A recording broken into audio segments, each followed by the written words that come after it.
Do you know what we're here for? Equal parts. Oh my gosh. Illegal.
There's no point in you betraying your future self to gratify your present self. It's a stupid game.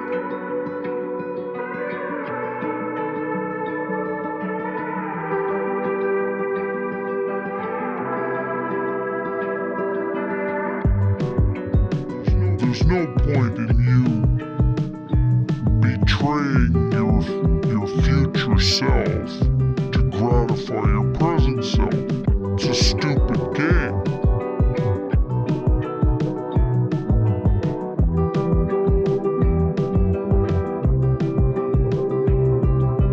When I go into the dry cleaner, that dry cleaning place becomes holy.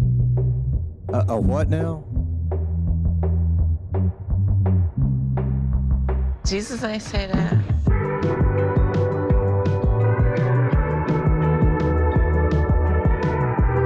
So I just want to address something. I was wrong. Well, first of all, some of the things that I say will be incorrect.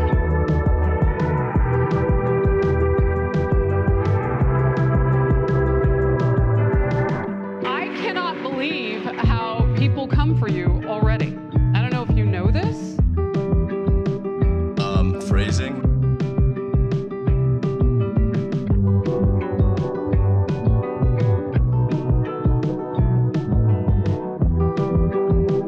Oh, never could.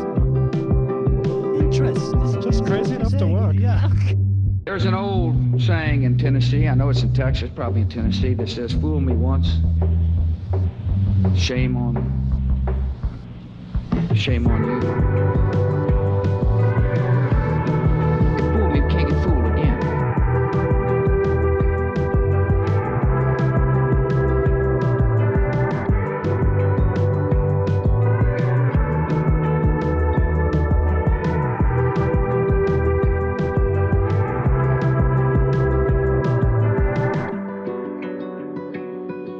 You are fat, you are a joke, you are stupid, you are not funny,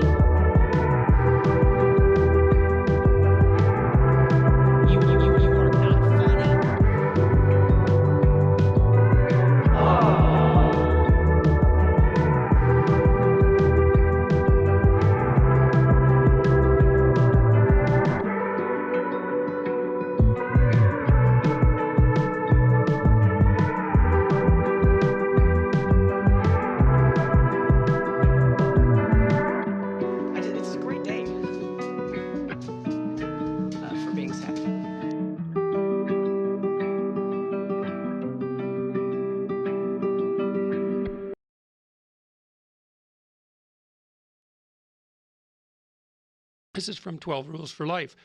I don't want reality. It's science. Break now.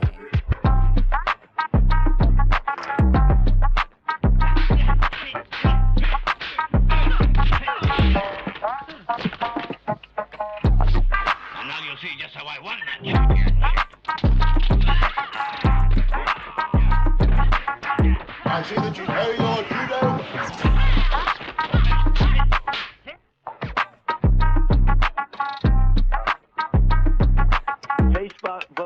Facebook, Zuckerbucks. China. I have to have my China. China.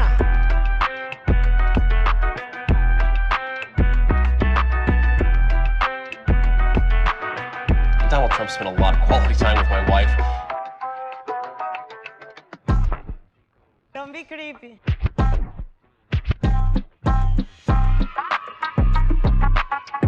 I mean, this woman is dangerous, ladies and gentlemen.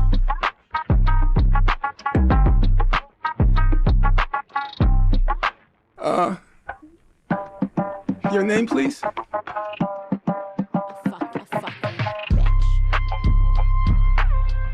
You supercalifragilisticexpialidocious bitch! How rude!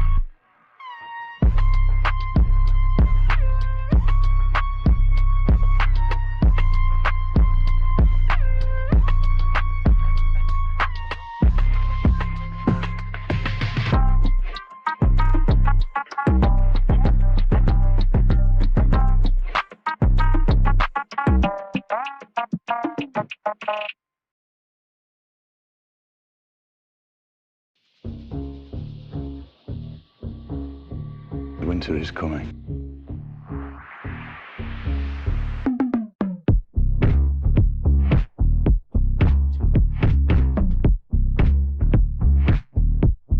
Cyclone Cheeto. Don't worry about it, little Margot. Gentlemen.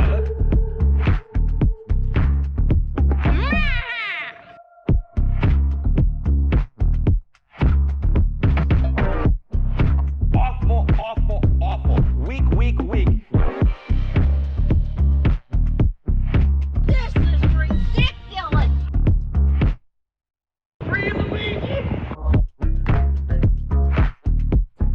This is your language. Please. Welcome to the Resistance.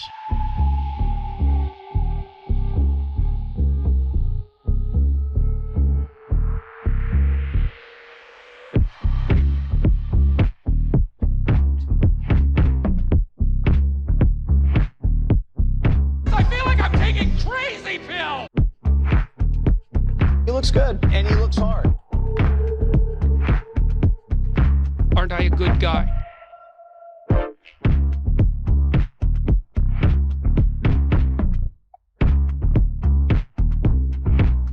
Cacao?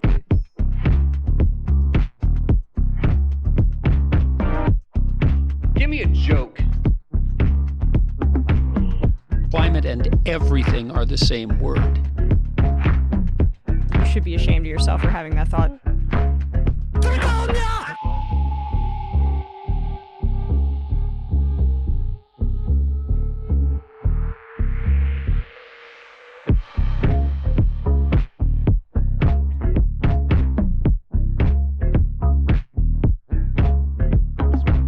Are you not entertained?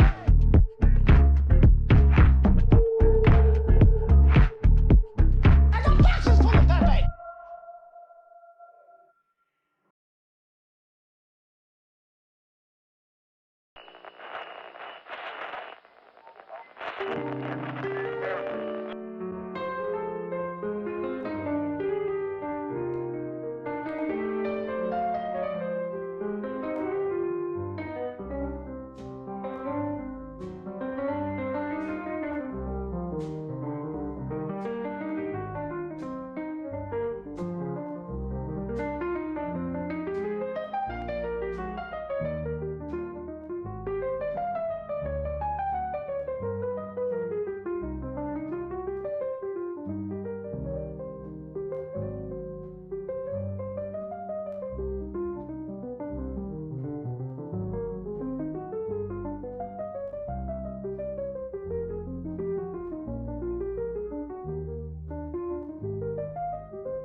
Well, here we are once again. Floating somewhere between Earth and space, just trying to make sense of it all. A lot of stuff for us to talk about here tonight, Space Fam, so I guess we better get right to it. As always, don't forget to put on those seatbelts, otherwise you might go floating off into that deep, dark void of space.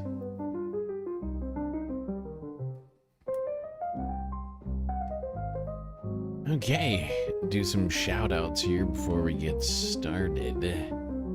Hermit Horologist, Moa Noap, and Pitchforks Dragon 123 in the YouTube chat. HBX, a close fourth. Mr. Spock here too.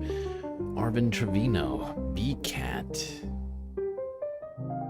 Narwhal by Nature, Joe 47771. Bad Lefty, Grand Theft Autobot. Frizzla. Wedge Wizard.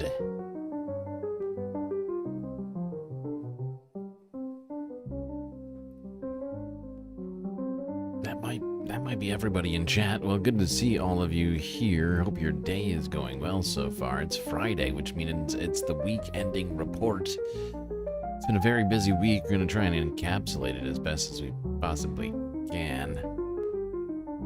But a hell of a lot for us to talk about here. American fascism has arrived.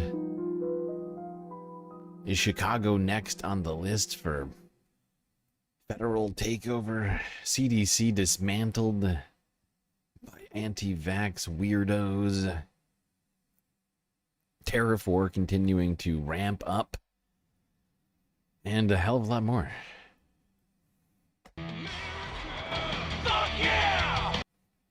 America, fuck yeah. Let's start off in the United States. This was earlier this week on, I believe this was Monday. This is how we started the week off. Here's our president, Supreme Leader Trump. I think the Democrats better get smart. And, you know, politically, I hope they don't. But actually, in terms of love for the country, I hope they do, because it will be good to work together. So I'm thinking about, you know, when I have some slob like Pritzker criticizing us before we even go there, I made the statement that next should be Chicago, because as you all know, Chicago's a killing field right now. And they don't acknowledge it. And they say, we don't need him, freedom, freedom. He's a dictator, he's a dictator. A lot of people are saying maybe we like a dictator. I don't like a dictator. I'm not a dictator. I'm a man with great common sense, and I'm a smart person.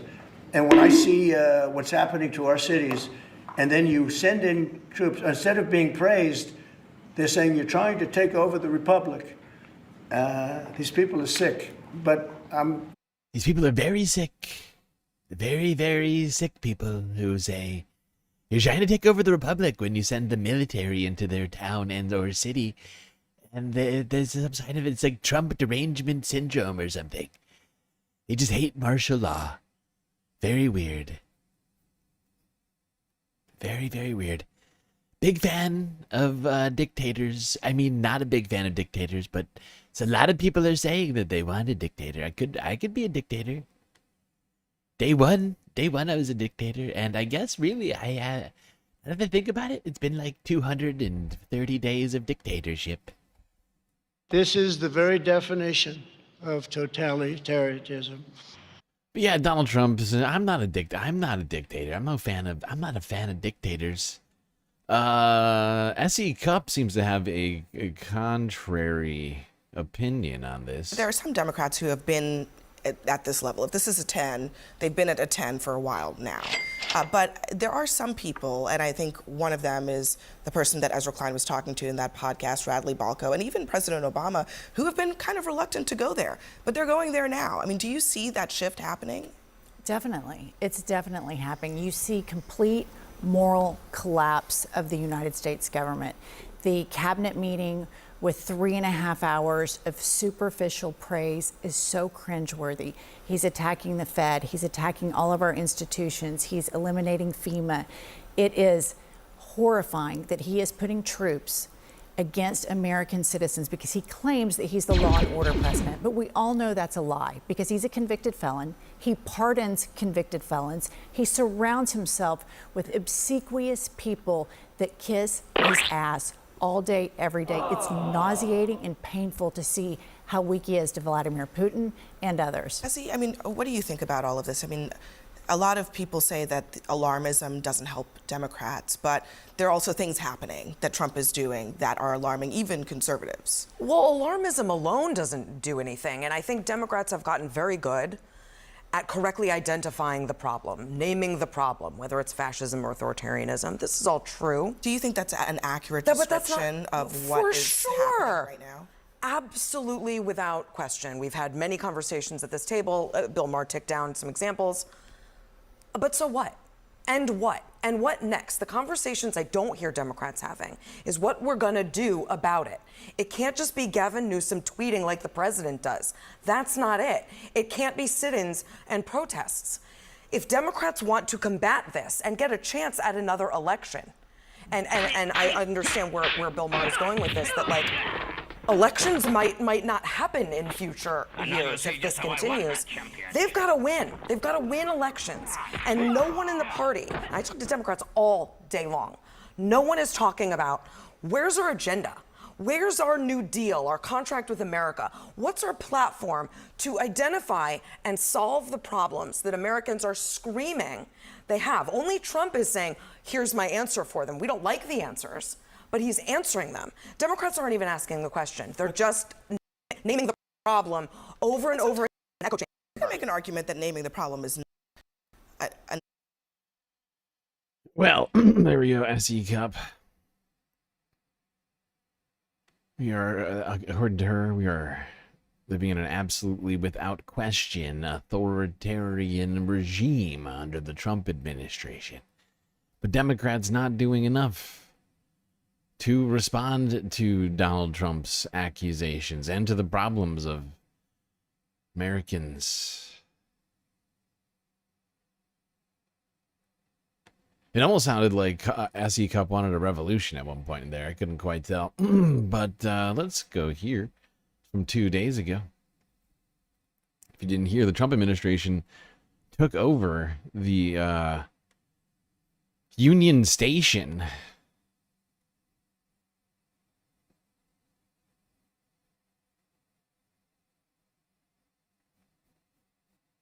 Here's Sean Duffy, Department of Transportation Secretary. We are going to look at Union Station. And Union Station is frankly owned by DOT. We are going to take DOT from our partners back under DOT control, and we are going to make the investments to make sure that this station isn't dirty, that we don't have homelessness in Union Station. Can't have homelessness in Union Station. Want to? Does that mean? I mean, when he says it like that, it almost sounds like he just doesn't want you. Like even homeless people aren't allowed to use the train anymore. Illegal. Obtain leases and set up shop and serve the community of DC, but also the people that travel into DC via train. But also, we want just. If you're out, you want to go for a great meal, you want to go shopping, you want to come to Union Station because it's gorgeous, it's beautiful, it's safe, it's a great experience. That's what we want to do for Union Station. So today we're announcing that we're going to take... So, I mean, it's fascinating that the Department of Transportation Secretary is talking about a train station like it's a mall. The importance of the train station is for it to do its job of transporting people, not promoting, you know, private businesses and selling snacks.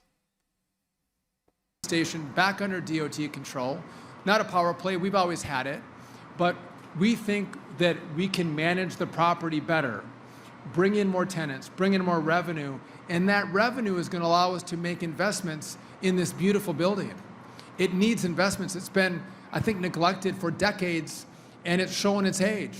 And again, we want to make this place beautiful, and the premier train station, not just in America, but the...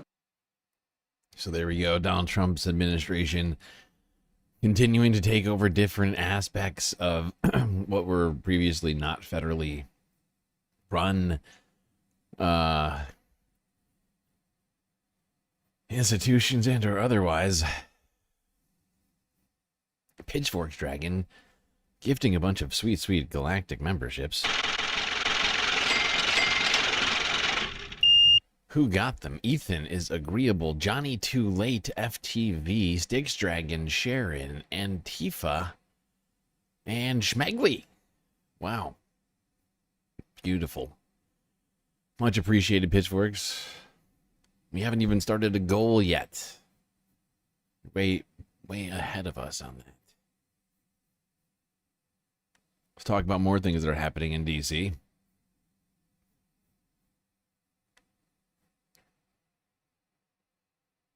Monday morning, Washington, D.C.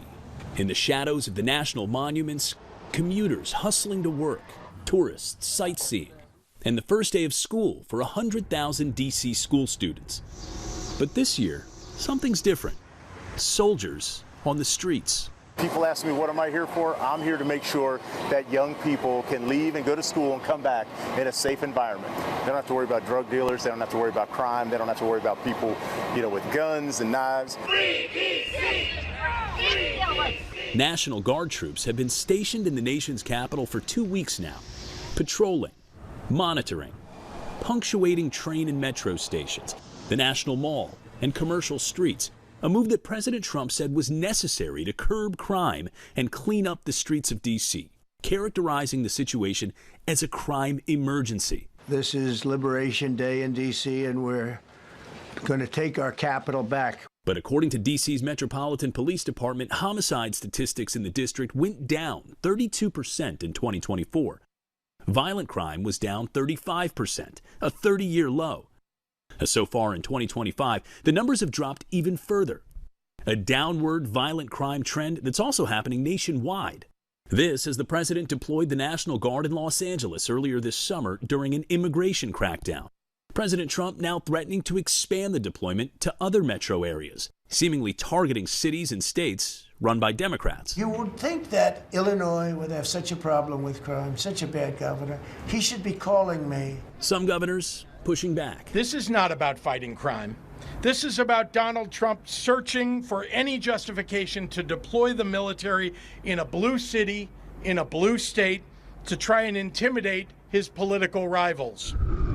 The more than 2,200 National Guardsmen currently in Washington were offered up to support the D.C. troops by the governors of West Virginia, South Carolina, Tennessee, Mississippi, Louisiana, and Ohio. Initially unarmed, this week, they began carrying firearms. We made our way around the D.C. area in a single day to see where soldiers are posted and how their presence is changing the city.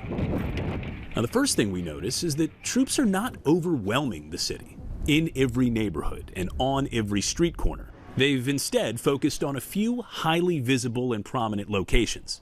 Now, troops are mostly absent from neighborhoods with the highest rates of crime in Southeast and Northeast D.C. Notably, no guardsmen were nearby when D.C. police say a homicide occurred in the southeast part of the city early Monday morning.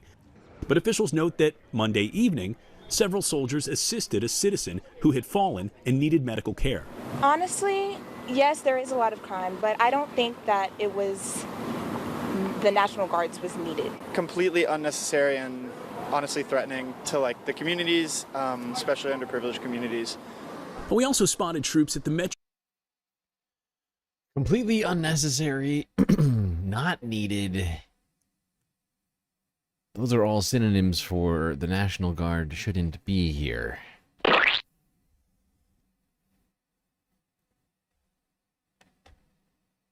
But yeah, people in D.C. getting a up-close look at martial law, something not seen in the United States until recently.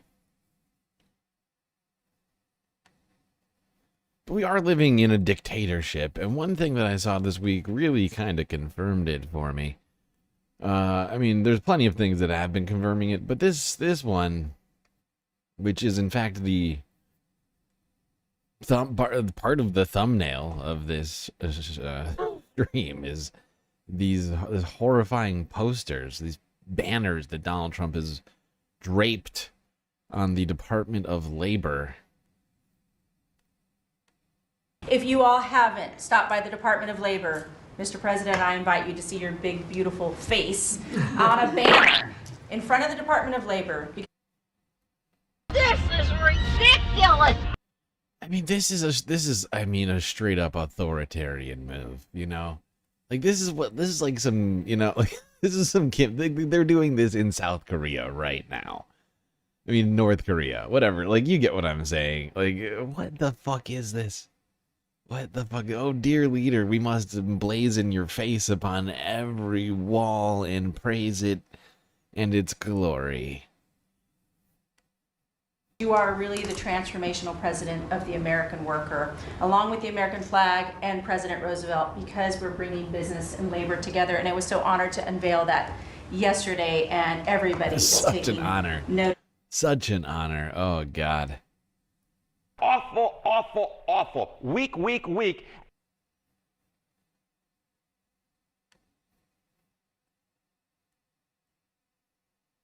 Trump just dropped the best new fascistic pic of all time.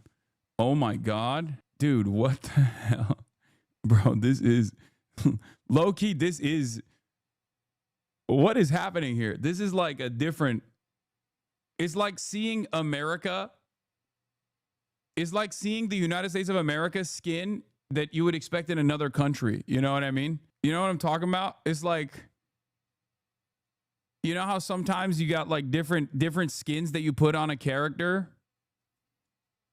It's like I'm watching America put on a new, like they unlocked fascism skin. Modern fascism skin unlocked. Yeah, they got a new texture pack. This fascism update is crazy, dude. It's really wild. They got the military deployed in all the major cities, including the capital. Like, this literally feels alternative universe America. Like, this shit is like Wolfenstein. You know what I mean?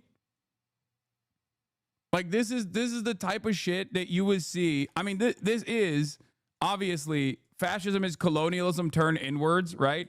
And that is precisely what's going on here.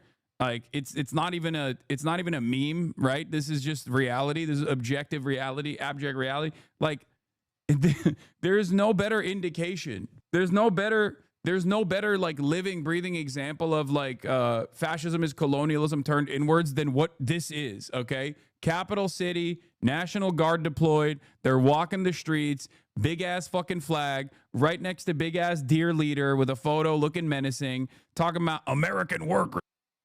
This is the very definition of totalitarianism. First. Like, this is straight up. This is straight up like a skin, like a new skin for America. Just the fascism update. It just patched. New patch, fascism update. We got it. Man in the High Castle style alternative universe. Wolfenstein 2 style, you know, American takeover, BioShock prequel, whatever you want to call it. But it just doesn't feel like this is the type of stuff that you don't normally expect in the United States of America, especially in 2025. Like, America has had a litany of different complications throughout its development, throughout its history. You got indigenous genocide, you got chattel slavery, you got the continuation of unjustifiable racial systems, racist systems, and all that stuff. But it's like always masqueraded as this like bastion of liberal democracy. And now we're kind of coming to the conclusion, I think, that you can just do whatever you want. I feel like that's something that Trump said the other day, where he was just like, he literally was like, I'm the president, I can do what I want. And that's like, he kind of can, I guess. Certainly seems to be doing whatever he wants. I mean, this picture, I just got to go back and look at this picture again.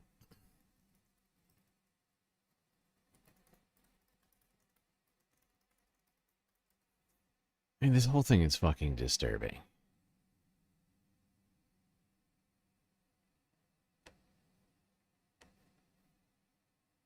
Here's the Hill. Trump's agitprop banners reveal his authoritarian ambition. Trump's agitprop banners reveal his authoritarian ambition. By Max Burns, opinion contributor. President Trump set the Beltway buzzing again this week after draping the Department of Labor building in a monumental banner promoting himself. Trump's scowling visage now hangs 3 stories tall above a caption touting American workers first. The banner joins a similar one at the USDA, and his recent takeovers of cultural institutions like the Kennedy Center and the Smithsonian Institution as the most visible efforts yet to make Trump's name and image indistinguishable from the idea of the U.S. government itself.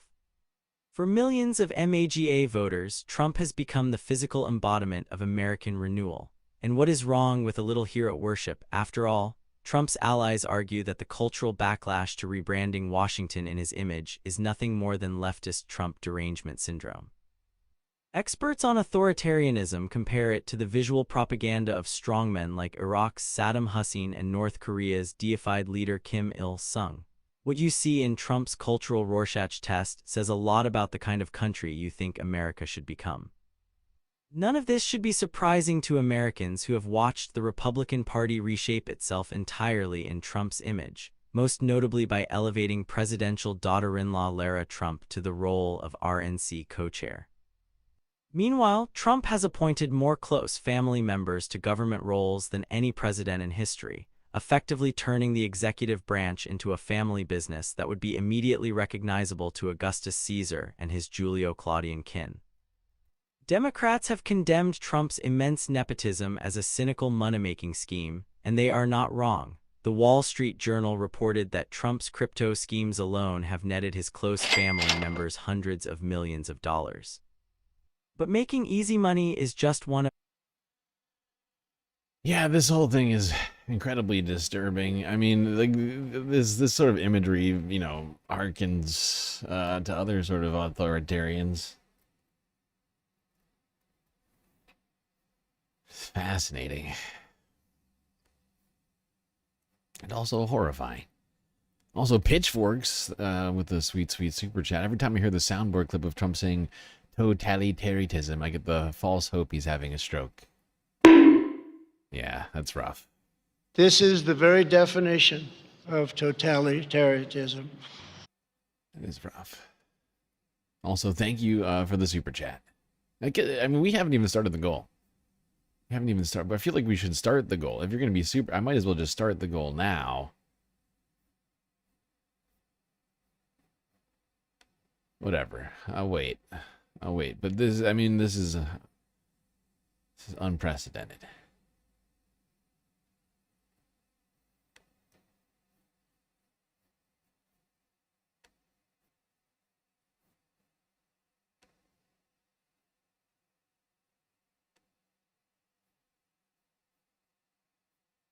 Okay, what are we doing next here?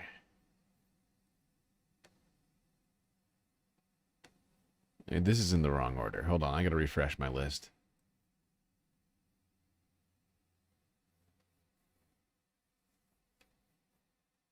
I shuffled a few things around. Yes, let's go here. Let's talk about more fascistic tendencies of the Trump administration. They're very serious attacks on free speech. So if the reaction to this executive order is broadly dismissive, Brian, what are you spending most of your time at the ACLU focusing on, and should the Forbes audience... By the way, I don't know who fucking clipped this conversation, but terrible job, first off.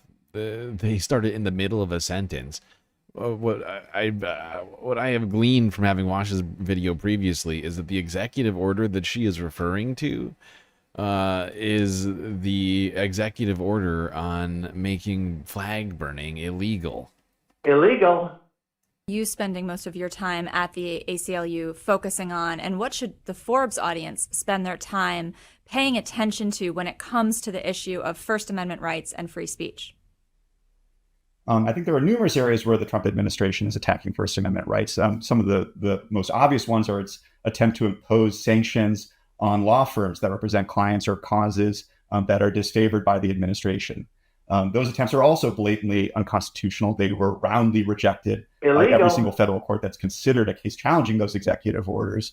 But the chilling effect that those executive orders have had on the legal profession has been profound. And the danger that that poses to an independent bar and an independent judiciary and the functioning of America's legal system is very grave indeed. Similarly, I think President Trump's attacks on universities, denying hundreds of millions of dollars in funds unless universities toe the administration's preferred ideological line, represents a profound threat to principles of academic freedom that have made America's universities the envy of the world.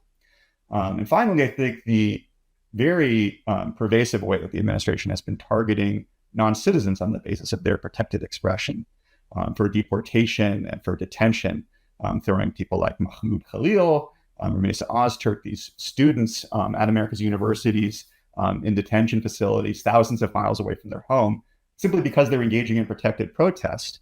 I think that represents a profound threat to basic civil discourse in this country.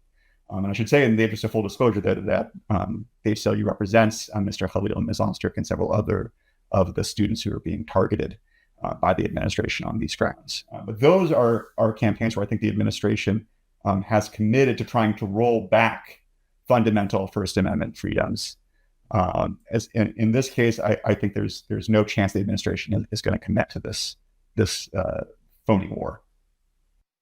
No chance the administration commits to this phony war. So if you're reading the tea leaves, what happens next when it comes to this executive order around flag burning? Does it just go away, get ignored, enforced a little bit, but other executive orders and administration action gets the attention? What's your prediction here?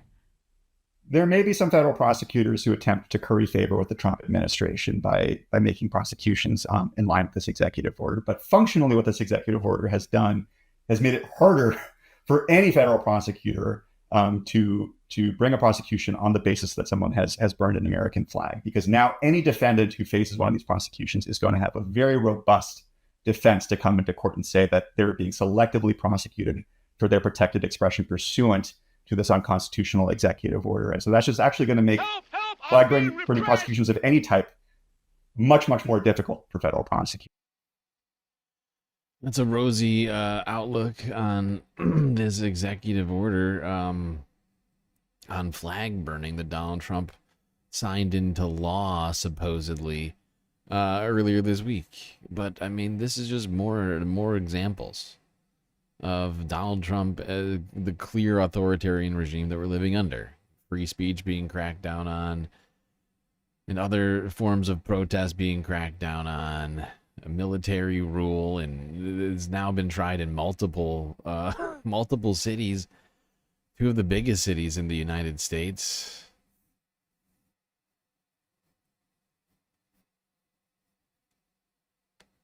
You got the creepy fascist banners. I mean, there's so many things at this point. For anybody who's somehow still of the belief that we're not living under authoritarianism, well, it's time to start waking up. All right, let's go here, see what Gavin Newsom had to say about Donald Trump's deployment of the National Guard. All week, we've been talking about this kind of federal takeover, so to speak, supporting the D.C. police force. The Trump administration, of course, has been talking a lot more now about Chicago. So I want to show you something. The U.S. Navy base near Chicago, where federal forces could launch this new immigration operation in the city. CNN has learned it could happen by the end of next week. The city has long been a target for top Trump administration officials. Chicago still has a crime problem. So President Trump, again, made a promise to American people, we'll make this country safe again. So Chicago has a crime problem. It's still got a problem. It's still got a crime problem. Actually, even though it's a 30-year low, we got some serious problems. All right, so if the president is looking for another state to send National Guard, California Governor Gavin Newsom has some ideas. Just look at the murder rate. That's nearly 4 times higher than California's in Louisiana. It's Speaker Johnson. Perhaps the president could deploy the National Guard in every corner of Mississippi. It's the murder rate's out of control there. Carnage. We can talk about the carnage in Arkansas, again, one of the top 10 murder states in America.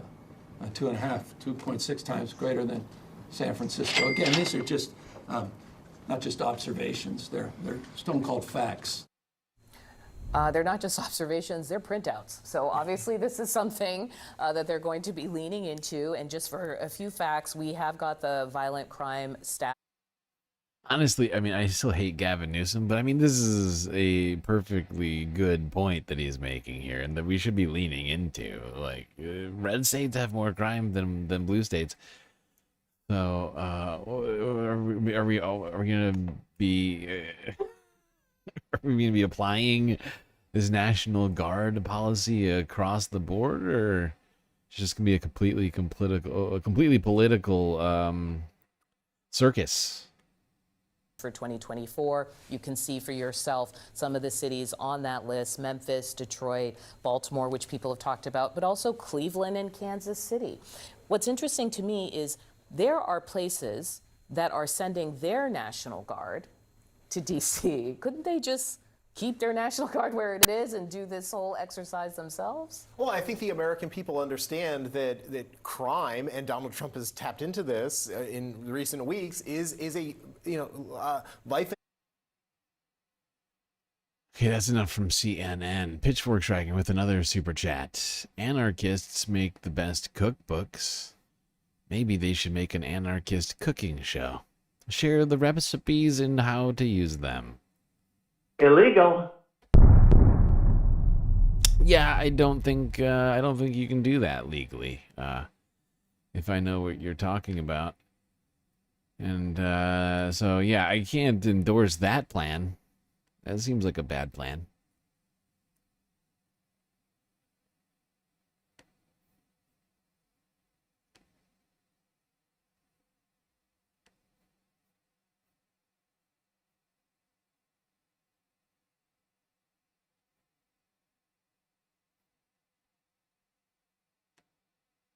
Okay, while we're talking martial law in the United States, I just wanted to go back in time. This is something we did earlier this week. I feel is worth a second go.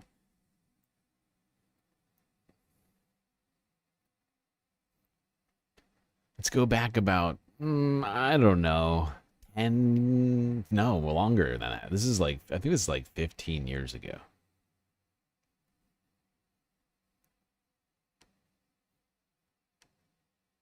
Mainstream media. Now, I'll get to the lack of coverage on the mainstream media in a second, but let's just get to the bill itself. What do you make of this? Well, Christine, there's a story inside of this story. I, for 16 years or more, have been pointing out that there is an open plan to start using the U.S. military on the streets of America. And in the MIAC and Homeland Security reports that law enforcement gave me over 3 years ago, it states none of this has to do with al-Qaeda. It's all about returning vets, gun owners, libertarians, conservatives, anti-war activists who are listed as terrorists. Where is the Second Amendment? In these databases. That's in the news today. So the bill itself is incredibly egregious, but it just expands upon the Military Commissions Act and other things where they now kill U.S. citizens abroad and say they'll kill them domestically. So they're setting that precedent, always claiming, well, it's for al-Qaeda because they're so scary. But when you get into the meat and potatoes, they want to use this against the American people. And just a few years ago, they'd say it's preposterous. We don't want to use the Army and Marines against the American people. Why, that's tyranny. That's a third world country. That's martial law. Now they're like, well, yes, we want to keep you safe from al-Qaeda, but it's in the London Telegraph and all of the news that al-Qaeda, under NATO control, has been given Libya, is now being sent to Syria, was used, of course, in the 80s against the Russians, used against the Serbs in the 90s. I mean, this is a joke. Al-Qaeda is the boogeyman they use to do this, but the whole thing is pointed at the American people. But here's the key.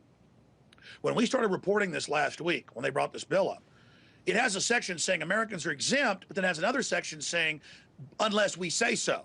So it's got the fine print. And then I noticed all these IP addresses hitting our article. Look how worked up Alex Jones is. He's practically shaking trying to get this news out. Like he's, oh my God, he is so worked up over it. Minutes of it going up, which they don't even hide it. it goes back to military bases and PR firms. They were ready saying I was a liar and Infowars.com was lying, using the lying section. And in fact, it was in the Grand Rapids Press. Congressman Justin Amash said, quote, it's carefully crafted to mislead the public. They had all the warmongering neocons and others come out in the last week and say it's not in there, it's not true, it doesn't affect citizens. A few things that you mentioned, because you brought up a lot of good points here. One thing you said a few years ago people would find something like this outrageous, preposterous. It is surprising on one level today, but this treatment, being detained, held without charge, even tortured, has already happened. I just want to remind everybody that at this time, there was no martial law in the United States, right? Like, this is how seriously they're taking this right now. But of course, at this point, there was no martial law being declared in the United States. U.S. troops were not, actively engaged in law enforcement activities in the country. But this is the level of seriousness that's being taken. Happened to an American citizen on American soil. Private First Class Bradley Manning accused of leaking those classified documents to the whistleblowing website WikiLeaks. So if this is already being done, what's the point of having Congress vote on it? Well, they want to say it's the law, like Hitler passed laws saying he could round up groups he wanted. We had laws in this country saying blacks weren't human beings. Doesn't mean it's right. Tyrants always want to say they have the law on their side, but as Marbury versus Madison Supreme Court case states, anything that's abhorrent to common law, the Constitution, or organic law is null and void. They can pass a law tomorrow saying all children with black hair have to show up at the local government building to become slaves. Help! I'm being repressed! It's a fraud. We have a right to resist that. And the military-industrial complex, owned by the big banks, has hijacked America. I keep explaining this to people, and now it doesn't just want to dominate the third world or the Middle East or Asia or encircle other countries in Europe. It wants to dominate this country. And the military-industrial complex is a bunch of offshore corporations. They run the red light cameras. They run the federalization of local police. They're just occupying America through Northcom. They set it all up for this. Clinton, Bush, Obama. It's all just continuing. And you're right. Obama is saying he'll veto this because it's getting attention, but he's already gone along with saying they can secretly arrest and torture. And it says in here, you can be grabbed and no one ever even knows where you go forever. I mean, this is literally right out of Stalinist Russia, Maoist China, Pol Pot type stuff. This is right out of East Germany, right out of Nazi Germany. This is 100% naked, classical 1984, in-your-face tyranny, and they sit there and waddle around. This is straight out of Stalinist Russia, Maoist China, Pol Pot, Eastern Germany, Nazi Germany, straight out of 1984 Orwellian dictatorship. That's what this is. This was, wow. And of course, this was back in, I believe this was like 2010. This is like 2010, 2011 is when this aired. But there you have it. Actually, it might have been a little bit. It might have been like 2012 maybe, somewhere around there.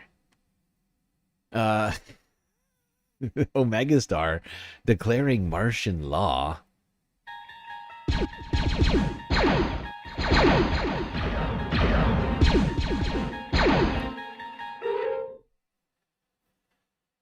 Much appreciated.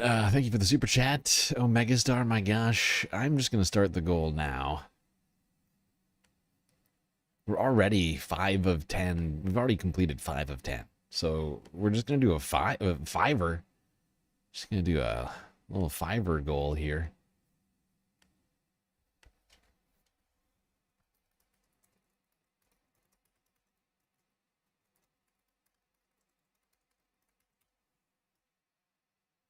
Yeah, I mean, there was no martial law declared in the United States at the time that Alex Jones was over there on RT, literally hyperventilating over fascist authoritarian dictatorship that Obama was going along with, that according to him had been in the works for decades.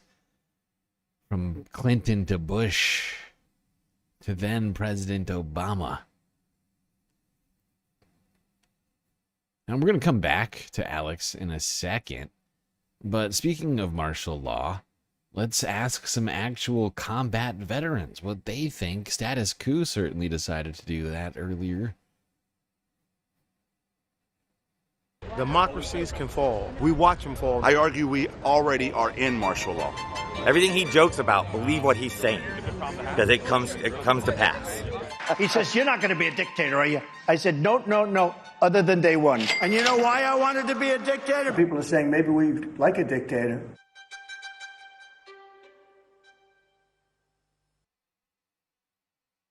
The illegal occupation of United States territory by the U.S. military is just that. It's illegal. The president had no right to do that. We're not under a state of emergency where our sovereignty is in danger. Okay, he's pushing a false narrative. I knew this. I was saying this back in March, that he's going to be trying everything he can to start martial law. Right? How do we define martial law will determine whether you believe martial law is coming or is martial law here. Okay, when you have the federalization of troops, when the president's told law enforcement, do what you want, all right, whatever you want to do, you can do it. You have full immunity. When you're telling the troops to help ICE agents who, by the way, do not have to identify themselves, who are kidnapping people off the streets, and that's not just me using a hyperbolic word. When you don't identify yourself, you take someone away without identifying the reason, and you put them in a place where nobody knows where they are, that's kidnapping. So when you federalized, people created your own private army by way of ICE, who was funded by the big ugly bill to the tune of $148 billion, the third largest funded military in the world now, and you got now uniformed troops out here who are required to assist them. I argue we already are in martial law. I've been around the world. Cuba, 95, Bosnia, 96, Kosovo, 99, Iraq, 08, Afghanistan, 2013. And I can tell you that democracies can fall. We watch them fall. We've seen them fall in the 90s. We've seen them fall in the Balkans. We've seen Miramar and all that. We've seen this play out. And it's playing out here in America. You send in troops, instead of being praised, they're saying you're trying to take over the republic. These people are sick. Next should be Chicago, because as you all know, Chicago is a killing field right now. What do you think of the way that he sort of started with D.C. and now he's talking about putting in Chicago and all these other cities and states? D.C. was easiest because of D.C. is not a state, which is another reason D.C. should be a state. Free D.C., make it a state, D.C. statehood now. But it was too easy for him to find that gray area and circumvent. Not him, let's be clear. This is Stephen Miller. This is the Heritage Foundation. This is Russell Vaught. Donald Trump's not smart enough to figure this shit out. But they found a gray area to circumvent putting troops on the ground. The reason the active duty military is not out here is because of the Posse Comitatus Act. So the National Guard's that gray area. That's why he did it. So once he gets them out here, drums up the propaganda machine, and gets all of MAGA to say, yes, this is because of crime, then all he needs to do is point to all the other cities where MAGA believes crime is, and they'll just jump on board with putting the military there. So this was the... Yep.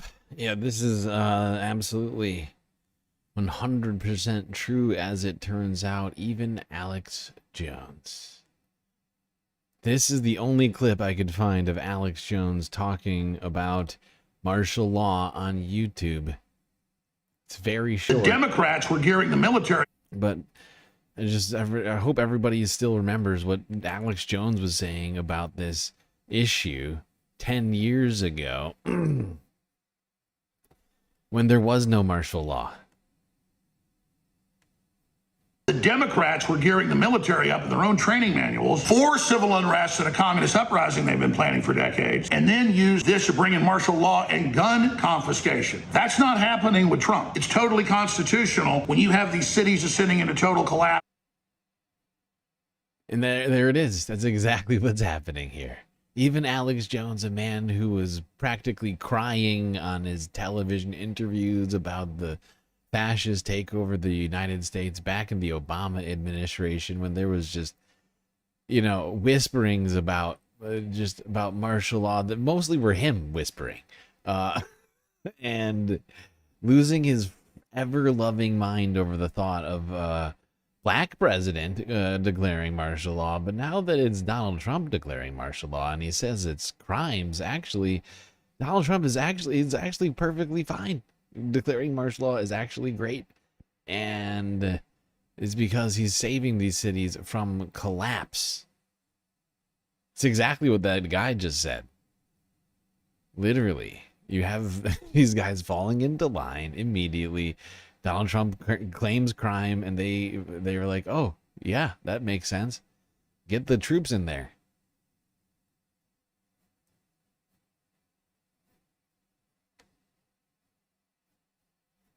And it is ridiculous. This is ridiculous!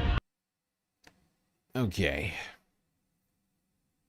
Now, you may be familiar with the man known as Sandwich Guy, who very generously attempted to feed the National Guard, who were at the time occupying a corner in Washington, D.C., and for his generosity, he has been charged with a crime, or at least they attempted to charge him with a crime. However, D.C. grand jury earlier on Friday dismissed this case, essentially rejected to indict Sandwich Guy. D.C. grand jury rejects another indictment. How residents are pushing back against Trump's military takeover in court. A federal grand jury declined to indict a Washington, D.C. resident charged with assaulting a federal officer. According to a court filing Thursday, the latest instance of a resident blunting the effects of President Donald Trump's military takeover by declining to endorse the government's increased efforts to arrest people for minor infractions. A grand jury declined to indict Alvin Summers, who was charged with assault after federal officials confronted him for allegedly... What? He was allegedly what? He was allegedly driving onto the National Mall, sparking an altercation, according to a court filing first reported by Reuters. The filing came a day after a grand jury in Washington declined to indict Sean Dunn, a former Justice Department employee who was charged with assaulting a federal officer after he threw a sub-style sandwich at a federal immigration agent, the New York Times first reported. The Trump administration also previously failed 3 times to get a grand jury to bring charges against a Washington woman who was charged with assaulting a federal Bureau of Investigation agent after the woman allegedly tried to forcibly stop immigration officials from taking 2 people into federal custody. There you go. Omega Star, F-Yo Sandwich. It's a beautiful super chat. But there you go. A grand jury in D.C. declining to indict Sandwich Guy. And declining to indict multiple other grand juries, declined to indict other frivolous indictments being brought by Jeanine Pirro on behalf of Donald Trump.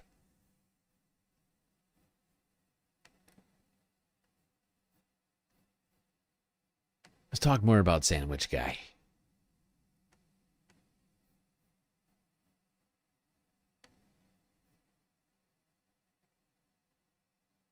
By the way, that gets us to 6 of 10 right now, which means we only need 4 more super chats, super stickers, some combination of those, and also new memberships gifted and or started for yourself. All of that's going to count to the goal.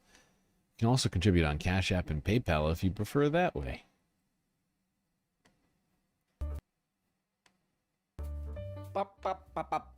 Oh, hey, what's up? Hey, man, how you doing? Hold on, let me get a look at you. Hold on, let me get a look at you real quick. Yeah, sorry, man, you're not allowed in here anymore. Hey, I don't want any trouble, okay? After what happened last week, okay? You gotta get out of here. I don't want any trouble. Not my decision, okay? I just work here. Attorney for D.C., Jeanine Pirro, reacts to a viral confrontation with law enforcement in Northwest D.C. You might have seen this already on your feed. No, I have Officials not. say a man aggressively approached a federal officer, yelling, cursing, and berating him.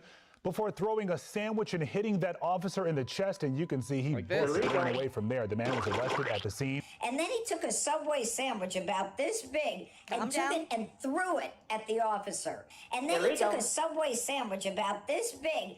So there, stick your Subway sandwich somewhere else. Whoa, hey, clean it up, lady. My kid watches this. My kid watches this live feed from your office. Hey, clean up that toilet. Okay, yeah, man. If anybody's a fan of the show, which you better be, man. You know, I'm a big Judge Janine. What is her name? Pirro. Judge Janine Pirro fan. I'm a huge fan. I'm a huge fan because she did a show on Fox Nation News. She did a show on Fox called Castles. I believe I might be the only one who's ever watched this show. The rumor. I mean, look at this show. This was Mrs. Khan's sitting room. It's a very sunny, happy room. Oh, wow. Her favorite Look at that thing room. about this room and her favorite thing about this house, when the architects were originally designing the house, they had put the Khan's bedroom above the main living room or ballroom, so it would have the most expansive view.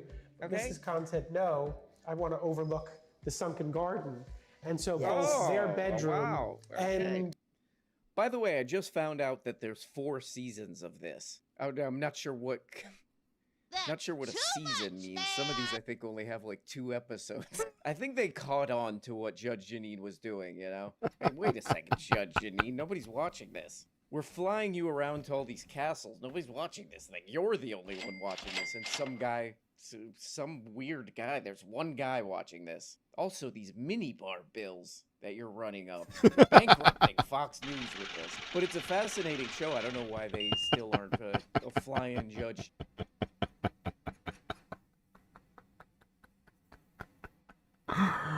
Oh yeah, that is a hilarious image to think about Judge Janine Pirro going around bankrupting Fox News single-handedly by drinking the company underwater while touring castles across the world. Around to these castles, I think you got the vibe when you heard that story. You know, that castle guy, that Castleman. That Castleman is showing Judge Janine around. He's like, I got an interesting story here. You're not gonna believe this. Hold on to your ass for this one. Whoa. So the wife of the guy, the banker who built this castle, she wanted the bedroom one place, and then she decided to put it a different place. What the f***? No way, man. Also, Judge Janine can't be walking around drinking an entire bottle of wine just out of the bottle like that. I'm Judge Janine Pirro. How Thanks you for doing? joining us on this special episode of Castles USA in Huntington, Long Island. Hitting that Oheka castle so hard. What a gorgeous place to visit. And in fact, I'm going to have lunch now. See you next time. Okay. All right. There we go, another castle. I'm gonna call a lift and get the hell out of here because there's no food here. See you next time on Castles. Join me next time on... Okay, one last thing here, man. I understand what I'm about to say doesn't make sense, but the Judge Janine Pirro, she's one of those people who I just picture like she was born like that. You know? Like she was just always old. Don't put in the comments that doesn't make sense. And then I typed in young Janine Pirro. Check this out. Look at that. This picture came up. I think that's her. Look at the young Janine there. You're a little baby. Wait, who's this guy with her? Okay, all right. It's Henry Kissinger. Okay, cool, man. I'm having a hard time. Weird. And then he took a Subway sandwich about this big and took it and... I missed that the first time when this came out. They took a Subway sandwich about this big. It was almost like a foot. It was approximate. It was almost 12. It was like 12 inches long. These sandwiches aren't a foot long, but this one was roughly a foot. I think it might have... Not diameter. At one time, I think this sandwich might have cost $5. Roughly the size of a toilet. Let me ask you guys a quick question. Do you like old-timey comedy? Oh, you do? Check this comment. So this guy threw a Subway sandwich at the, whatever, the cop. Who are these guys? ICE guys or so? Whoever the hell they are. The cop suffered minor injuries and was taken to the Mayo Clinic. Okay, so yeah, anyway, there's this stupid Not gonna lie, that's pretty these, good. Cops coming in. That's pretty good. Not gonna. I gotta give it to that commenter. That's a pretty good comment. DC, federal agents, ICE guys, who the hell knows? Who the hell knows who these goddamn people are? But there's an update to this story, the Sandwich Man. There's an update to it, but before we get to that, I wanted to look at this local news story. Man, I love local news. Local news is the best. Check out this local news report on the Sandwich Man. Tonight, Sean Dunn accused of attacking a federal officer with a foot-long Subway sandwich similar to this one right here at 14th and U this past weekend. I don't think that part's and it's all caught on. I love the fact that he came with Federal officer with a foot-long Subway sandwich similar to the... I love how he comes out with a foot-long sandwich. Like this this story in fact needed some sort of context to bring it all together. Like, all right, how do we tie this hard-hitting story together? You know what? Props, John. Props. You get yourself a fucking Subway sandwich. You bring it out. It's gonna be perfect. This one right here at 14th and U this past weekend. I don't think that part's necessary. And it's all caught on camera. This is just like Janine showing the length of a foot-long sub. A local DC man was charged with throwing an object similar to the one I'm holding here. You're probably asking, what the hell is that thing that guy's holding, i.e. me? It's called a Subway sandwich. Thousands of these are made every day across the country by what are referred to as sandwich artists. Those sandwich artists go like this, and then they go like this. Praise God. Customs and Border Protection officer's face, and then appearing to hit the officer in the chest with a foot-long Subway sandwich. Then hitting the Border Patrol agent with a foot-long Italian BMT. This all-time Italian classic is filled with salami, spicy pepperoni, and Black Forest ham. Get it made the way you say with your favorite veggies or freshly baked bread. This broadcast is brought to you by Subway. Okay, so yeah, it's pretty weird. You know, it's creepy to have, for no apparent reason, bunch of militarized police roaming around the city. Obviously, people are going to throw sandwiches at them. They're going to get hit with some of these, and several of these, and one of these. Look at my penis. But there's an update to this story. They're like, this guy's in big trouble. He attacked a prestigious federal officer who everyone loves. I think if I was that guy's lawyer, I had to go to court to defend him, I'll be like, oh, I don't think you guys get it. He was offering that guy some sandwich. In this guy's culture, he's a white guy.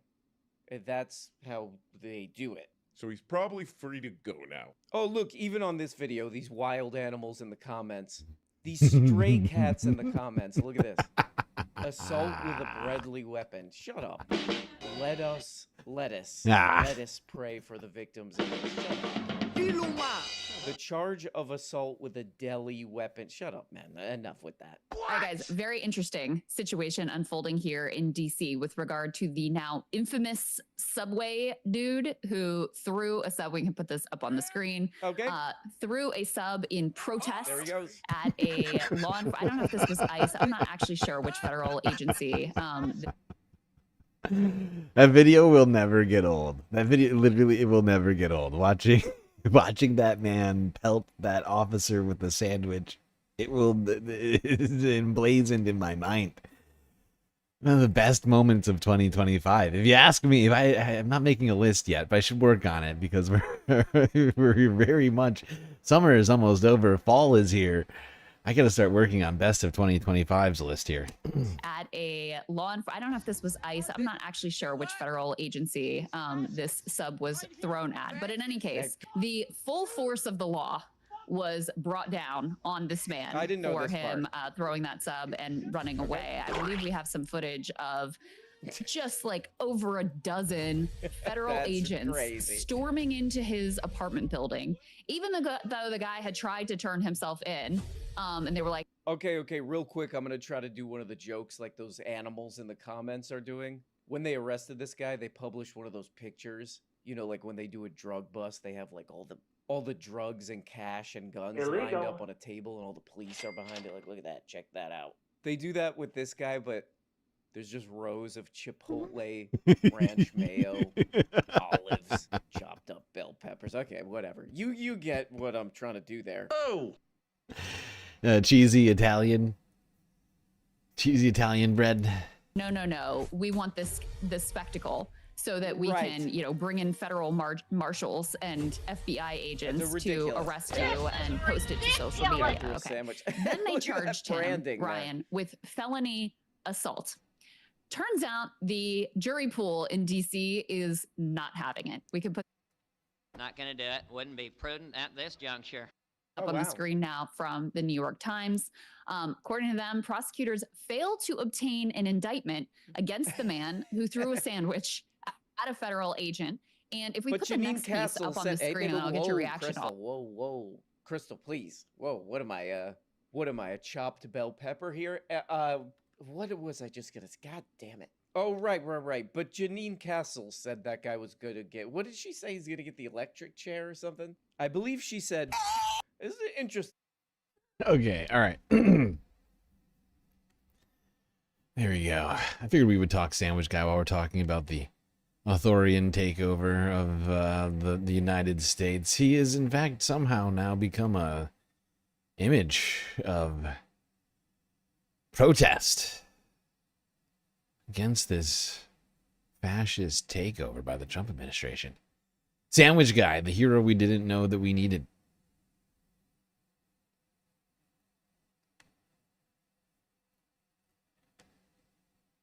Okay.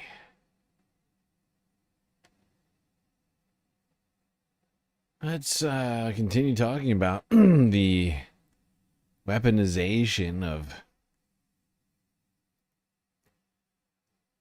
the military and law enforcement against the American populace. Start here, talking about immigration. Alligator Alcatraz is, of course, as we've been talking about for about a week now, been slated for closure by a federal district court judge in Florida. And supposedly it's going to be cleared out in days. The Department of Homeland Security has begun moving detainees out of a state-run immigration detention center in the middle of the Florida Everglades, dubbed Alligator Alcatraz. In a statement, the DHS says detainees are being transferred to other immigration centers. It comes after a federal judge last week ordered the White House and state to begin dismantling the facility. The Trump administration and state officials tried to appeal the decision, but the judge rejected their motion late Wednesday night. Trump's border czar, Tom Homan, says he disagrees with the ruling. I went down there. I walked through detention areas where these people sleep and live. I saw a clean facility, a well-maintained facility. I went to... I would never trust Tom Homan on something being well-kept.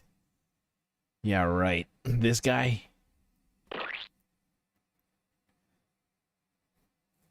When I think of Tom Homan's apartment or home, wherever this man lives, I just picture a pigsty. I just picture just filth everywhere.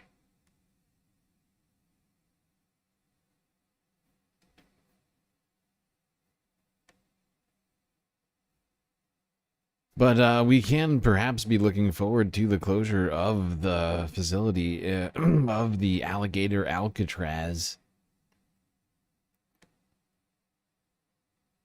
Although we are going to have to wait for, most likely, to some degree, the actual closure will most likely not take place for some time because the Trump administration is almost definitely going to fight back against it.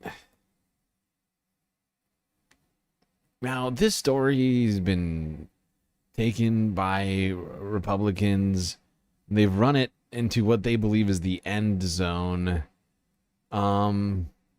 Of course, I'm talking about the fatal crash which happened on a highway, I believe it was in Florida, where an immigrant was driving that semi-truck. 3 people died. People like Ron DeSantis have come out to fearmonger and as xenophobic as a possible way they can muster.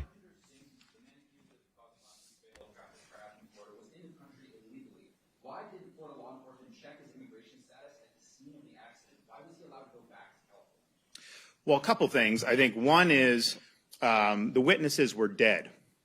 So you had 3 witnesses that were dead, killed in the crash. You have Singh and then his passenger, neither of whom spoke English. So you have a crash scene. It wasn't obvious to the troopers at the time that there was a criminal offense that had been committed. And so they obviously had to clear the road to make sure everyone was in. But they understood this guy. They had his information. They did what was right. They conducted an investigation. They got the video. And then clearly it was a situation where there was probable cause that a crime had been committed. We were able to do the extradition, and it was fine. But if you had someone that had survived, then you may have been able to get probable cause at the scene. As it is, the witnesses were dead, and so the troopers had to rely on getting the video, which obviously wasn't apparent. Now, we did do an announcement. The Attorney General did an announcement in Bay County. They were able to nab some folks. We are looking at with these weigh stations to be able. Now, it's tricky because we as a state don't have access to the immigration information, right? So if DHS gave it to us, if it's California license, we don't recognize California licenses granted to illegal aliens. If you could do a spot check, we'll absolutely do that. I think what they're at least able to do, though, is ensure that the drivers coming through are able to read and understand English, because this guy couldn't speak English. And you guys have all seen these roads where you'll go. There you go. Ron DeSantis repeatedly saying this guy can't speak English. So why is he on the road? Oh, gosh. We need to cancel California's ability to be able to issue driver's licenses and all this other garbage. As it turns out, unfortunately, for fear-mongering Republicans like Ron DeSantis, this guy can, in fact, speak English.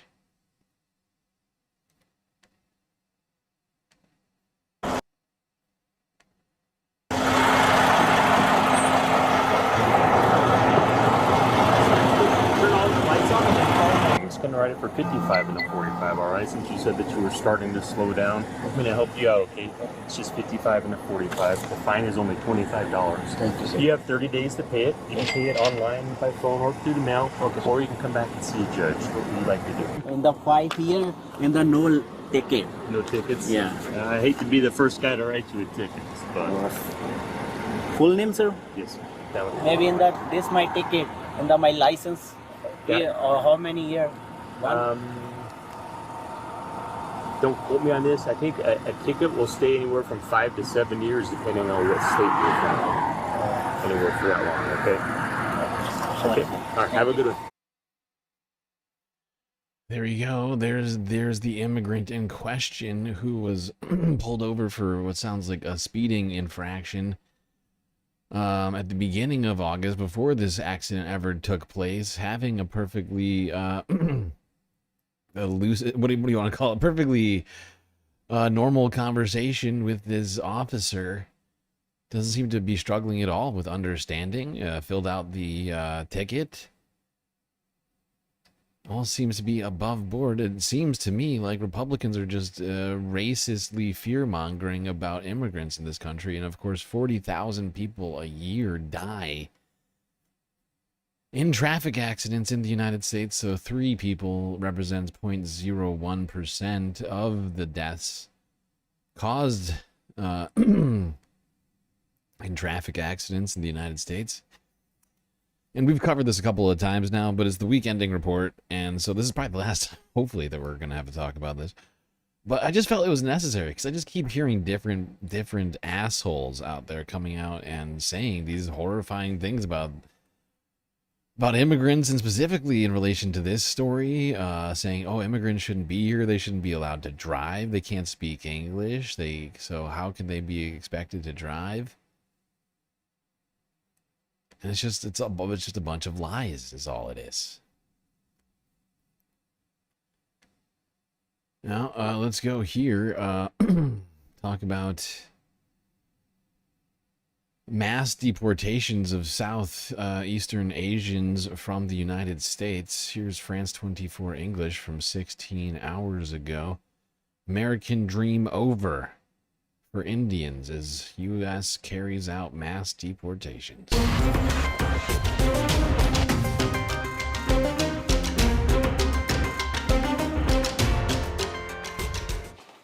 It's been months since Robin Handa has returned to his parents in Kurukshetra, north of New Delhi, but he is still in disbelief. The hopes and dreams I had with me were not fulfilled. They directly put us on a plane to India. 26-year-old Robin is one of over 1,700 Indians the US has deported since Donald Trump started his second term. He was among the first 104 undocumented Indians flown in on a US military plane in February. For him, the 40-hour flight was extremely humiliating. We were not criminals. In the plane there were small kids, 2, 3, 5-year-olds and women. Even they were handcuffed, and their feet were also shackled like mine. In recent years, young Indians are risking it all to reach Western countries like the US, Canada and the UK through illegal means. This trend is popularly known as the donkey route, a long, indirect journey intended to evade border security. Robin says his poor job prospects pushed him to take the extreme step. During the route, we saw many dead bodies. The roads were very dangerous. I saw death up close. My agent told us that we wouldn't have to walk. He traveled with a group of people assembled by his travel agent. Whatever he was promised was far from the reality he met. He reached the US through South America.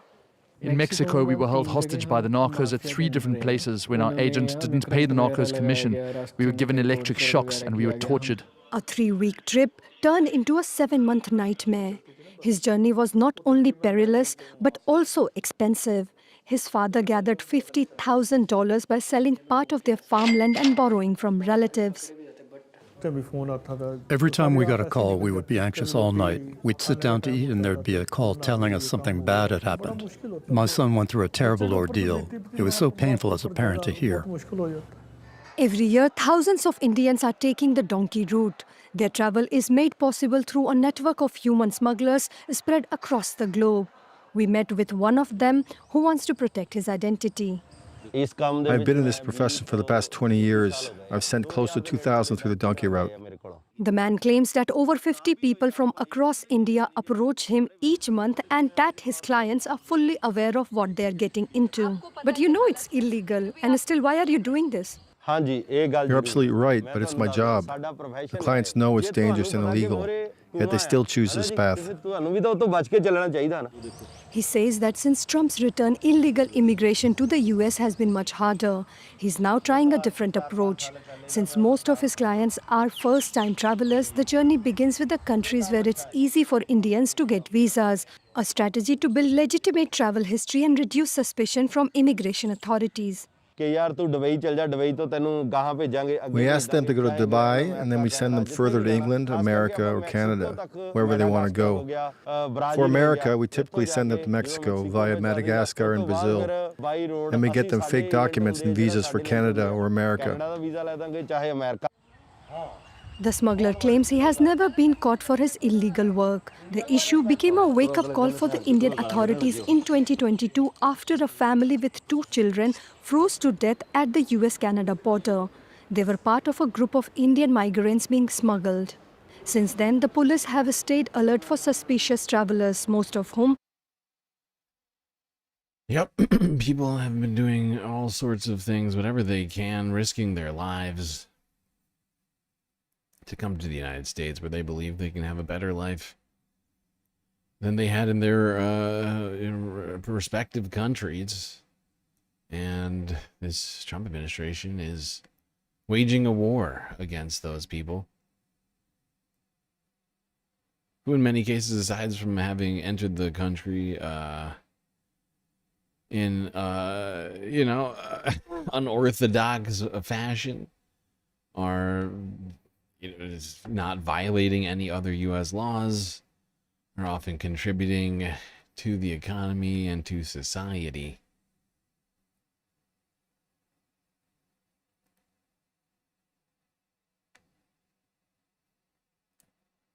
Now, one of the cities that Donald Trump keeps talking about is, of course, Chicago, Illinois. He has certainly set his sights on Chicago, suggesting that they are next on the list for federal takeover. And as of earlier today, there are claims coming out that Homeland Security sources tell us that by Monday, immigration enforcement, ICE, will be going to Chicago.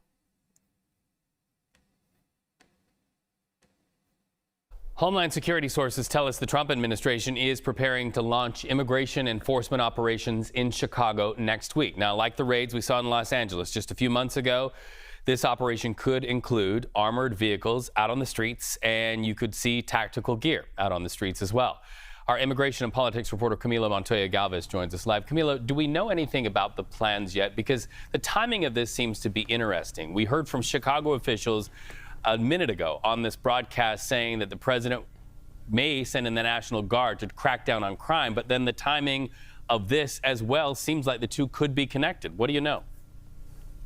Hi, Reed. According to two Department of Homeland Security officials, the Trump administration, specifically the Department of Homeland Security, has indeed been making preparations internally to expand immigration arrest operations in the Chicago area. The planning involves agents. Okay. Is anybody noticing that the camera, they're cutting off his head? Look at look at this guy.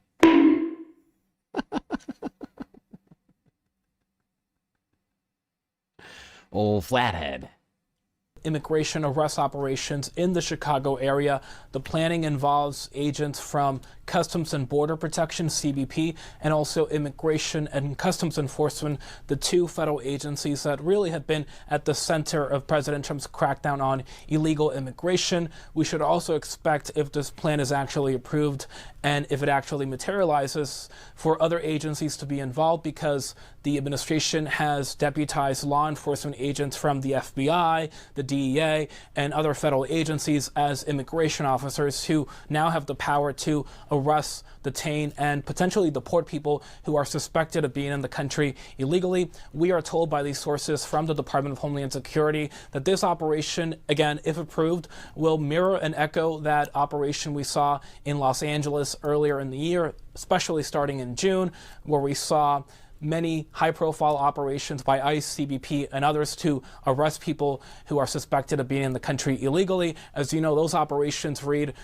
prompted and triggered widespread and massive protests. So the concern from the community, at least in Chicago, is that this could unfold again, this time in Illinois and Chicago. And this is the latest step that the administration has taken to really crack down on so-called sanctuary cities. It has already filed lawsuits against cities like New York, Chicago, Los Angeles, and other places that limit cooperation with ICE and other immigration officials. And it is also importantly threatening to withhold federal funding from these cities, Reed. Also want to dig into your deep expertise and reporting for several. Yeah, people in Chicago need to prepare for this immediately, and be prepared to, stand in the way of ICE enforcement. If they are coming in force this Monday, you have got the weekend to prepare.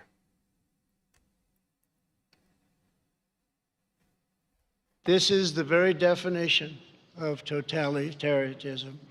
Now let's go to the governor of Illinois, J.B. Pritzker, see what he had to say earlier about ICE enforcement.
Illegal.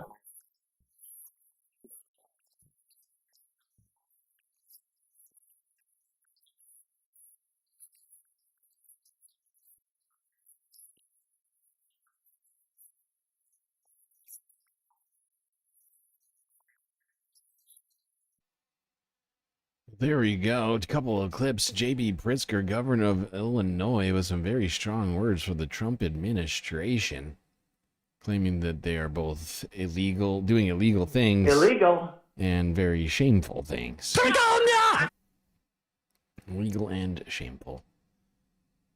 You don't hear anything. You might want to reload the stream. I think we should be okay. I'm seeing audio, so I'm not sure why that is. But perhaps reloading the app will solve it.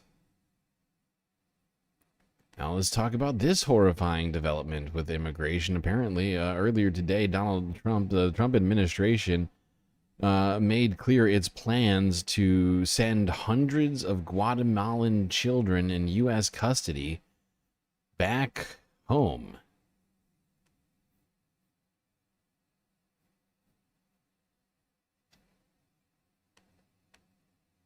And now a CNN exclusive, CNN has learned that the Trump administration is moving to send hundreds of Guatemalan children back to their home country. Now, these are children who arrived in the United States unaccompanied. It's just the latest in a series of Trump moves since he returned to office to focus on unaccompanied migrant children.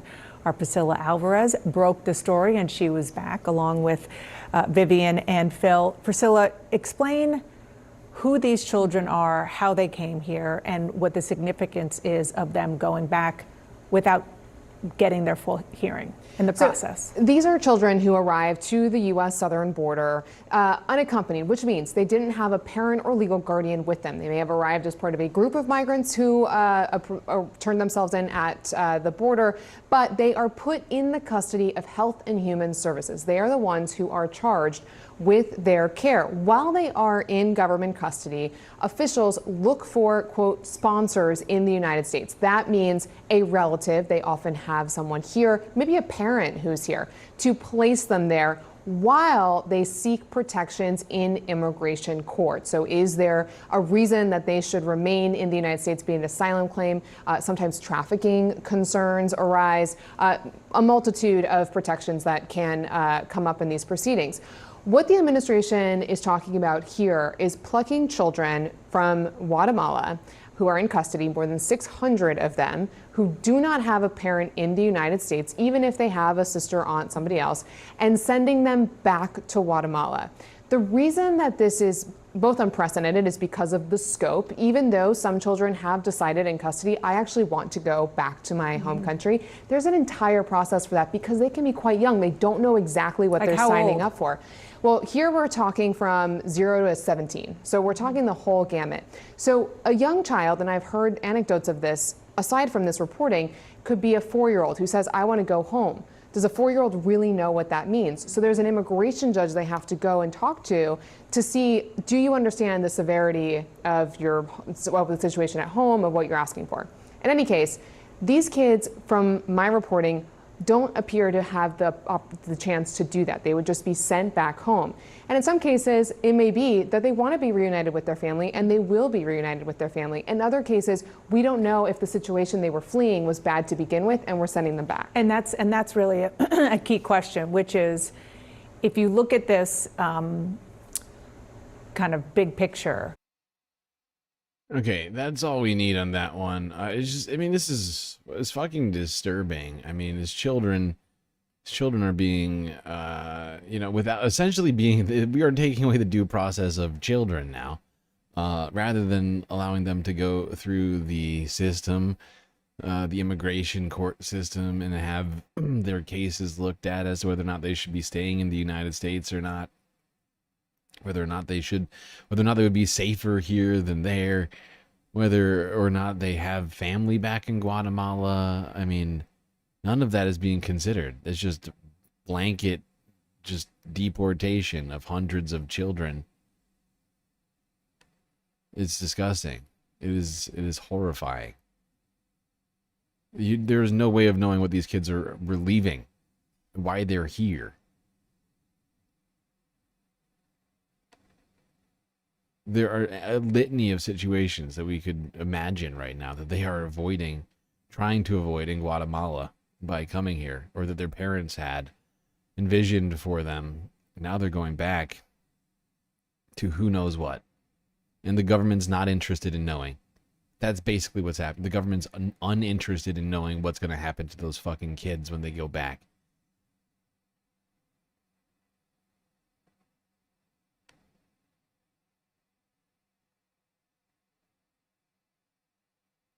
It is lacking all humanity. All right, let's do this one. This one's a pretty fucked story.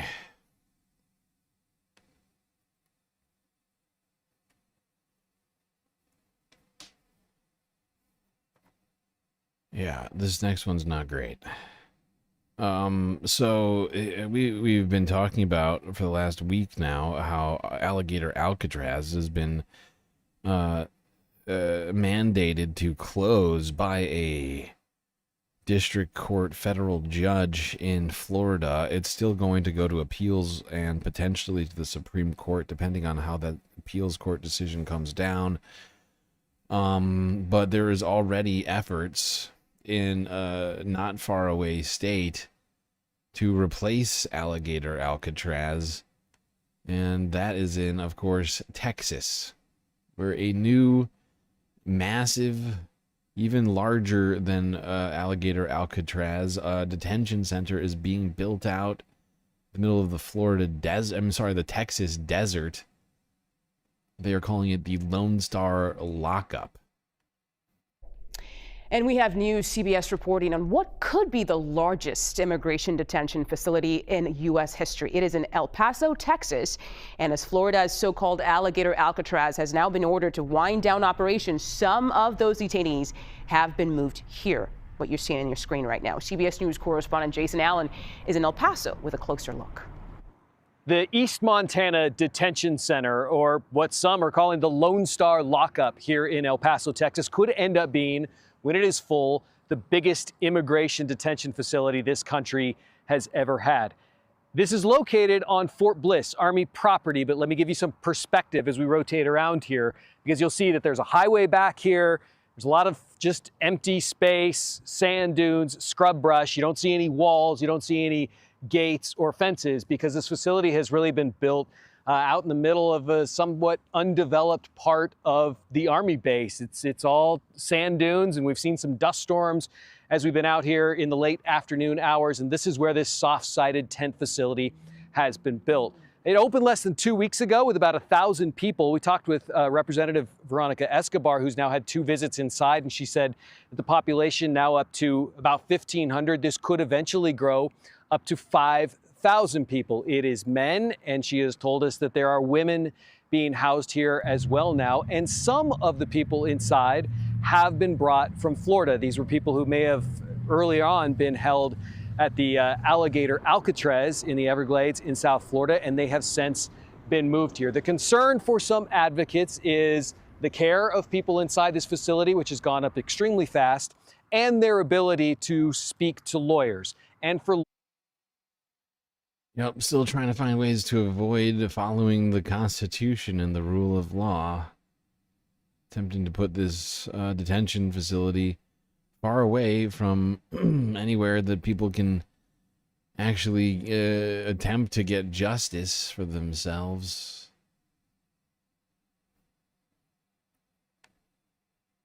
It is truly disgusting. It's disgusting. The world that we live in right now. Oh my gosh, Mish gifting galactic memberships.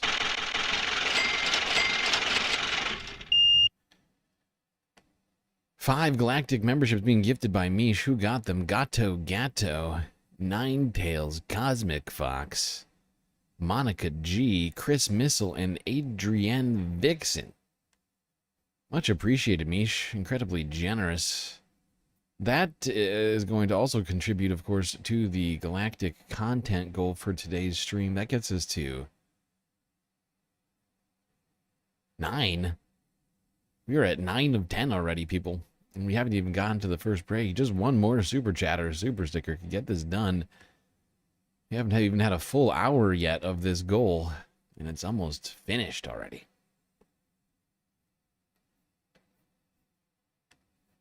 All right, let's go here now. Back to see what J.B. Pritzker had to say. Actually, this was going to be a segue to the next one. And it's about time. You know what? All right, I'm going to take a quick break. I'm going to take a quick break. Don't worry, though, chat. We will be right back after these brief messages. We're going to be transitioning from talking about the National Guard and ICE and immigration enforcement to talking about some other things that have been going on in the United States, including the redistricting fight, among other things. The revocation of Kamala Harris's security detail. And much, much more.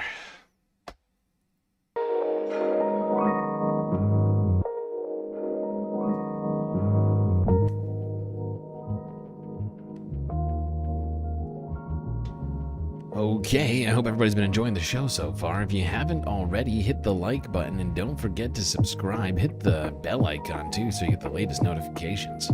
While you're at it, do also consider contributing to the Galactic News Network, as we are completely funded by individuals like you. A lot of great ways, of course, for you to show your support: YouTube, Super Chats, Super Stickers, and memberships. Cash App and PayPal if you prefer your money go directly to funding the stream rather than the bottom line of YouTube. But of course, the very best way to get the most space benefits for your Earth dollars is to go onto Patreon and become a Galactic Patron. $3 a month will get you access to a cornucopia of space benefits unseen by the rest of the goddamn Milky Way galaxy. Things like Avatar, which you could place on one of the break screens like the pool here. That's right, you could be hanging out poolside with me and the rest of the patrons, or perhaps sipping a cool drink by the bar, taking a dip at the lake, or hanging out in the Galactic City streets, all possible. You tell me what you want your avatar to be and I'll make it happen, but that's not it. Shout-outs at the end of every stream and much, much more. Anyway, chat, that's enough for me. Enjoy the break. Grab yourselves a drink, maybe a snack. And I'll be right back.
All right, Space Fams.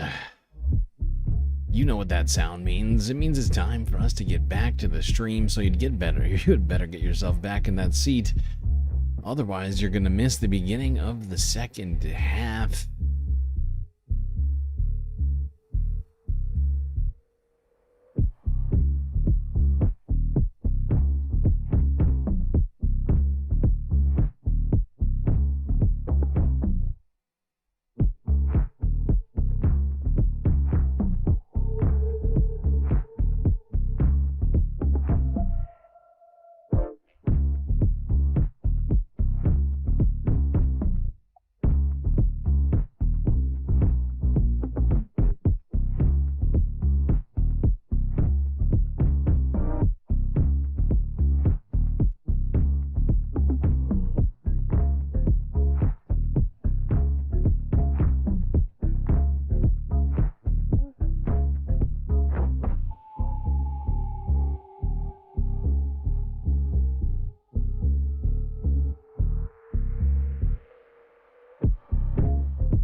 All right, everybody, that's the end of the first break. Still got a lot of stuff for us to cover today, and over the break, I noticed that somebody donated on PayPal. PB, who I don't even see in the chat, donating to the goal. Completing the goal, in fact.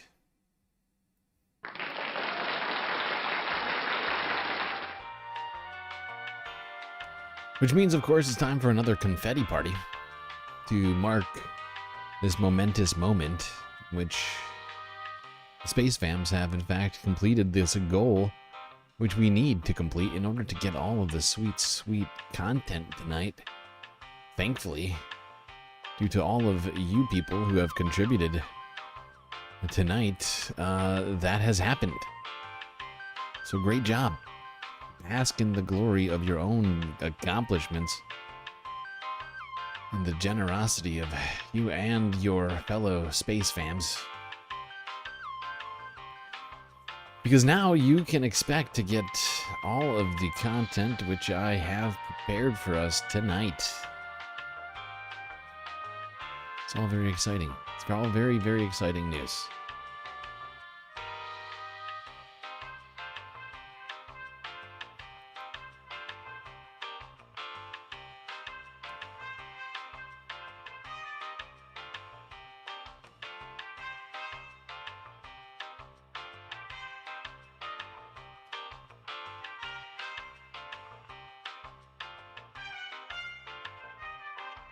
J-Rock rolled 38,000 joints. Wow.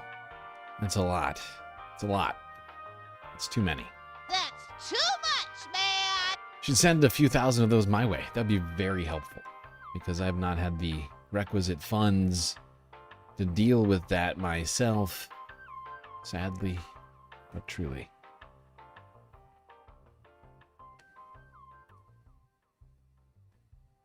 It's true. It's true. Bills and food have come before that.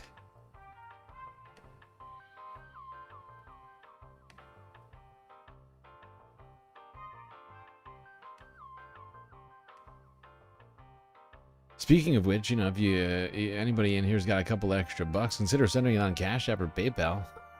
Help us out over here. I know we just completed the goal, but just saying. We're talking about all these thousands of joints being rolled.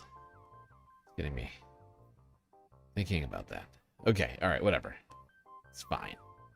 I'll be fine without it. It's gonna be fine. Okay, let's go here. JB Pritzker had some stuff to say about Donald Trump and one of the reasons why he is deploying the National Guard. Let's hear what JB's got to say here.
There you go. That's the piece that I wanted there. J.B. Pritzker claiming that Donald Trump's mobilization of the National Guard is in some way an attempt to disincentivize people from going to vote.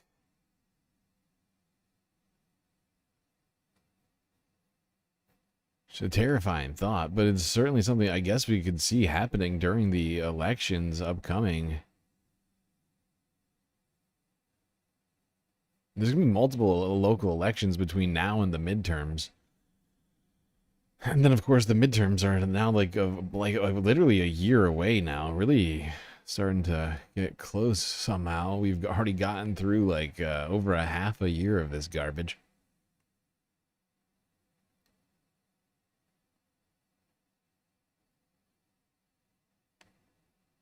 Speaking of the elections, let's go here. Of course, the redistricting fight has been taking over the country. Texas drawing up new maps, causing Democrats to flee the state. They eventually made it back.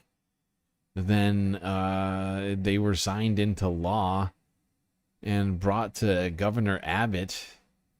This was him signing these maps into this is Governor Greg law. Abbott.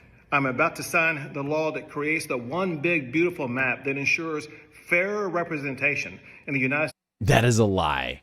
That is not. It is not. This in no way gets fairer representation for the fucking state of Texas. This guy is such a piece of fucking garbage. This is Governor Greg Abbott. I'm about to sign the law that creates the one big, beautiful map that ensures fairer representation in the United States Congress for Texans. I want to thank Lieutenant Governor Patrick, Speaker Burrows, Senator King, Representative Todd Hunter, Representative Cody Vasut, and all of the legislature who stayed in the Capitol and got this law to my desk.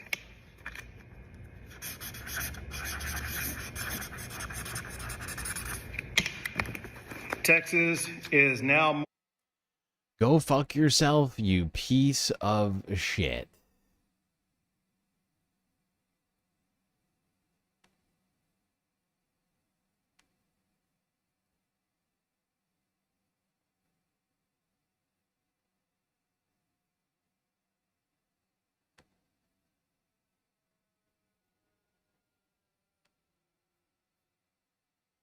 This plan is not at all fair in the slightest, okay? I just want to look at some statistics here.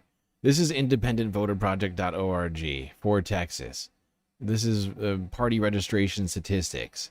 Out of 17,485,000 total registered voters, 8.1 million of those 17 million voters are Democrats in the state of Texas, while only 6 million are Republicans and 2.7 million are unaffiliated. Right? So if you add all the unaffiliated voters to Republicans, you got, I don't know, maybe 9% more voters than Democrats. That comes up to about 9.3 million versus 8.1. But if you just go by party affiliations, there's more Democrats in Texas than there are Republicans. And yet, with this map that fucking douchebag Abbott over here just said was going to make the state fairer, more fairly represented, it's going to disenfranchise Democrats even more. Right? This is going to make it so that they only, rather than, 8? They're going to have 3 or something, 3 seats in Texas versus 15 seats for Republicans or more than that. It's insane. It's the most undemocratic and unfair possible thing. Look at this fucking piece of shit just gloating over it. Oh, we're making it more fair here in Texas. Look at us.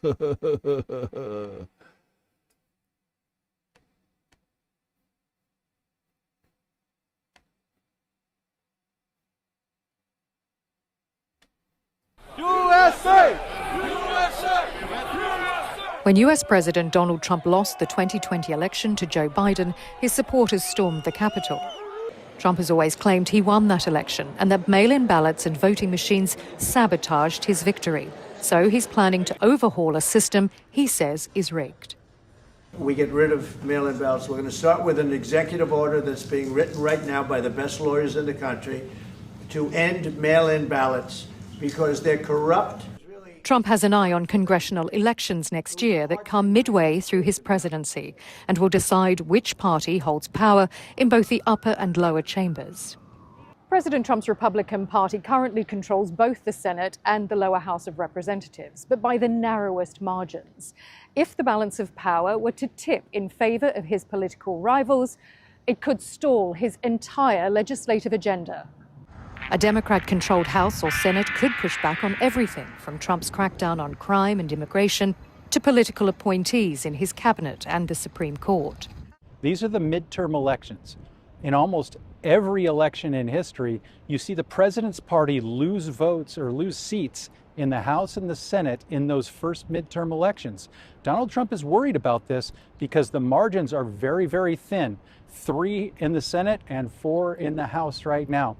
That's why Trump is trying to redraw the voting map of Texas and other red states. Texas almost always votes Republican. It twice helped catapult Trump to the presidency. But some districts vote Democrat, mostly black and Latino areas. Trump believes he can tweak the electoral boundaries, flood those blue districts with red voters, and pick up an extra 5 congressional seats. We are Texans! It's not illegal, but it is controversial. Critics call it gerrymandering, named after a Massachusetts governor from the 1800s. In many ways, we are living through the gasps, the echoes of American slavery. That is to say that America's voting patterns have been designed from the very start to be exclusionary. Texas Democrats fled the state this month to prevent a vote on redrawing the map. The governor, a Republican, issued arrest warrants to force their return. The fact that I'm still mad, angry, and furious means that I still want to fight.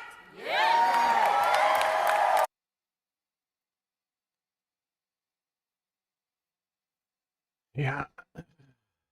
Well, unfortunately, no matter how much Texas Democrats fight, Texas Republicans are going to do whatever the hell they want, it would seem.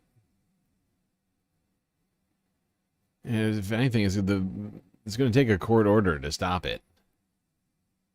And we'll have to prove somehow that people have been disenfranchised based upon their race or other protected classes. That's the only way. That is literally the only way that it will be stopped. And maybe it will be stopped. They are challenging it in the courts right now, but you know, for now, that is still an ongoing situation. Now, let's move on to this fascinating thing that happened earlier today. Donald Trump has decided to cancel Kamala Harris's Secret Service detail in what seems to be just a very petty move. Hello, I'm Caitlin Huey-Burns in Washington, in for Major Garrett tonight. Welcome to the Takeout and happy Friday. We have learned today that the Trump administration has ended Secret Service protection for Kamala Harris, the former vice president and one-time political rival of the president. While presidents receive Secret Service protection for life, vice presidents, by law, typically receive it for only 6 months after leaving office, as was the case with Mike Pence in 2021. But early in January of this year, then outgoing President Joe Biden signed an executive order to extend Harris's detail to 18 months once she departed office. Well, today, the White House has instructed the Department of Homeland Security to rescind that detail, effective starting Monday. Sources tell CBS News that the Secret Service ran a threat assessment of Harris and found nothing to warrant an extension. Nancy Cordes joins me now from the White House for more on all of this. Nancy, great to see you. I know it's a busy day there. Yeah, that's funny because the reason why Kamala Harris's security detail was extended because the Secret Service at that time deemed that she was actually under threat. So that's a fascinating and very quick shift.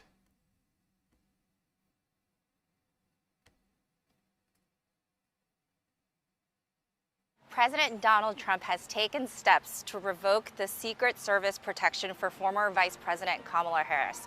What happened is that former President Joe Biden actually quietly extended Vice President Harris's security detail beyond the typical 6 months that former presidents gave. We didn't get a reason for it, but the AP is told that Kamala Harris personally asked President Biden for this protection. So this protection, the Secret Service detail, was supposed to expire sometime next summer.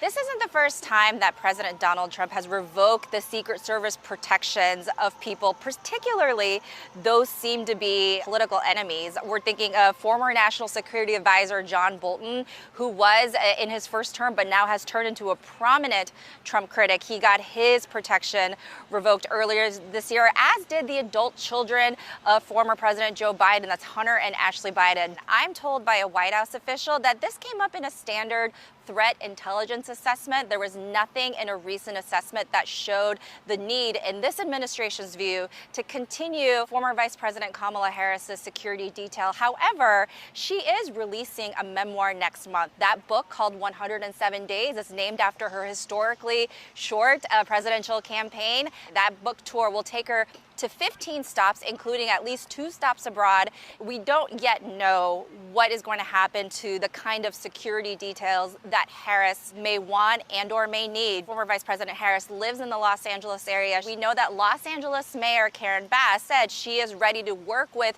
California Governor Gavin Newsom to make that security happen for the former vice president. This is important context here because the former vice president is not completely out of the political spotlight. She did say she is not going to run for California governor in 2026, but she is still definitely in the conversation to run for the Democratic presidential nomination in the 2028 campaign. Oh God! Don't even say it. I'm staying in the race. For the love of God, if Kamala tries to run again, I'm gonna lose it.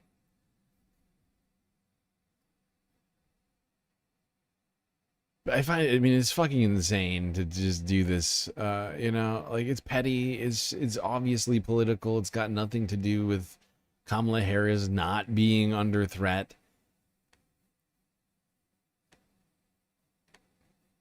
And this is just more distraction tactics. And honestly, some of it's working. We're not talking about the Epstein files anymore. Although we will probably be talking about it again soon, now that Congress is coming back.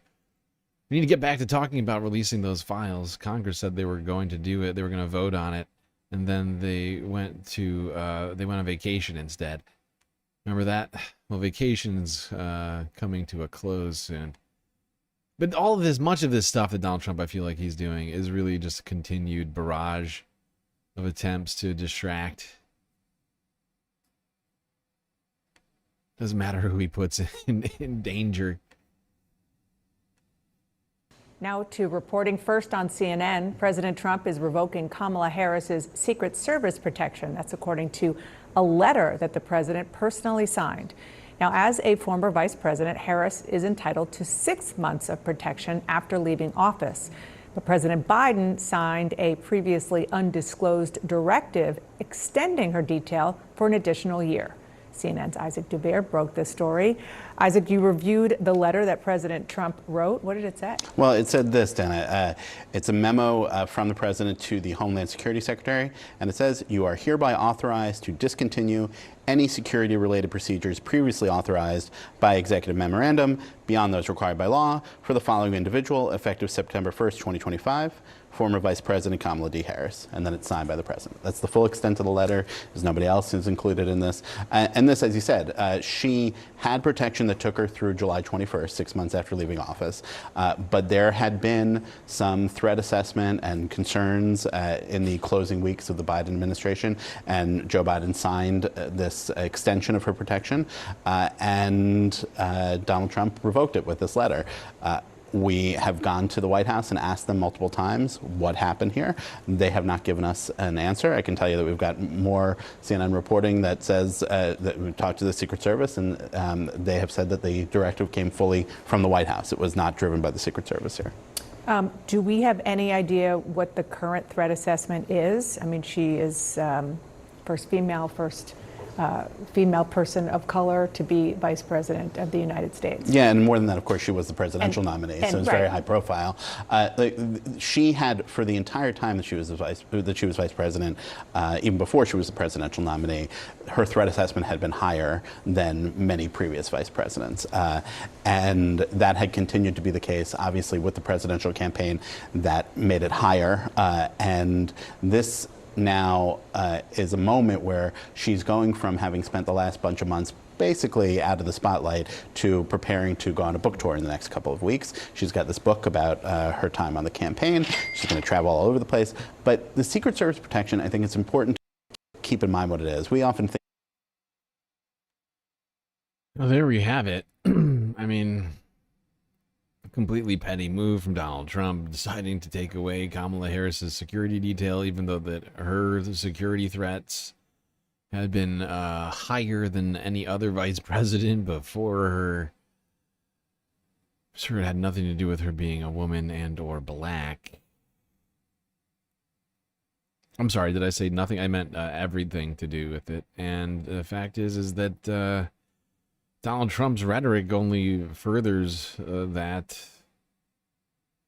rather than prevents more problems, just adds to it.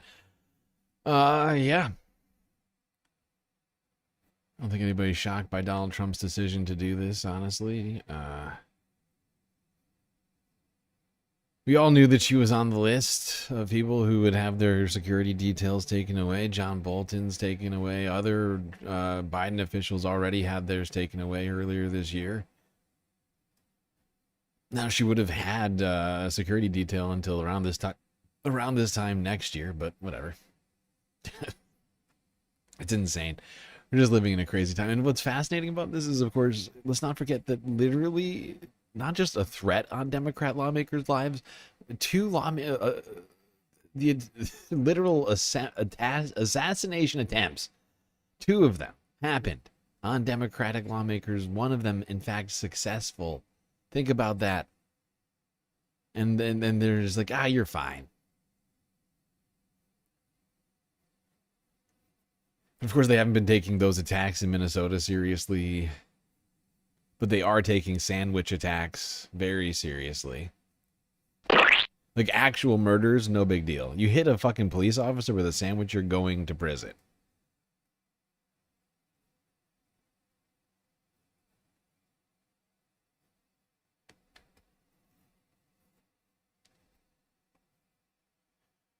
All right, now while we were, let's go here. I actually meant to put this before the Kamala thing. I don't know how this got out of order. But let's quickly talk about one Republican seat in the Senate, which could be up for grabs, although the likelihood of Democrats winning it may be somewhat low. Iowa Senator Joni Ernst is apparently not going to be running for re-election in 2026, adding further complications to the Republicans' attempt to hold on to the Congress. We do have some breaking news from Capitol Hill. Republican Senator Joni Ernst of Iowa told confidants she's not going to seek re-election in 2026. We get that from multiple sources to CBS News that Ernst plans to make that announcement next week. White House officials had really hoped that Ernst would run again instead of joining other Republicans who are also leaving the Senate. CBS News congressional correspondent Nicole Killian joining us now. Nicole, what more can you tell us about this developing news? Well, obviously, this was an announcement that we were anticipating, although we didn't know which way the Iowa senator was going to go. But look, as we get further and closer to the midterms next year, we have already seen a number of senators either announce their reelection or that they are stepping down. So all eyes had been on Iowa Senator Joni Ernst for some time now. But now we have confirmed, according to our Jennifer Jacobs, that she does intend not to seek reelection, that this will be her last term, and she will make that announcement official at some point next week, we believe next Thursday. So again, this leaves yet another open vacancy that Senate Republicans will have to fill, since there are a number of Democratic candidates who have already announced in this contest, but it just once again kind of opens up the map potentially for either side. Well, and we know Iowa is hot. Well, this is a fascinating development, but it would seem Joni Ernst's not interested in staying in government any longer, looking to go into the private sector, apparently. Make the big money.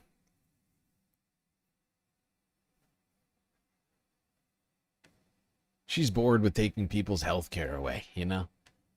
Gotta challenge herself. All right. Let's go here. Talk about the roads of Florida.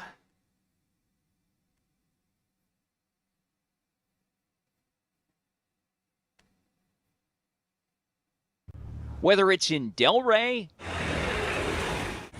Tampa, or Orlando, roadway murals are getting marked for elimination this summer, stirring up mixed feelings amongst Floridians. I think that's crazy. Why is the state making this decision? What's it based on? My opinion is you shouldn't be writing on the streets to begin with. Oh, yeah. Because it affects drivers. Oh, it affects drivers. Oh, oh, writing on the streets affects. Oh, it's so hard to. Oh, inside my eyes, I can't tell the difference between a drawing and the road. The rubber meets the road. Well, good morning. Insisting Florida's streets should only serve one purpose: people, not politics. The Florida legislature passed the law that was very clear that I signed into law. We're not doing the commandeering of the roads to put up messaging. Florida's Department of Transportation says more than 400 locations across the state were ID'd for removal, including Pride-themed murals, Back the Blue tributes, even crosswalks designed with FDOT's prior approval. Anything you can bring up from the past essentially is irrelevant now because we have a new law and we have a new standard, and we're simply implementing that standard, and it's across the board. You know, pavement art is not allowed, and we're removing everything that's not compliant with state, federal standards. Critics say the removals are not neutral at all, especially after FDOT painted over the rainbow crosswalk outside Orlando's Pulse nightclub, the site of the 2016 massacre that left 49 dead. Yeah, and it's fucking disgusting. I mean, they're doing this. This is a political thing, okay? This is absolutely a fucking political thing. It is offending the very sensitive Republicans in Miami or wherever to have to see rainbows sometimes. Over here. Police now guarding the intersection after activists continue to recolor it with chalk. It prompted lawmakers like LGBTQ plus State Senator Chevron Jones to sound off in an MSNBC op-ed. The removal, he said, was not a, quote, neutral act of urban planning, but a calculated move, noting the cited law lacks specifics. It gave the Florida Department of Transportation the ability to enforce compliance when it came to traffic control standards and devices. It had nothing to do with crosswalks. So the governor is hiding behind the law to justify an absolute political decision. Orlando State Rep Anna Escamani calls the controversy silly, saying Florida shouldn't be wasting time and taxpayer money trying to prevent something these communities clearly want. Everyday people. Yep. They do seem to want it. As you can see here, people have decided to paint back over it.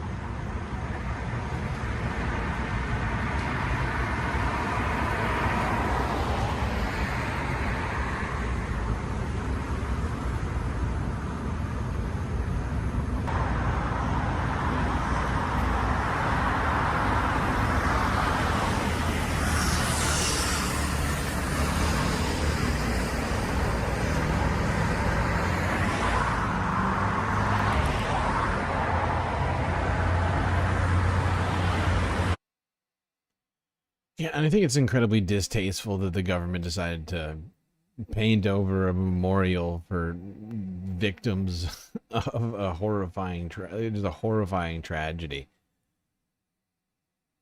It's incredibly callous.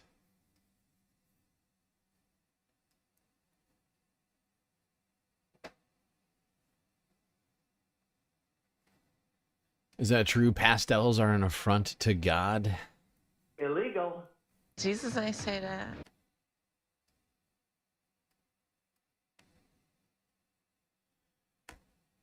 But it's not just crosswalks that are offending Republicans. In Colorado, they are hyperventilating over dual gender, non-gendered bathrooms. The Trump administration is attempting to force a Denver high school to change 2 bathrooms it says creates a hostile environment for students. The U.S. Department of Education today ruled that 2 all-gender restrooms at East High violate Title IX. Glad to have you with us this Thursday night. I'm Shannon Ogden. The Education Department says DPS must agree to take several actions to resolve the violations or risk imminent enforcement action. Denver 7's Claire Lavazorio has the follow-up tonight. She's hearing from students and advocates about this decision and working to learn just what the district plans to do. A battle over bathrooms. The Trump administration is threatening to take action against Denver public schools over all-gender restrooms at East High School. The U.S. Department of Education claims the district violated Title IX and discriminated against female students by converting a girls' bathroom into a gender-neutral one. Back in January, Denver 7 covered the launch of this federal investigation. Denver Public Schools says the gender-neutral bathroom was added as a result of a student-led process. And since then, East High School converted a boys' restroom into a second multi-stall all-gender bathroom. And the students didn't really care about the gender issues in the first place. Sophomore Miguel Chavez says most students don't have an issue with the bathrooms, but some parents do. This, in my opinion, is unlawful, immoral, and it is in fact a form of abuse. Nadine Bridges with One Colorado, an LGBTQ+ advocacy group. The existence of bathrooms are a form of abuse. Wow. That's too much, man! Disagrees. Title IX should be about protecting students, not punishing schools for inclusion. She says changing the bathrooms back could be harmful to students. Forcing Denver public schools to roll back inclusive restrooms puts vulnerable students at risk for bullying. The Department of Education has now given DPS 10 days to agree to take several actions to resolve these violations. Those include changing the bathrooms back, notifying schools they must have separate restrooms for boys and girls, and adopting biology-based definitions for the words male and female for all policies related to Title IX. They always talk about biology-based, but then they ignore the existence of intersex people. It's fascinating. Because, of course, you can have XXY. You know, that's a thing. Look it up. But they completely ignore that when they talk about science. Because they don't actually understand the science.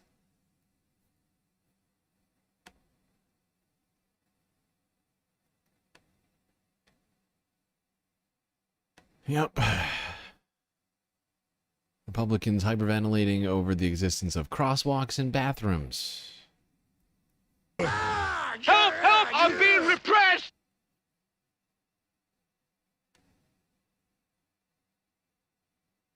Now, if you are hyperventilating, you can at least thank Donald Trump that your medicine, your anxiety medicine, is going to be much, much cheaper in the future. Oh, yes. I cannot wait for this one. This is everybody needs to get excited about this. Okay, tweet your heart out. Get truthing over there on Tweet Social. And tell Trump how excited you are about the 1,500% cut to prescription drugs. We picked up millions of people in the Republican Party. They lost millions of people. And I think we're going to do very well in the midterms. And I just want to say one other thing, and that's medicine. The cost of medicine all over the world is much cheaper than the United States because for years the world pushed us around, including our friends. And you go to Germany, you go to England, you go to different places, and you go to a store, and it's sometimes 10% of what we pay in the United States because they said, nope, we're not paying any more. You charge the United States. This went on for not going to do it. Wouldn't be prudent at this juncture. And I invoked favored nations. I said, I want to pay the same as they're paying. And Bobby Kennedy is doing a good job, and Dr. Oz is doing a good job. And I asked them, I mean, other than the basics that they're doing on autism and other things, which We got to solve that problem because it's crazy what's happening. It's out of hand. But this is the most important thing that can be done is favored nations, Bobby. And we're not talking about a 25% cut or 50. We're talking about a 1,500% cut. 1,500. Because people go to Europe to buy drugs. 1,500% cut. That's right, people. Get excited. 1,500% cut coming for drugs here in the United States. If you're paying $10 for a prescription right now, expect the pharmacy or perhaps the government to refund you $150 for that $10 prescription. Get excited, people. This is a big money-making opportunity for us. Oh my gosh, 1,500% cut. Getting paid to take our medicine. That is, talk about making America healthy again. I mean, my gosh. Big money. Forget a $10 drugs. I mean, some drugs cost hundreds, thousands of dollars. $100. You can expect $1,500 back from the federal government after buying drugs like that. It's all very exciting. Big windfall for people who are on meds. Now, of course, I'm being facetious. Donald Trump just doesn't understand how math works. But, you know. Might as well have a laugh while we're here.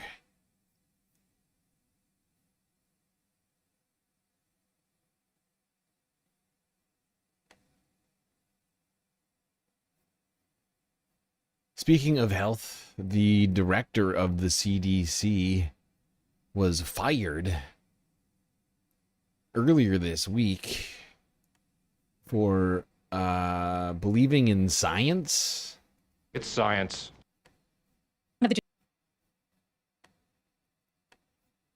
Genomics era. She was nominated by Donald Trump himself, but after less than a month on the job, the White House says that Susan Menares has been fired as head of the CDC. In a statement, the administration explained that Menares was not aligned with the president's agenda of making America healthy again. The nation's top health official, Robert F. Kennedy, would only say this about the firing during an appearance on Fox News. But the agency is in trouble, and we need to fix it. And we are fixing it, and it may be that some people should not be working there anymore. So if I'm confirmed as a CDC director... Menares, who testified before the Senate in June, says she was pressured by Kennedy, a vaccine skeptic, to change the agency's vaccine policy. She initially refused to step down, and through her lawyers, she accused Kennedy of weaponizing public health for political gain and putting millions of American lives at risk. When CDC Director Susan Menares refused to rubber stamp unscientific, reckless directives and fire dedicated health experts, she chose protecting the public over serving a political agenda. For that reason, she has been targeted. As the nation's top health official, Kennedy has effectively done away with an advisory committee that recommends vaccines. I mean, it is incredible. This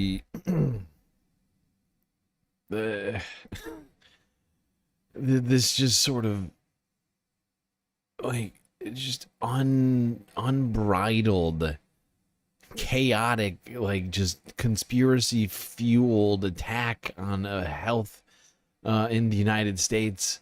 The fact that we have put people in charge, put specifically RFK Jr., a man who knows nothing about science, and everything that he knows about health is actually detrimental to human health. He's in charge of this shit, and we're pointing more and more to these people who just don't believe in science or medicine to be in charge of the health of Americans, and it's fucking dangerous. It's just purely dangerous. This woman who was fully qualified to do this job as director of the CDC, getting kicked out for not going along with the whims of a fucking anti-vax psychotic individual, not wanting to change the guidance for vaccines that the CDC puts out. Like, it's so wildly irresponsible. This woman was the most qualified person at HHS, honestly, in all the underlying agencies. And now she's gone. Another major shakeup at the U.S.'s top health agency. A new interim CDC director has been selected after President Trump fired his previous pick to lead the Centers for Disease Control and Prevention. Jim O'Neill, a deputy to Health Secretary Robert F. Kennedy Jr., will now serve as acting director. The administration wants O'Neill to replace Susan Muneres, who is fighting her removal just a month after starting the job. The situation has caused bipartisan concern as Kennedy pushes anti-vaccine policies. I would say this, that first of all, I will confirm that we let go Susan Muneres yesterday. I'm not going to talk about personnel issues, but you know, the CDC is an agency that is very troubled for a very long time, and anybody who lived through the COVID pandemic, all of these are recommendations that were not science-based, all the misinformation. Shut the fuck up. That the CDC has. RFK Jr. shouldn't be allowed to say the word science, okay? This guy doesn't understand science. He doesn't have a degree in any scientific field. He has no qualifications whatsoever. His website today, that among the top 10 medical innovations, greatest medical accomplishments in history was abortion. This is one of the greatest medical accomplishments because it keeps small families. Abortions are one of the greatest. Really fascinating. Go to the website, look at it. Fluoridation, giving kids a toxin, and vaccines. So there's a lot of trouble at CDC, and it's going to require getting rid of some people over the long term in order for us to change the institutional culture and bring back pride and self-esteem and make that agency the stellar agency that it's always been. Everything that RFK Jr. is doing right now is actively destroying any pride or self-esteem left at the fucking CDC and other health and human services agencies. It is fucking insane. This anti-science attack on our scientific institutions. Healthcare, you don't need science, okay? There's some yoga TikToker who told me that you can solve cancer with colloidal silver.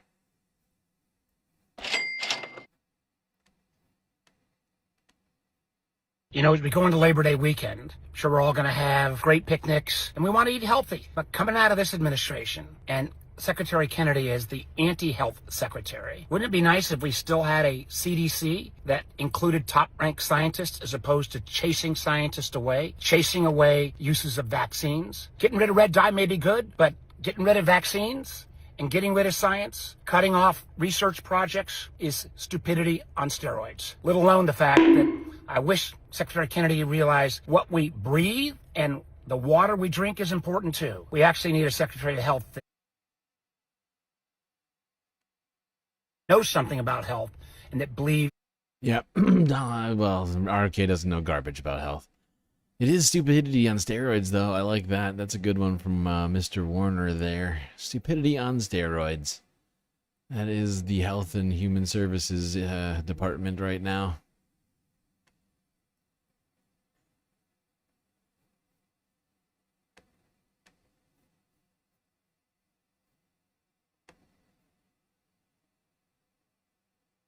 Another major change today at the CDC. HHS Secretary Robert F. Kennedy Jr. has now named his deputy, Jim O'Neill, as acting CDC director amid a tumultuous shakeup at the agency. O'Neill is set to take over after Director Dr. Susan Muneres was fired this week, a position that she held only a few weeks after getting confirmed by the Senate. And O'Neill was actually there for her swearing-in ceremony in late July. We're learning that Dr. Muneres was pushed out after clashing with Kennedy over vaccine policy. Her ousting led several other high-ranking CDC officials to resign in protest. And O'Neill's appointment is already raising eyebrows. He doesn't have a medical degree or an advanced degree in public health. That's a first for any CDC director, acting or not. During the COVID pandemic, O'Neill also openly championed unproven, controversial treatments like ivermectin. CNN's Jacqueline Howard joins us now live from Atlanta. So, Jacqueline, what more are you hearing about Jim O'Neill? Well, Boris, I know many CDC employees have said that they want to know where his priorities lie, what his stance is on vaccine policies, because as you mentioned, there are many questions just around his background and his philosophies here. Now, during his confirmation hearing to serve as HHS Deputy Secretary, he did say that he supports vaccines. Have a listen. Senator, as you know, I'm very strongly pro-vaccine. I'm an advisor to a vaccine company. I support the CDC vaccine schedule.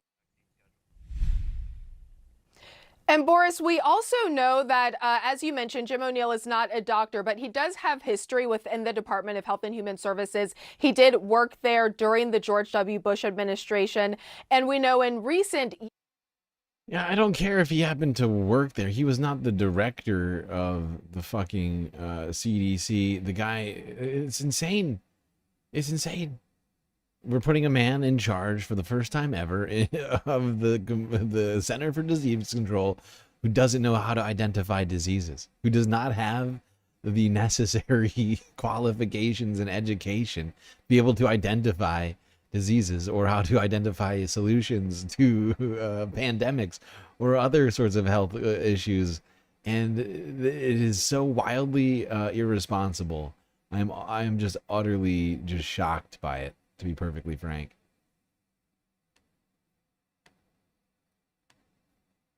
And be offered the COVID-19 vaccine. Among those states, all vaccine policies. And vaccine policies, Jacqueline, top of mind right now as we're heading into autumn, a time when many people might be getting their flu shots, their COVID shots. But the FDA this week approved the updated COVID-19 vaccines for a limited group. And in some states, you might not actually just be able to walk into a pharmacy and get the shot anymore. So who is now eligible for a vaccine this year and where? That's right, Boris. The groups that are eligible are adults ages 65 and older and younger people who are at an increased risk of severe COVID-19. So that may be due to an underlying health condition. But in some states have a policy where pharmacists cannot offer vaccines that are not recommended by the CDC's Advisory Committee on Immunization. Did everybody hear that just now? There are many pharmacies in this nation who do not issue vaccines that have not been directly approved by the CDC. Okay, just get that through your head right now. The director of the CDC, Susan Menarez, lost her job because she was unwilling to rescind the CDC's recommendations on vaccines, something which just a myriad of pharmacies across the United States all require to administer those vaccines. So if you take away the thing that she was fighting to not take away, then all of a sudden those pharmacies can no longer issue those vaccines. Do you see what's happening here? I mean, oh my God. Oh my God. We're going to have a resurgence of COVID. We're going to have a terrible fucking flu season upcoming. This is horrifying. And now we got a guy, and who knows if this guy's going to get approved, but I mean, like, for now he's the acting director of the CDC. He doesn't know fuck all about diseases, and he's going to be the one leading the CDC heading into flu season. That's great.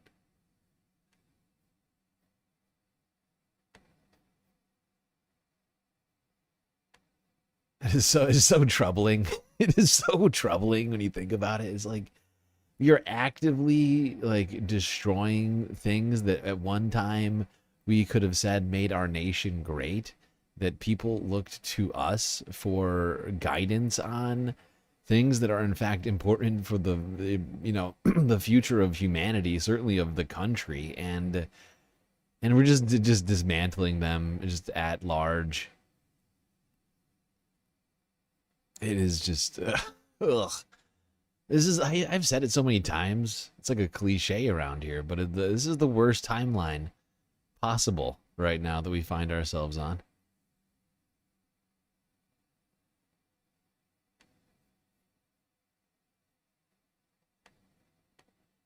Let's go here. This is Forbes breaking news from 8 hours ago.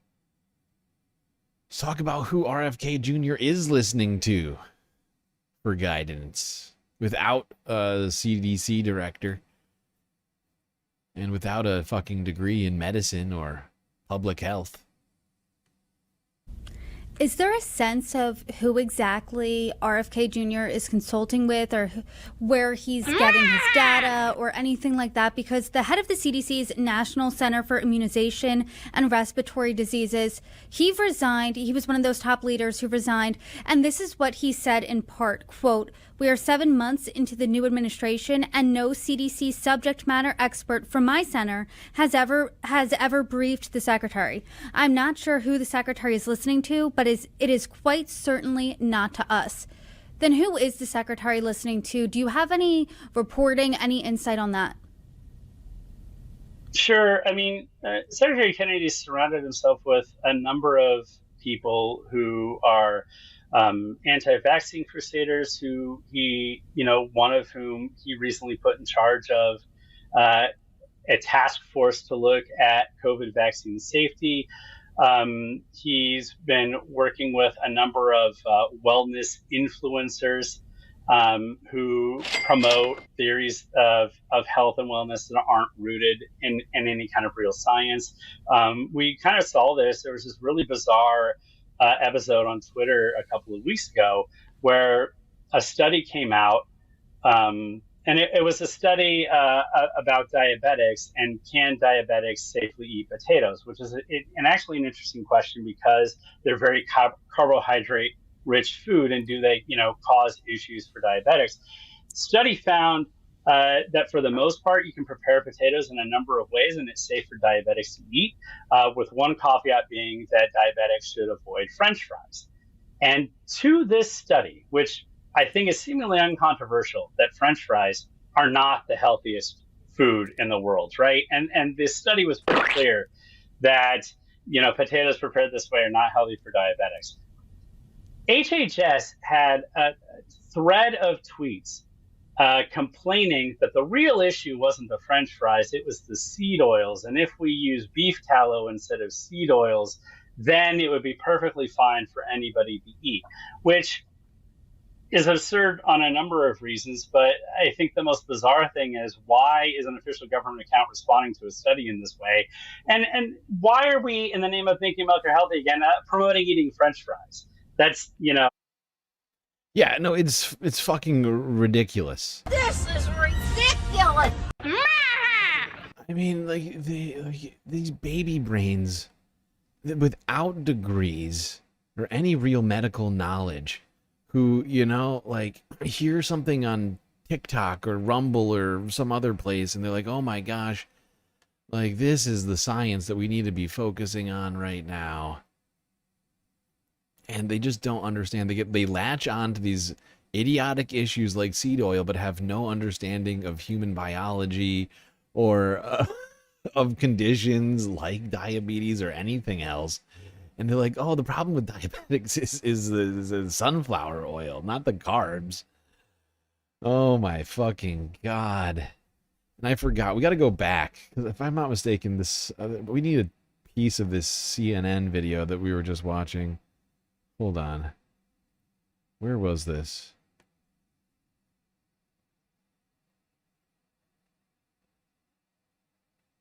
Because they too bring up, if I'm not mistaken, there's some point here where they bring up who RFK is listening to for scientific advice. Yeah, right here, right where I stopped it. Boris. Jacqueline Howard, thanks so much for the reporting. Brianna? Some of the officials who resigned from the CDC are raising serious questions about the decision making at HHS. Here's what one of them told CNN's Caitlin Collins last night. I think that another important thing to ask the secretary is, has he been ever briefed by a CDC expert on anything, specifically measles, COVID-19, flu? I think that people should ask him that in that hearing. That's number one. So the answer is no. So no one from my center has ever briefed him on any of those topics. Let's bring in Dr. Lena Wen. She's a former Baltimore Okay, that's all I wanted from that piece. But that guy, this guy back here, was a former official, top official at the CDC. He was the former director of vaccines and respiratory diseases, and at no time, according to him, did RFK ask for a fucking briefing.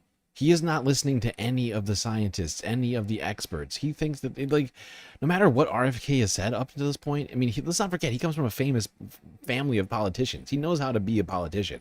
Okay, he knows how to lie and obfuscate, and that's all he's done up to this point. He told people going into this at the hearings that he was gonna, respect vaccine policies and listen to the experts and blah, blah, blah. And that was a lie. Those were all lies. He's doing the exact opposite. He's ignoring the experts. He's going after the experts for telling them, for sticking by the science rather than listening to his, delusion-fueled little nightmares and stuff. And that is the state of American fucking health right now.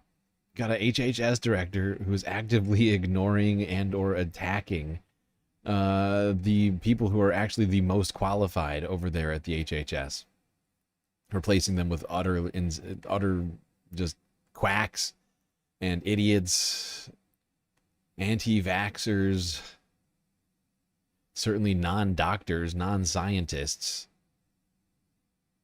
media people like fucking Dr. Oz. He doesn't belong there. I mean, he might be actually one of the most qualified people there, which is shocking to say because he really doesn't belong there either.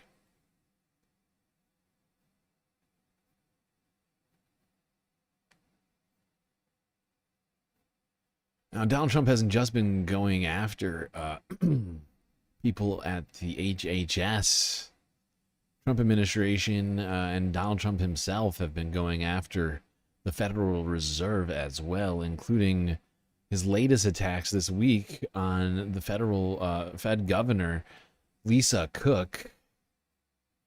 Judge is hearing arguments on Trump's attempted firing of Lisa, who is fighting her firing actively in court. Here's CBS from 10 hours ago. There's developing news in the battle between President Trump and Federal Reserve Governor Lisa Cook. You probably heard that Cook is now suing the president over his attempt to fire her from the board. The two sides were in court this morning, where Cook's legal team requested a temporary restraining order that would block Trump from removing her from the post. The answer from the judge? No decision. CBS News Justice correspondent Scott McFarlane covering all of this for us in Washington. Scott, break down for us what happened in court today. Well, this drama is going to last at least through the middle of next week. Lisa Cook, through attorneys in the courtroom, making a pretty impactful argument, if not historic argument, that she believes her purported firing would be unconstitutional, a violation of her Fifth Amendment rights to due process. What's more, making the argument she has not had proper opportunity to respond to the allegations made against her, that she claimed two different properties as her primary residence on mortgage applications with U.S. banks. The Trump administration has argued that they have cause, the president has cause to fire Lisa Cook because of these allegations of two different properties being declared her primary residence to a bank. In court today, one of the things that was most striking was the consistency with which Lisa Cook's attorneys argued that those are just allegations, that they are allegations that have not been proven. They are allegations to which Ms. Cook has not had an opportunity to properly defend herself. And what's more, they're making the argument if the president can do this, pick up on any speck of an allegation and use that as cause to fire somebody from a board, he can stack all of these independent boards and agencies with people who are in line with his policy priorities. And they made the argument that runs counter to the tradition, if not the necessity, of independence in the Federal Reserve Board. Well, and as we look at the case and the days ahead for Yes, indeed. Donald Trump continuing to dismantle our government and every, precedent that existed before his return to office. He's just destroying everything. The government is already been obliterated. Every norm, every precedent just turned on its head. Attempting to turn the Federal Reserve into a political institution where he can determine what happens with monetary policy on a whim. A man who doesn't understand monetary policy, I would point out. Donald doesn't understand a single thing about economics, I don't think. I mean, he's proven as much with his, everything he says. 1,500%.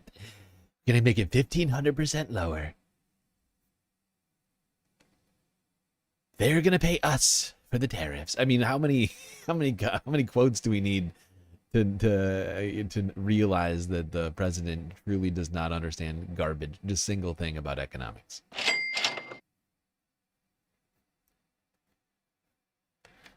Okay, well, let's move away from Donald Trump's attacks on the Federal Reserve.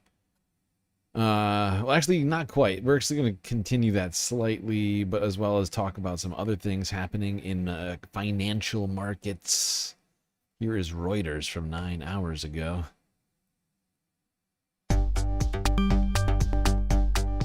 The latest U.S. inflation data and a dramatic day for the Fed. Eric Ditton of the Wealth Alliance joins us. Eric, let's start with the personal consumption expenditures price index from the Commerce Department. We saw, and this is for July, we saw the headline number come in at 2.6% annually and 2.9% for that core number, excluding, of course, food and energy costs. Anything under the hood jump out to you? The numbers were in line, the 2.6 and the 2.9, but let's be clear, 2.9 is the highest since February.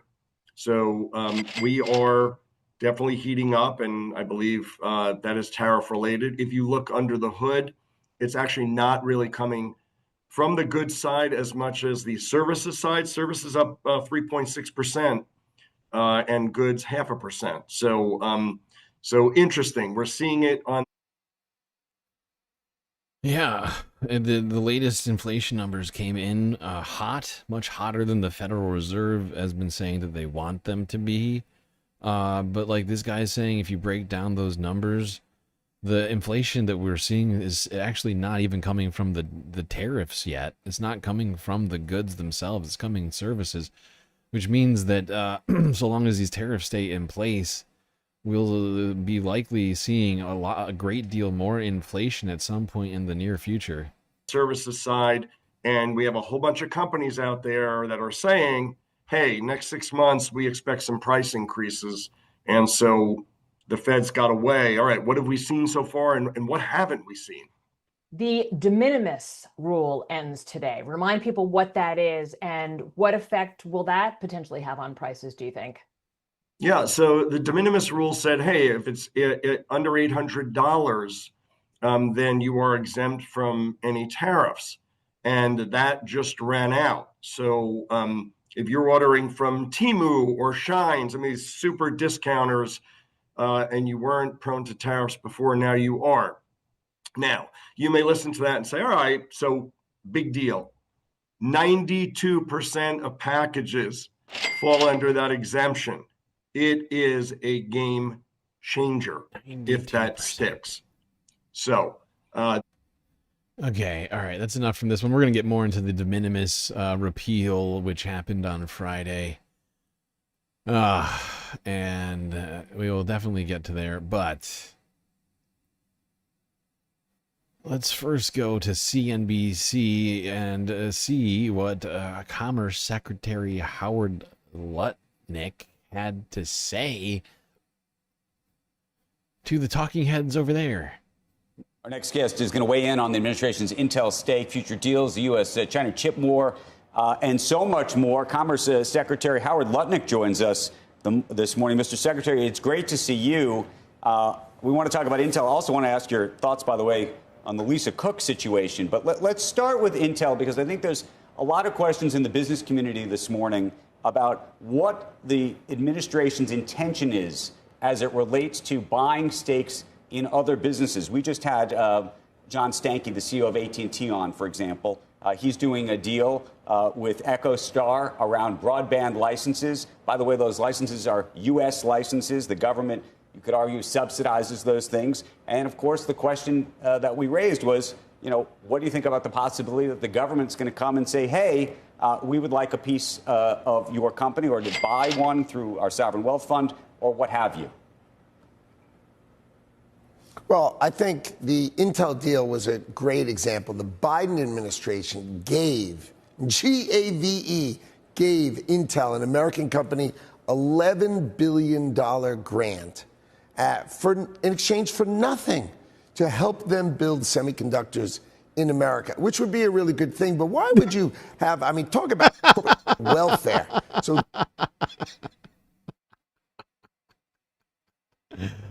Howard Lutnick, the U.S. government gave Intel $11 billion for nothing, aside from building chips, which would be a really good thing.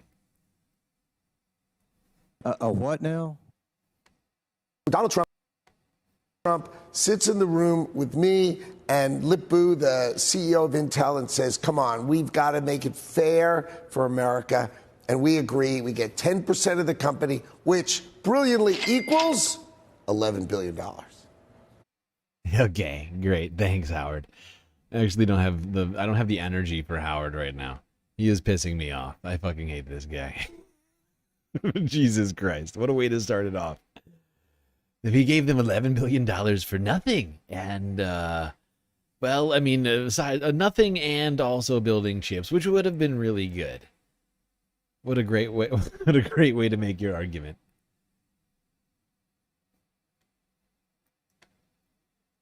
He gave they did nothing for it aside from something that would be really, really good. Okay, Howard. Thank you for that. Really appreciate it. Okay, hold on. I'll be right back, chat. Sorry for the...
Okay, chat, I am back.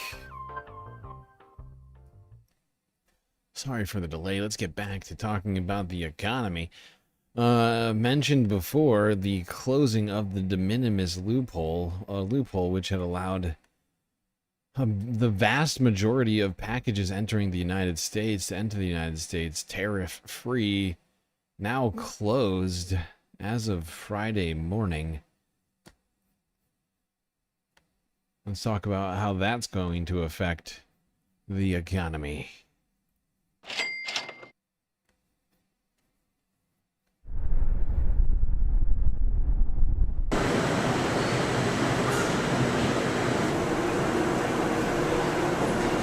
We still have some unclarities due to the executive order coming from the US and regarding the postal shipment of goods from one country into the US. For example, regarding the data exchange and the customs regulation, and unless we have clarity in these questions, we will have to suspend the shipment of goods via the postal networks from Germany into the US. There is not a big impact for our private customers who want to ship goods from Germany to the US, because the shipment of goods until 100 US dollar or 85 euros is still possible if it's declared as gift. And for our business customers, we have a shipment alternative, and that is DHL Express. The change of this rule is not a big surprise, but the time frame is very challenging for us because the new regulation comes into place from August 29, and we don't have enough time. So not only us, but all postal providers don't have enough time to guarantee a safe and legal shipment of goods to the US. There you go. DHL announcing to customers across the world that they would be suspending deliveries to the United States until they can figure out the logistics of the dropping of the de minimis loophole, which is going to hit so many people. I mean, this is going to be hugely problematic if this stays as is. Although there is a glint of light, a glimmer in the near future, which we'll get to in a moment. But for now, I would recommend everybody continue. I'm sure you know kind of what I'm referring to since it's in the title, but I would recommend everybody assume that these tariffs are going to stay in place. Let's go here. Reuters. 22 hours ago, U.S. duty exemption for small packages ends Friday. For good, according to officials. Post offices and package shippers around the world are preparing for a huge shake-up in how they send items to the US. The country's exemption from tariffs for packages valued below $800 ends on Friday, and administration officials say that is a permanent change. White House trade advisor Peter Navarro said the move would raise revenue and help stem the flow of fentanyl into the country. From now on, the US will collect normal duty rates on all shipments. However, during a 6-month transition period, shippers can opt to pay a flat duty of between $80 to $200, depending on the country of origin. The lower rate applies to places where Donald Trump has imposed duties below 16%, like the UK and EU. The top rate applies to countries where he has imposed tariffs above 25%, including China, India and Canada. It all means a huge shake-up for many firms and for online shoppers too. The so-called de minimis tariff exemption had been in place since 1938 and was raised to $800 in 2015 as a way to foster growth for small businesses on Yeah, I don't think people realize just how much of their shit this is going to affect. Just think about that, though, for a second. The de minimis loophole has been in place since 1938. Nearly 100 years. We're talking about 100 years of economic precedent that is being upended. And most people who are probably listening, probably not even capable of conceiving of this this world, because none of us have lived in it. Because all of us, most of us, I would assume, were born after 1938 and have lived in a world where we can get packages, we can buy things from other countries, and as long as it's less than $1,000, not have to pay tariffs on it. Well, that's over. That is fucking over. It's been the normal for 100 years. Everyone who's listening to this has been living in that world, and now we are being thrust into a completely different world where that is not going to be the case anymore. And now anything that is over $100 coming into the United States, it's going to get hit by all the taxes.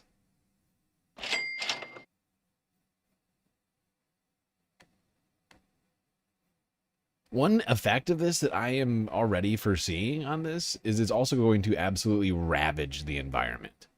Follow me on this. A lot of people, at least in my estimation, are going to attempt to find ways to circumvent this. One way to do that would be to break up shipments into smaller packages. And so my assumption right now is, at least to some degree, on the items that it can be done, on the orders that it can be done on, they're all going to be broken up into smaller packages. We're going to use up more. We're going to use up more resources to send the same shit.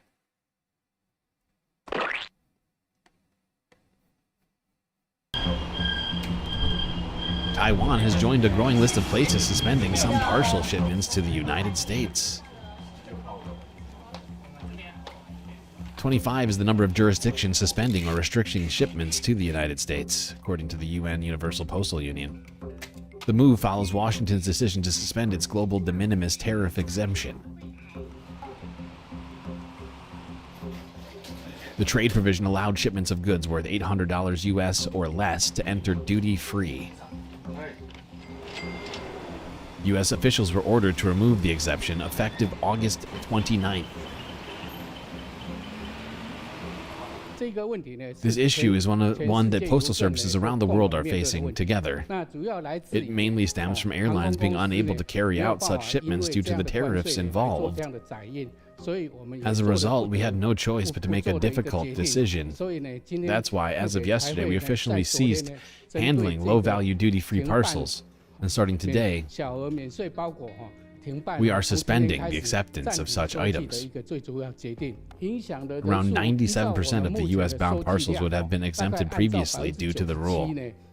These were originally exempt from duties with values under $800, which accounts for about 97% of the total shipments to the United States. Altogether, the number of such shipments is roughly 340,000 items. Countries like South Korea, India, and Thailand also announced service suspensions. Korea Post is continuously consulting customs agents approved by U.S. customs authorities. We are planning to resume U.S. shipments via express mail service within 1 or 2 months if possible. Wow. Wow. Do you hear that? Months. We're talking about months of delays now for packages coming. Wow, this is gonna grind the economy to a halt. Certainly the consumer economy. Holy fucking shit. We hope, that's the hopeful word. Those copium words right there. We hope to have this solved in a couple of months, says South Korea. But this is what's going on. We are undoing 100 years of precedent, trade precedent, and now all these countries are like, wait, what? Okay, okay, well, we're going to have to just stop sending stuff there because the companies can't cover these tariffs themselves. We're going to have to find a way to deal with the logistics of this now, and that may take some time. It's going to be massively problematic.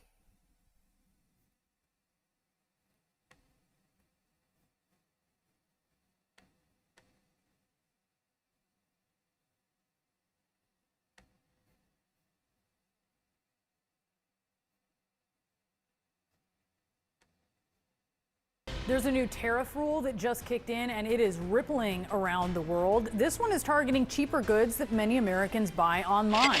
President Trump's executive order ends what is known as the de minimis exemption. And for decades, it has allowed packages that are valued at less than $800 to enter the country duty-free. U.S. Customs and Border Protection numbers show de minimis shipments account for 92% of all cargo that enters the country. Now companies from Asia to Europe are pausing their shipment parcels to the U.S., citing logistical compliance challenges. Official data shows that in 2024, the volume reached 1.36 billion packages, or 4 million packages processed each day.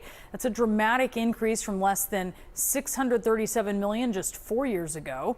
President Trump says de minimis is a catastrophic loophole that has been used to get unsafe or below market products into the country.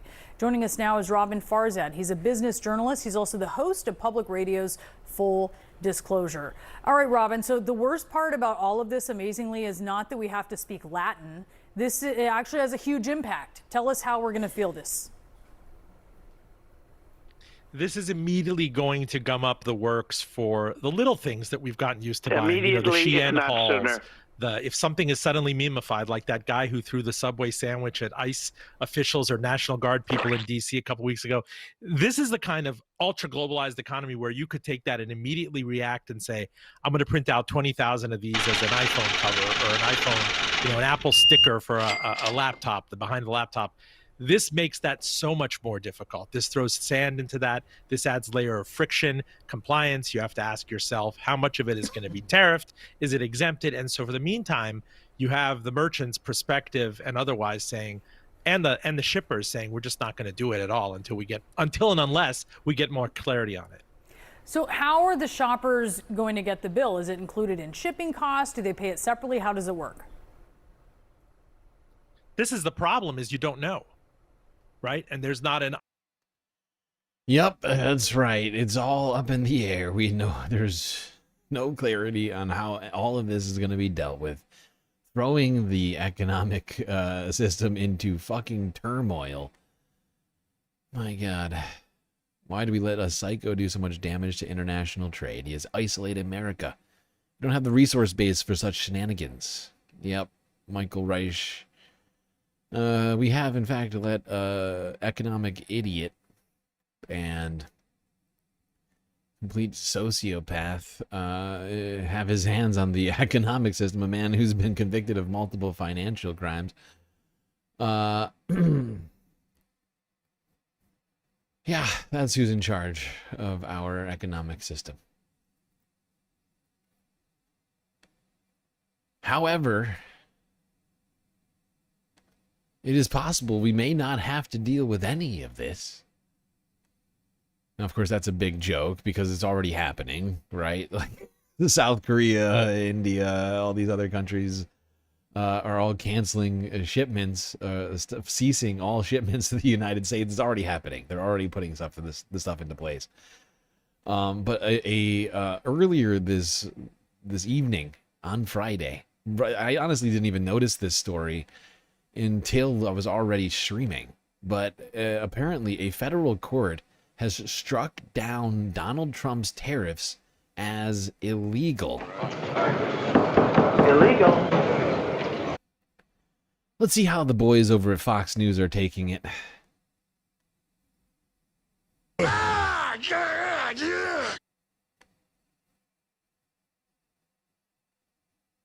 Just moments ago, actually, a federal appeals court ruled most of President Trump's tariffs are illegal. The court is saying the president exceeded his authority in imposing those levies. There's a catch, though, in this ruling. Correspondent David Spunt has details tonight, breaking just minutes ago. Good evening, David. Brett, good evening. The catch is that the tariffs can stay in place until October 14th. That's when the mandate from the circuit court, the federal circuit court appeals decision actually kicks in. This was a 127-page decision that just came down within the last 30 minutes. We're reading it, but it finds that most of the president's tariffs are unconstitutional. This was published to the public docket, as I said, within the last few minutes. Now, the panel found that the tariffs on nearly every country were not authorized, Brett, by the International Emergency Economic Powers Act and therefore are illegal. The court writing today unanimously, the statute bestows significant authority on the president to undertake a number of actions in response to a declared national emergency. But none of these actions explicitly include the power to impose tariffs, duties, or the like, or the power to tax. Now, arguments were recently held in Washington, D.C. This gives the administration the green light to go directly here to the U.S. Supreme Court, which we expect to happen very soon. We've not yet heard from the White House, but we are expecting something this hour. Now, as I mentioned, this ruling does not take effect until October 14th, according to this appeals court, meaning that for now, for the next 6 weeks or so, the president continue the current posture as we wait. See what I mean? And I didn't even know about this 6-week thing. This is going to make it even more complicated. So that means that for now, this de minimis loophole is gone. For the next 6 weeks, every country on the planet is going to be trying to figure out how, and every logistics provider like DHL, and or otherwise, are going to be just racing to find ways to deal with the end of the de minimis tariffs and how to pay them. How to pay the tariffs as these goods enter the country.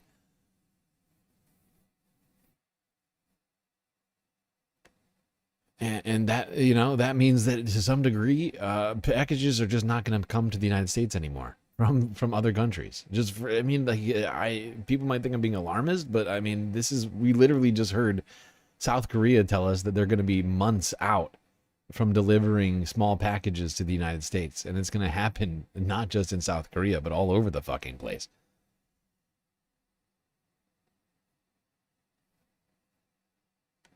All right, let's go here to Fox Business, the Business Fox channel. Let's see how they're taking it.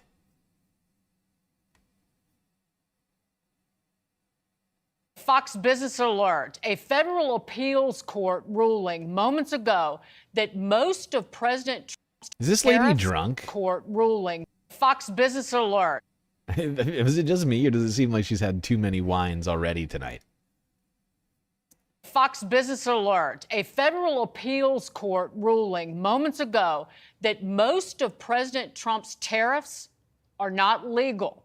The ruling goes into effect October 14th. And let's turn it over to our own Lydia Hu. Lydia.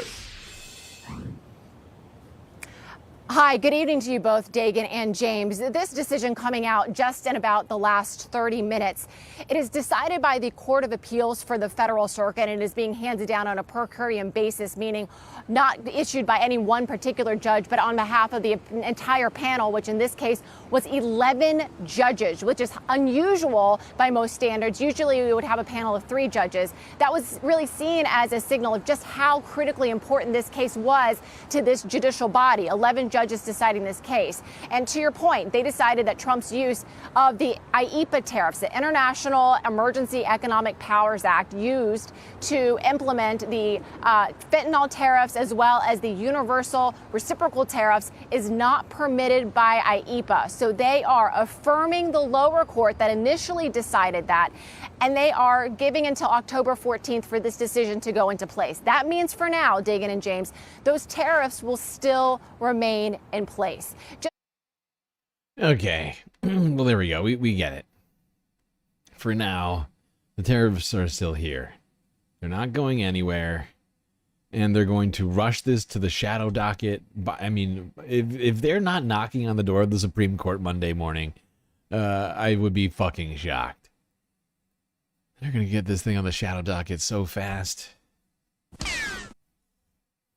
then the Supreme Court will just allow them to do whatever they want. All right, let's talk about an issue affecting America. Not just America, but it certainly is affecting Americans right now. That is the race to build data centers.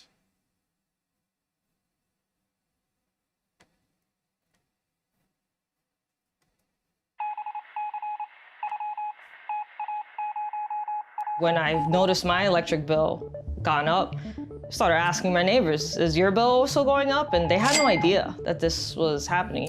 If you live in any of these states, your electric bill is higher this summer. It's not because of anything you did. You're paying more because the world's biggest tech companies are building so many data centers. I do guess that a lot of the world gets covered in data centers over time, but I don't know. Maybe put them in space. Is this something where we are committed to building out data centers across our 60 regions? We are absolutely going to. Big tech's quest for artificial intelligence is creating a tidal wave of new costs that are about to hit all of us, even if you live nowhere near a data center. The big problem is that we're all subsidizing the wealthiest corporations in the world in their pursuit of artificial intelligence. Americans' utility bills are rising while big tech's profits are going through the roof. We traveled into data center country and found a hidden wealth transfer. Everyday people covering the power costs of the data center build out. Companies like Amazon and Meta striking secret deals with utilities. It's all proprietary. It's all behind non-disclosure agreements and blacked out documents. And lobbying for a system that leaves all of us footing their bill, unless we do something about it. Come on! So I've always paid attention to my electric bill, mainly for environmental friendly reasons. I wanted to make sure I'm not using too much light, and what room am I using the most light. Cassandra Linez lives in northern New Jersey. In July, she got an electric bill that caught her attention. The thing I noticed right away was, compared to the same time last year, my bill has gone up, but also I noticed my usage went down. I started to pay attention to this box area where it describes your supply charges, and I noticed a $29 increase on my bill. To me, honestly, it felt almost like a slap in the face to use less energy and then get charged more for it. A lot of folks sometimes work 2 to 3 jobs to be able to pay their bills and don't take the time or have the time and luxury to even look down at their bill. I sat down with a neighbor and I asked her about her electric bill, if it's gone up. And she was like, well, where would I check that? And she brought it out and I checked and her bill looks the same as mine. It's also gone up in the supply section. I wanted to understand why Cassandra and her neighbors are suddenly paying so much more for electricity every month. To figure that out, I ended up having to travel 300 miles south. This is like the Wall Street of the data center industry. Julie Bolthouse researches the dramatic growth of an area of Northern Virginia known as Data Center Alley. So there's already over 200 data centers that are built or approved in Loudoun County. We have the largest data center market in the world by far. And so there's a race to ensure that these companies have enough space to grow out what they hope to be the future of AI. The demand is just off the charts. We're the biggest owner, the biggest developer of data centers, and our pipeline right now is up 25% year on year.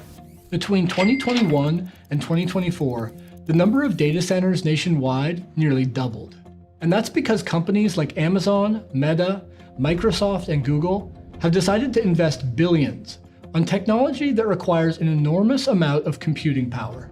What does it take to win? For AI, that means you've got to have the most powerful training compute. Training compute is kind of like the engine. There's horsepower of the engine. We are basically all in on this. We're building multiple multi-gigawatt data centers. As the tech industry is currently conceiving of artificial intelligence, it just requires. These people are dangerous to humanity, okay? They are a danger to all of us, okay?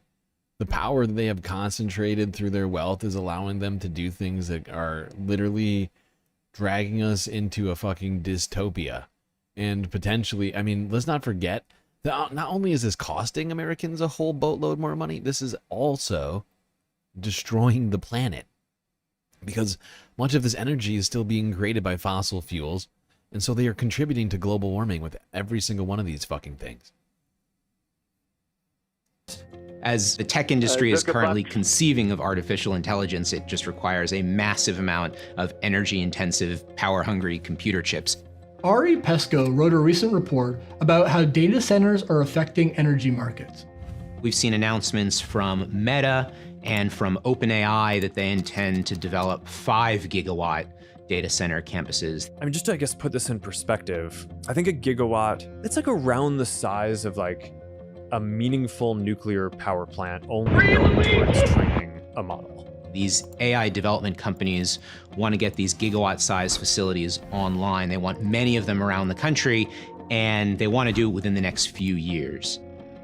In 2025, the tech industry is expected to spend about $475 billion on data centers, up 42% since last year. Today, data centers make up about 4% of US electricity demand. In just the next... I just want you to think about that. They're going to spend $500 billion on data centers while people are starving on this planet. Okay?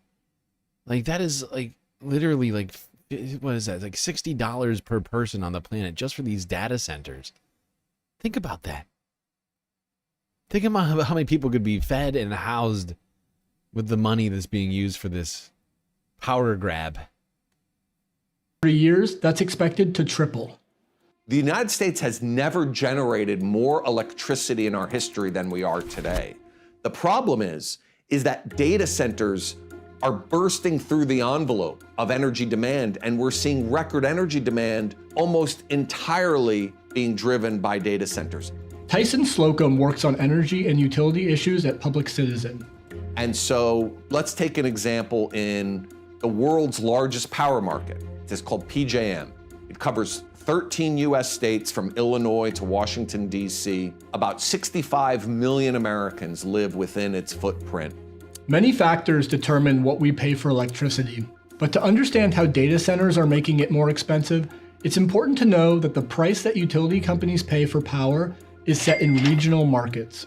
The biggest of those is a market known as the PJM.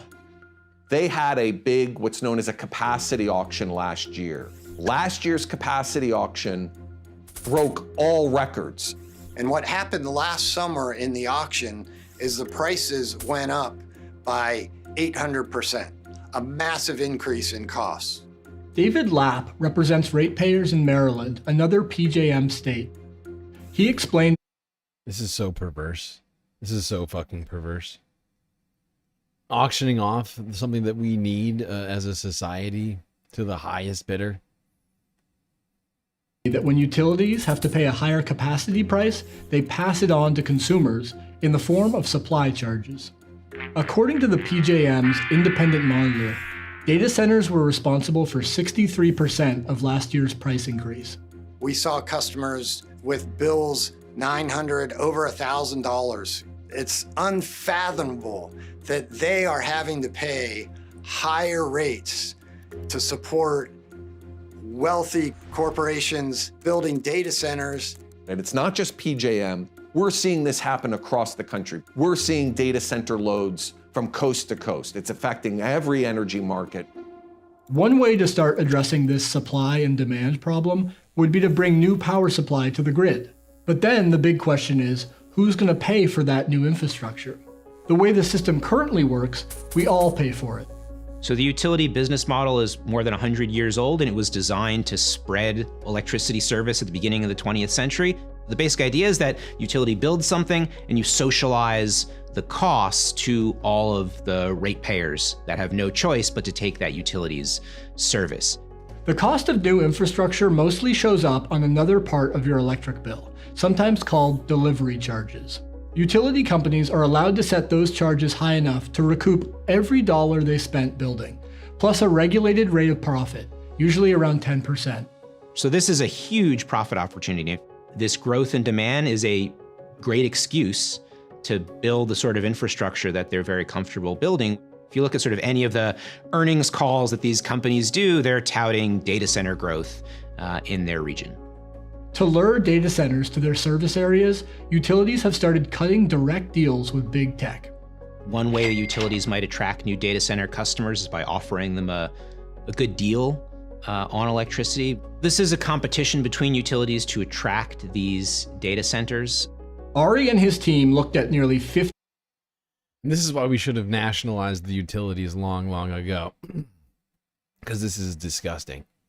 I mean, I want you to think about this. There are people who, I mean, it's not just for our computers and our, electronic devices, our phones. The electricity, of course, heats and cools people's homes, right? With winter coming up, we shouldn't be worried about whether or not Facebook can afford to pay for their bill. Okay, we should be worried about, impoverished people struggling to keep their homes heated during the winter, right? Like, that should be the main focus of all this, is ensuring that people can survive, right? Instead, we've just perverted the system and made it, a profit-seeking opportunity for capitalists, tech entrepreneurs, and, like, it's disgusting. It is fucking disgusting.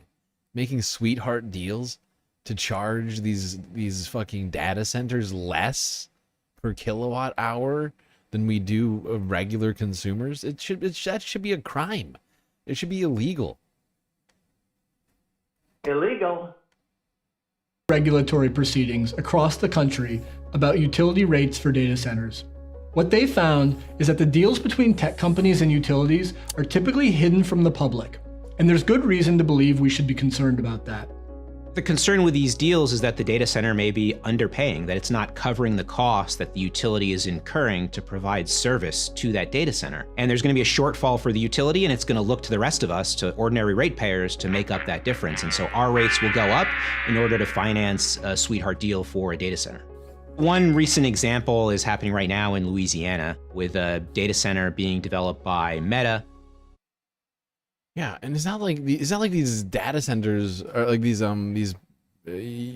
energy providers are like, saints, like they're like philanthropists or something. They're money-making businesses. They're getting into these deals because they're incredibly profitable and helpful to their revenues and all these other things.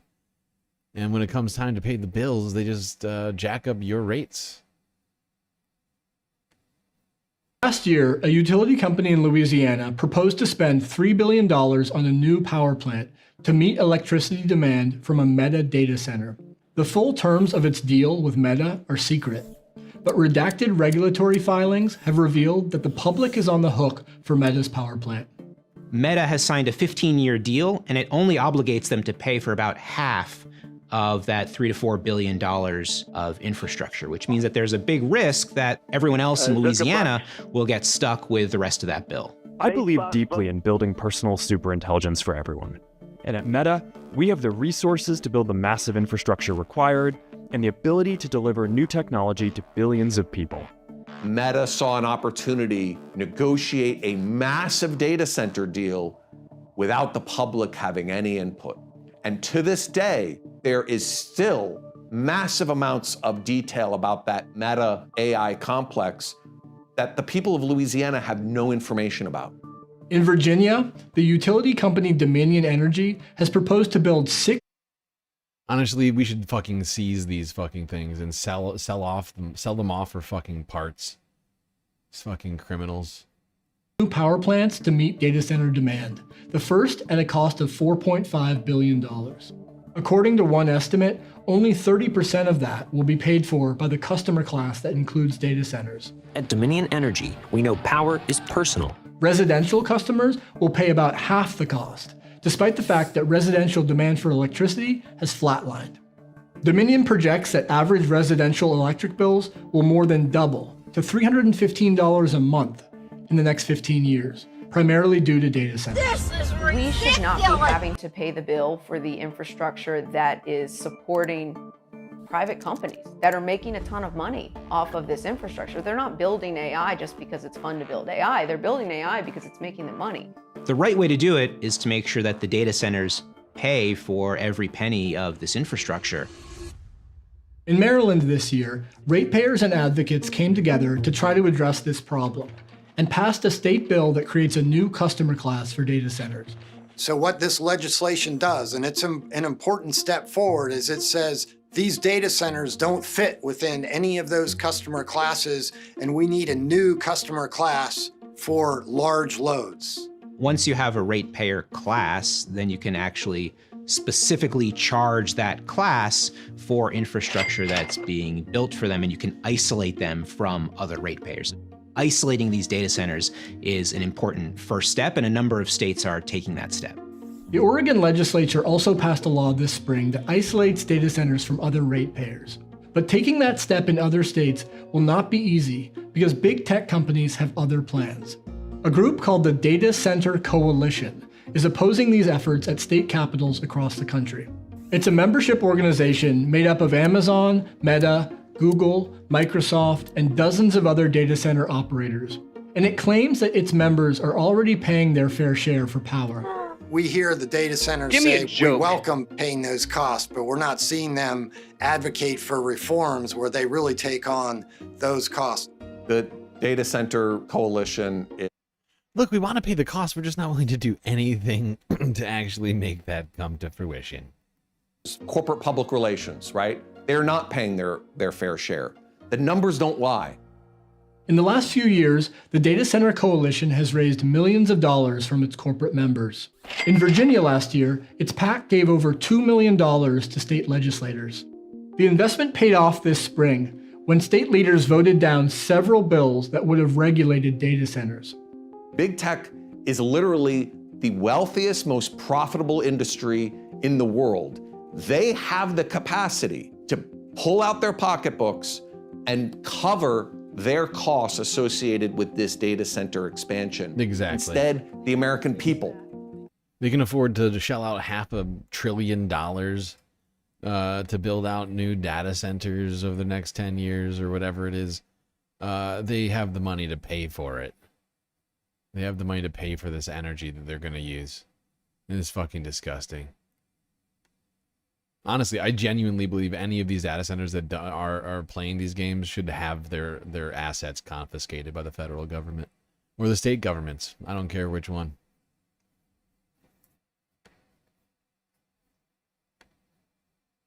They're ruining society. Okay, they are actively making it worse.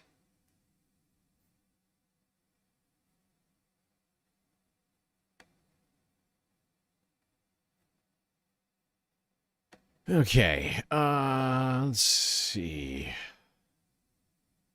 Let's quickly talk about this issue. We're heading into the environmental half. Let's quickly talk about public transportation. Now, we've been talking about the issue going on in southeastern Pennsylvania with the shuttering of multiple SEPTA transit routes, the budget shortfall. SEPTA really got hit badly.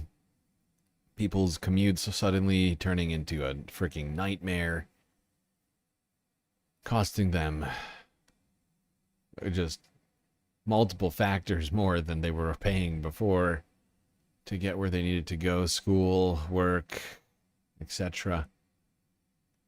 And in a very short period of time, the people over at in southeastern Pennsylvania have realized just how detrimental the closing of these routes are, and literally within like a week are going to be reinstating some routes because it's already causing massive problems. It has been a ride for Philadelphia students who've relied on SEPTA this week, and there's now a solution to the service cuts. The city is giving the transit agency millions to help students who take the bus get to school on time. Action News reporter Caroline Goggin is following the story and is live in Overbrook tonight with more. Caroline. Rick, this is a positive development for some students and their parents in the Philadelphia School District. One of those bus routes that is set to be restored is the 31 bus route from here at Overbrook Station to 63rd and Market Street. And while we were talking to parents and students tonight about how excited they are, they tell us they're still waiting for a solution out of Harrisburg. It's a bit of good news for Philadelphia school students. The city now says there's a plan to restore some SEPTA school transportation service. It's a relief for 7th grader Adina Saltz. I take SEPTA to school every single day. The city says it will use a portion of its existing $135 million transit subsidy in order to restore routes that were eliminated or reduced. Starting next Tuesday, service will be augmented on busy routes for students, including the 14, the 20, the 23, and the 26, among others. Then starting in mid-September, the 31, the 84, the 88, and 6 of the 400 level routes will be restored. Young people need to be focused on learning and what they're doing in the classroom. What's funny is it's almost like they should have just found a way to fund this shit from the beginning. You know, I don't know why they're trying to cut public transportation in the first place. Find somewhere else in the budget to cut.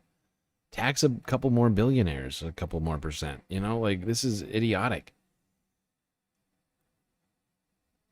What a waste of everyone's time.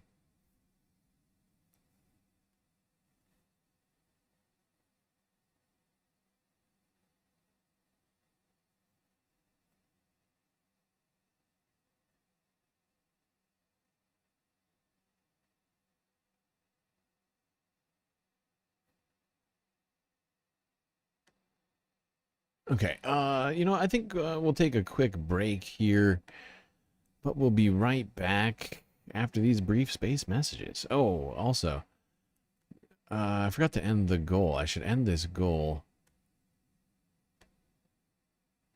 so nobody tries to donate to the goal, as we already completed the goal.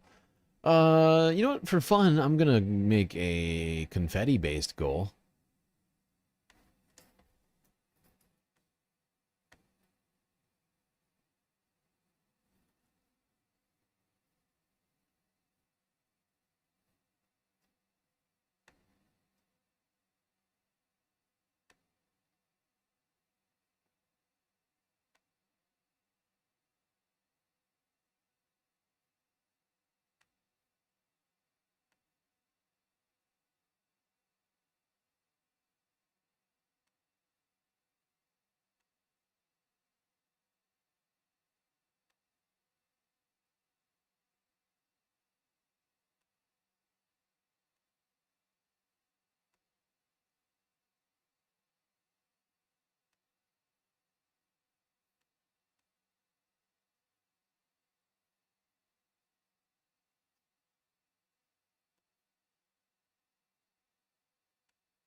Damn, Pitchforks, you got in there before I could start the goal, my guy.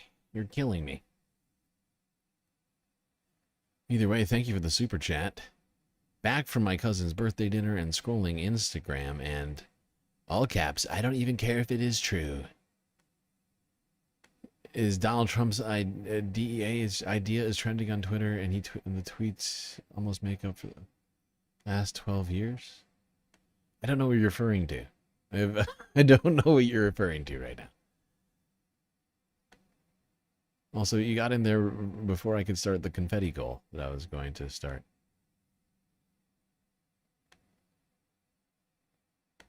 You're too fast.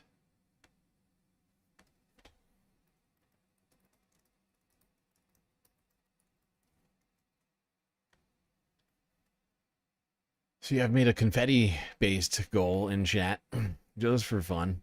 5 super chats of any size. $1. I just feel like we deserve more confetti. It's been a long week.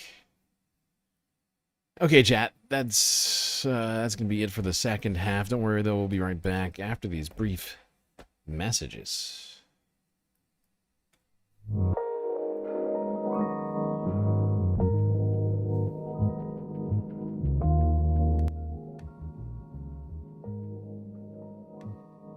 Okay, I hope everybody's been enjoying the show so far. If you haven't already, hit the like button and don't forget to subscribe.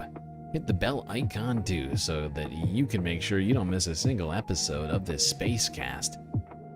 While you're at it, don't forget that we are completely funded by individuals like you, and thankfully we have a lot of great ways for you to show your support and help produce the show. Things like YouTube super chats, as Pitchforks is demonstrating here. Also super stickers, memberships, also good ways to donate.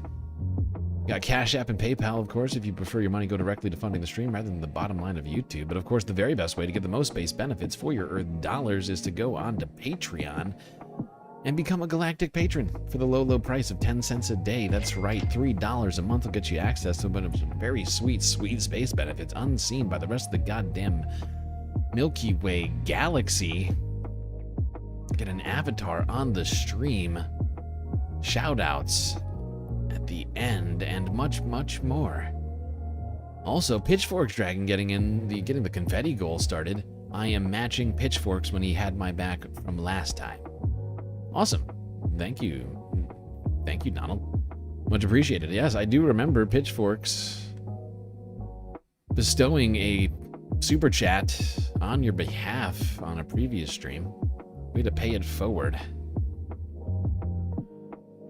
All right, chat, that's enough for me. Enjoy the break. Grab yourselves a drink, maybe a snack, and I will be right back.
Space Fams.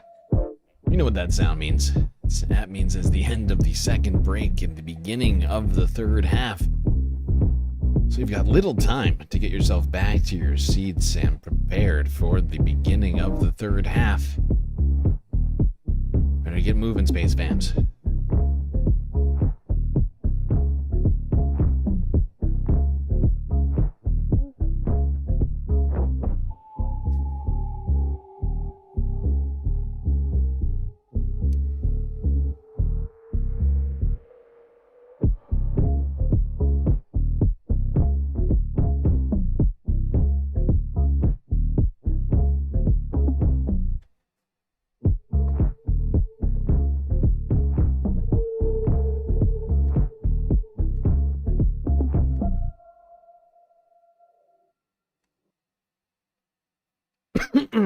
Okay, chat. Well, we entered the second half talking about how AI is causing massive implications to the U.S. energy grid and public transportation in southeast Pennsylvania.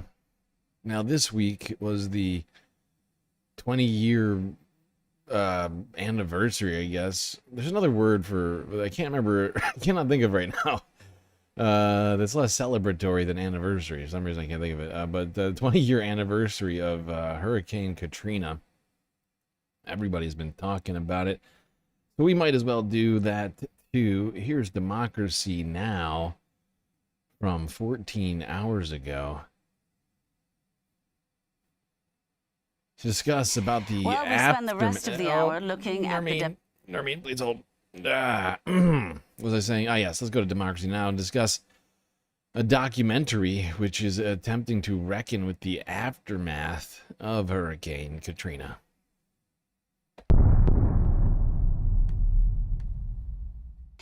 Well, we spend the rest of the hour looking at the devastation in the aftermath of Hurricane Katrina. Today, 20 years ago, on August 29th, 2005, Katrina roared into southeastern Louisiana, tearing through the Gulf Coast with catastrophic force and gushing winds, driving a massive storm surge toward New Orleans. Thousands of residents were abandoned by state and federal officials, left to fight for survival in the rising floodwaters, many stranded on the rooftops of their sinking homes without water, food, or medical care. Efforts by community members to rescue their neighbors laid bare the resilient spirit of New Orleans amidst what became one of the deadliest hurricanes in United States history. That's at the heart of a riveting 5-part documentary series by National Geographic, released just last month, called Hurricane Katrina: Race Against Time. This is the series trailer. If you're still hearing us and you haven't left yet, please leave. I hate to say this, but I just don't have enough body bags. The calmness before a storm is deafening. As Hurricane Katrina was approaching, we knew this was going to be a catastrophe. I didn't want to leave because I didn't know what we was going to be coming back to. I just was praying.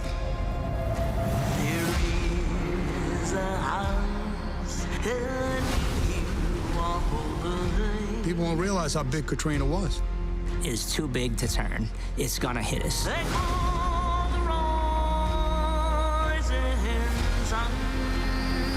It's not a normal hurricane. Something's wrong. And my heart just sank. We have a breach in the levee.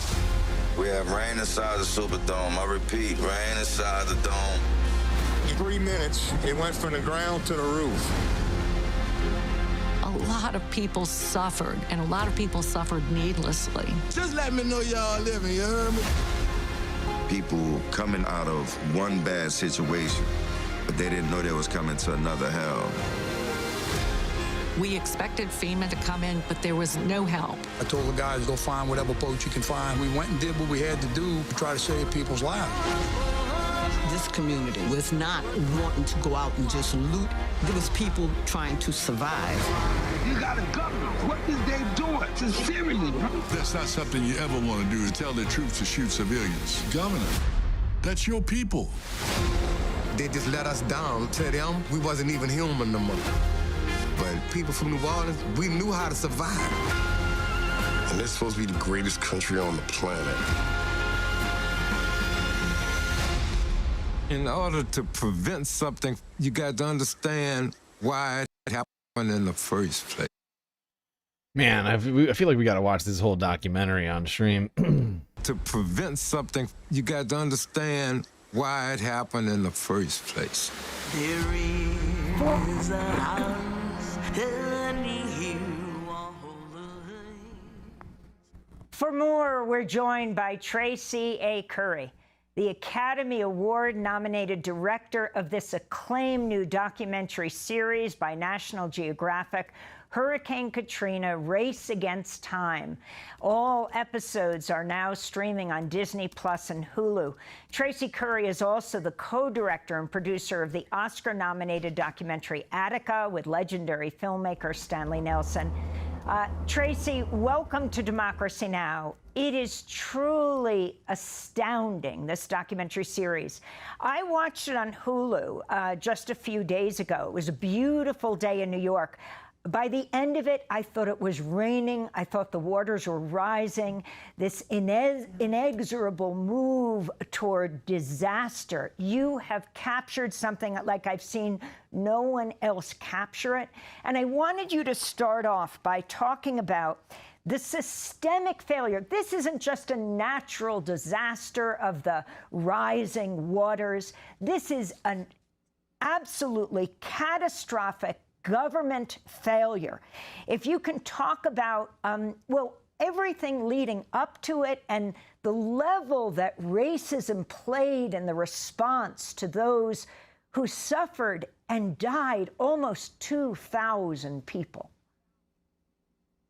Yeah, Amy, first of all, thank you for having me. It's such a pleasure to be here. I think one of the things that we really wanted to show in the film is that it really wasn't the storm itself, that the storm, in fact, was sort of a catalyst that revealed and exacerbated, as you said, all of these sort of pre-existing systemic and structural failures that had actually been failing people long before the storm ever came. And the storm comes along and sort of rips away any sort of sense that there was safety and protection for these people. And so part of what we tried to do with the film is every episode peels back another layer, another layer, another layer of those broken systems that failed people during Katrina. So in the first episode, we understand that this is actually an environmental justice story and the destruction of the natural environment that caused a vulnerability for the people of New Orleans when Katrina came. Then we get into what we know is the failure of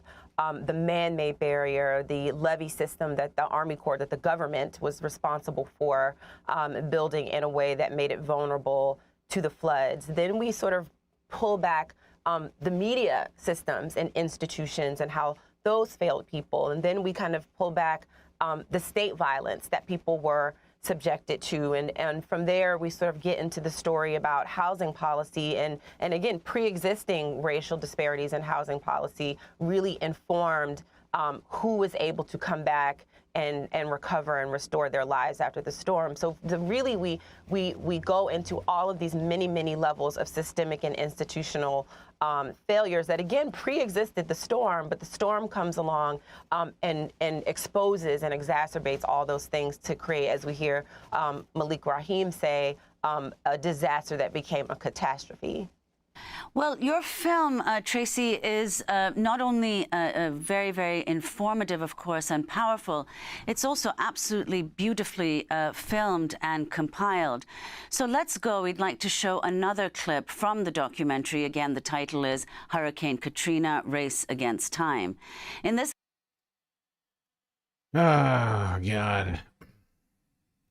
And this is the sort of thing that, like, haunts me right now. His images of Katrina. You know, I was young. I was pretty young when Katrina happened. I was still in high school, but I remember all of this very vividly. And with Donald Trump in office, I worry that this will be a story that is done with the most malice and the most intention. I mean, don't get me wrong. What happened to Katrina not to Katrina, to New Orleans, in the wake of, leading up to and also in the wake of Katrina, was, of course, malice-filled, but it wasn't as explicitly done as I do fear is going to be done in the future. We still got 3.5 years of Donald Trump right now. He's already making claims that he is politicizing, he's going to politicize emergency aid and help to communities that are dealing with natural disasters. And it is,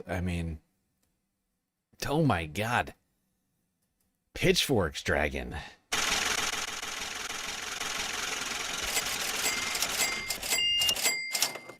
My God. Pitchforks gifting 10, count them, 10, 1, 2, 3, 4, 5, 6, 7, 8, 9, 10 Galactic News Network gift memberships to the community.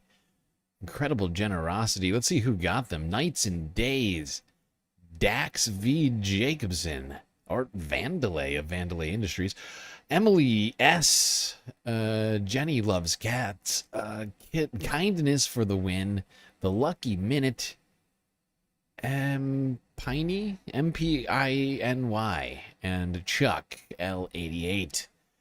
My God, Pitchforks Dragon making it rain galactic memberships all over the goddamn place. Incredibly generous. I do love the membership gifting. I've said it, I'm going to keep saying it. It's something about it is the fact that people not only get access to all of the emotes, which, much effort went into making, but also it's a great way to just, show the love to the rest of the community while also supporting the stream financially. I mean, win, win, win. This clip we Oopsies. hear from Ed Bush, who was a Louisiana National Guard major during Katrina, and Shelton Alexander, a spoken word poet from St. Bernard Parish, who filmed his experience sheltering inside the Superdome. His footage was weaved into the documentary. There is no comms, and since the loudspeaker system didn't work, I walked around the 30,000 people in the Superdome to let them know we're working on it. And I think it's going to be buses, and we're going to bring, I don't know how it's all going to work, but buses are coming. It did uplift our spirits. And so I was watching people settle beefs and shaking hands, you know what I mean? The place started getting real trashy. So a lot of the teenagers, they started coming together and they started cleaning up. There was a young man pushing around one of those hotel luggage carts with a person laying on it. And he said, "Hey, this lady just passed out. What do you want me to do with her?" And she was okay, but and she was conscious, but she was clearly overheated. And I said, "Can you roll her to the medical center? It's right down there." And so he took it, and he came back about 10 minutes later. He's like, "You want me to keep doing this if I see stuff or I need people?" And I was like, "Please do." He loved that he had a role. The risk of allowing that young man to help push people to the medical arena was this much. The impact of other people seeing how he was helping was colossal. If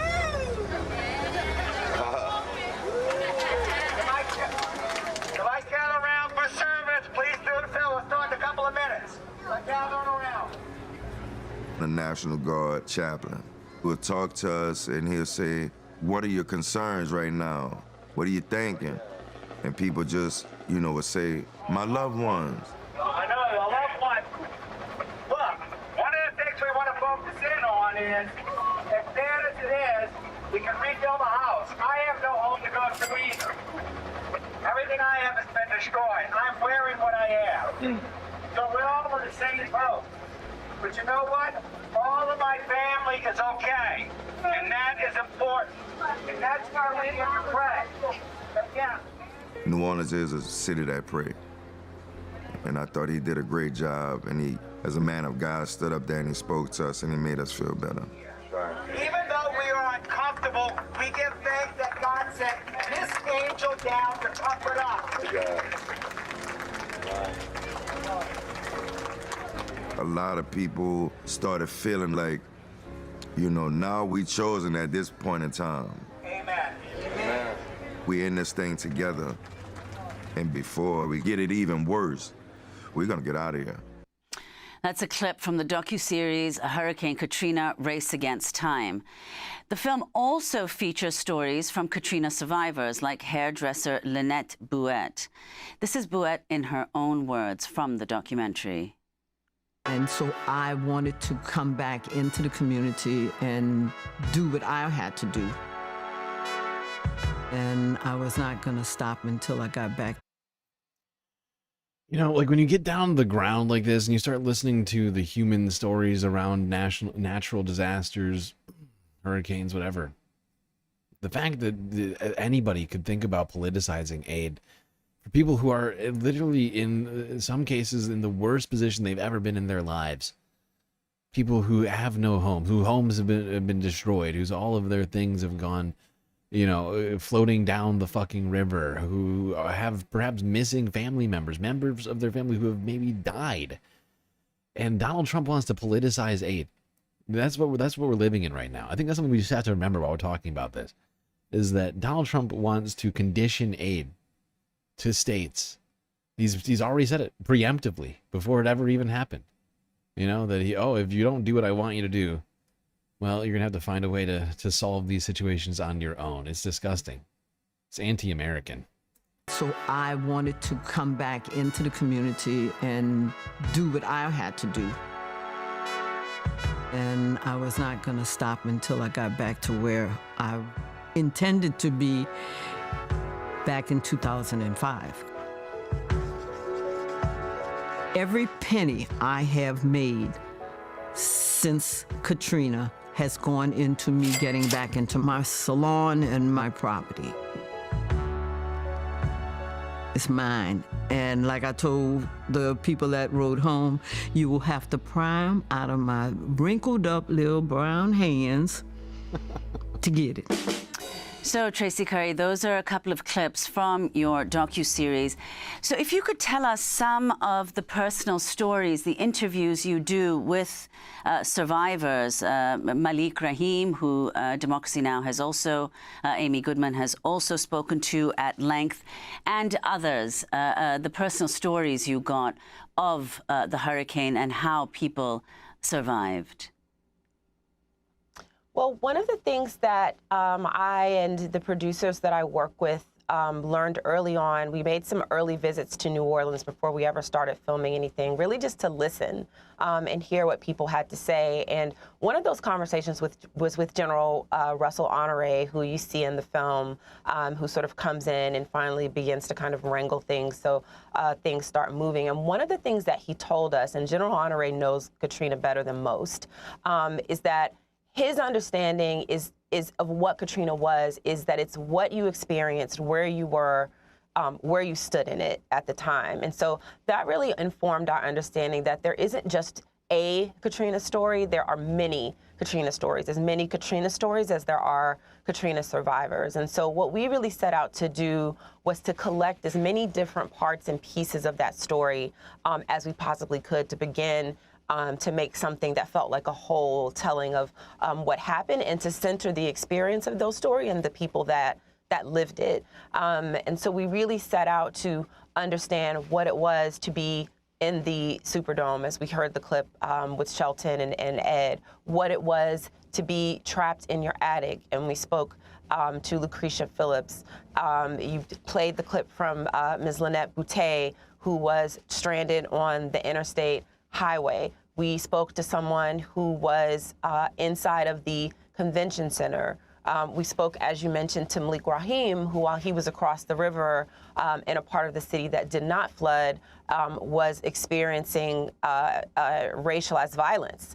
as a result of the vulnerabilities and people being exposed, and lived where there was also police violence that was happening to an unarmed man in Algiers. So we really tried to get as many parts of what it was, this sort of basket of experiences that we all kind of understand collectively under Katrina. Yeah. Columbia Rican with a sweet, sweet super chat over here. Current National Guard, sadly, is not defending this country from any invasion, but are instead themselves doing the invading. And also, some are doing landscaping. Yeah, that's true. But I mean, you make a great point. Aside from the funny quips about, you know, National Guard picking up trash right now in Washington, D.C., I mean, that's a great point. I mean, we just, going back to where we just were, you know, a moment ago, this guy, you know, talking about what the National Guard was doing on the ground in Katrina, trying to help people. Now we have we're watching the National Guard do the exact opposite of helping people. They're going around terrorizing neighborhoods and communities. There's already a massive lack of trust that exists between us and our government, and this is not helping any of it.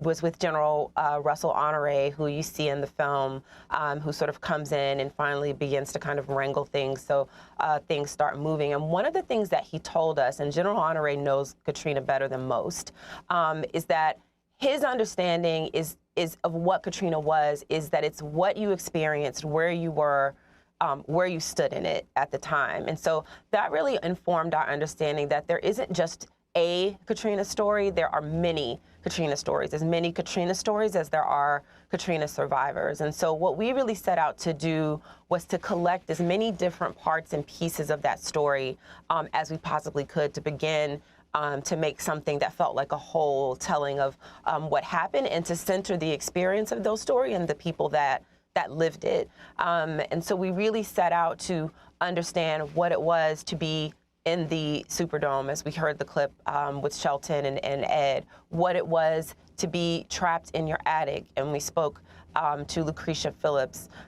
You played the clip from Ms. Lynette Boutte, who was stranded on the interstate highway. We spoke to someone who was inside of the convention center. We spoke, as you mentioned, to Malik Rahim, who, while he was across the river in a part of the city that did not flood, was experiencing racialized violence as a result of the vulnerabilities and people being exposed and lived where there was also police violence that was happening to an unarmed man in Algiers. So we really tried to get as many parts of what it was, this sort of basket of experiences that we all kind of understand collectively under Katrina, that, as I said, really is not, it was the name of the storm, but really is not about the storm at all. It was about all of these other ways that the storm revealed and, as I said, exacerbated the vulnerabilities that people were living with at the time. And so we really tried to ground that in the experience of the people who really lived it and restore the narrative and the story to them. I mean, the story of the government malfeasance. I mean, when you have the former FEMA director, right, who famously said he didn't realize people were in the convention center. I mean, it's so shocking. Thousands of people were there. When you had, and then of course you think about the level of I mean, how you could not know that? I mean, how checked out you have to be to not know that, to have such little like concern for your fellow human beings, to be like, oh, there's people in the Superdome. Like, what, dude? Like, I was a child when this happened. I was in high school. I'm trying to think about I don't know, I can't remember exactly how old I was. I was like, I don't know, like 15 or something like that. And even I was aware of this, perfectly well aware of this. Meanwhile, you federal government's like, what? A what now? Experience these people had in dealing with catastrophes as opposed to political appointees. And the level of racism, those who got saved and those who didn't. If you can talk about, a changed city, why this isn't just about 20 years ago.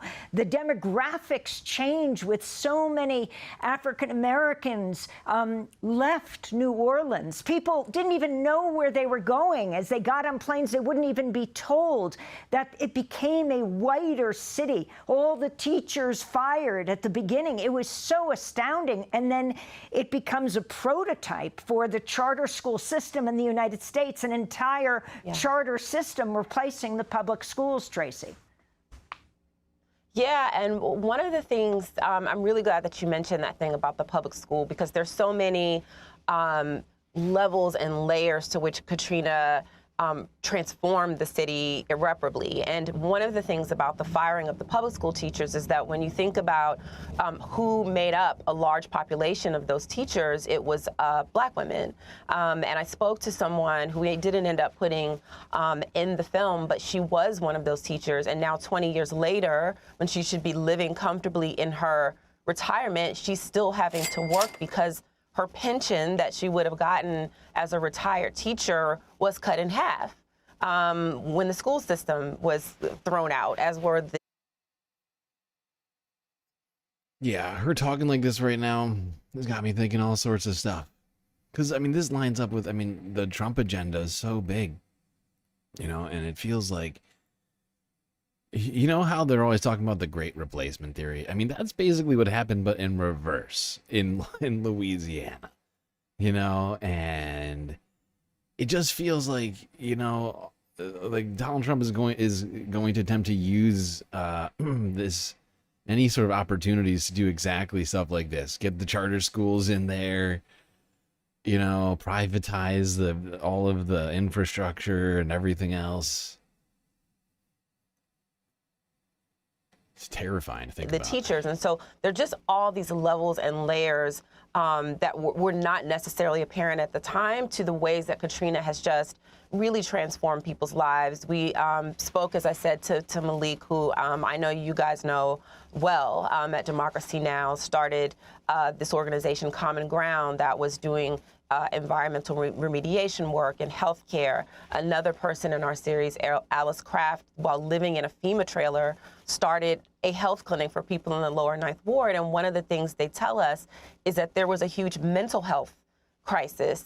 This was a profound trauma for everybody that experienced it, and there was never any sort of healing for that. And so they're just, what you're sort of getting at, I think there, Amy, is just all of these sort of levels and layers of lasting harm that were done as a result of this that I don't think were quite apparent. And even 20 years later, I don't think are quite apparent in how this city has been irreparably changed. I talked early on to a lot of the people when we were just sort of listening to what people had to say, and what they told me is that, for those of us who go to New Orleans as visitors, it feels like the New Orleans that we know, or the New Orleans of our imagination. We do the Mardi Gras, the Bourbon Street, the jazz festivals.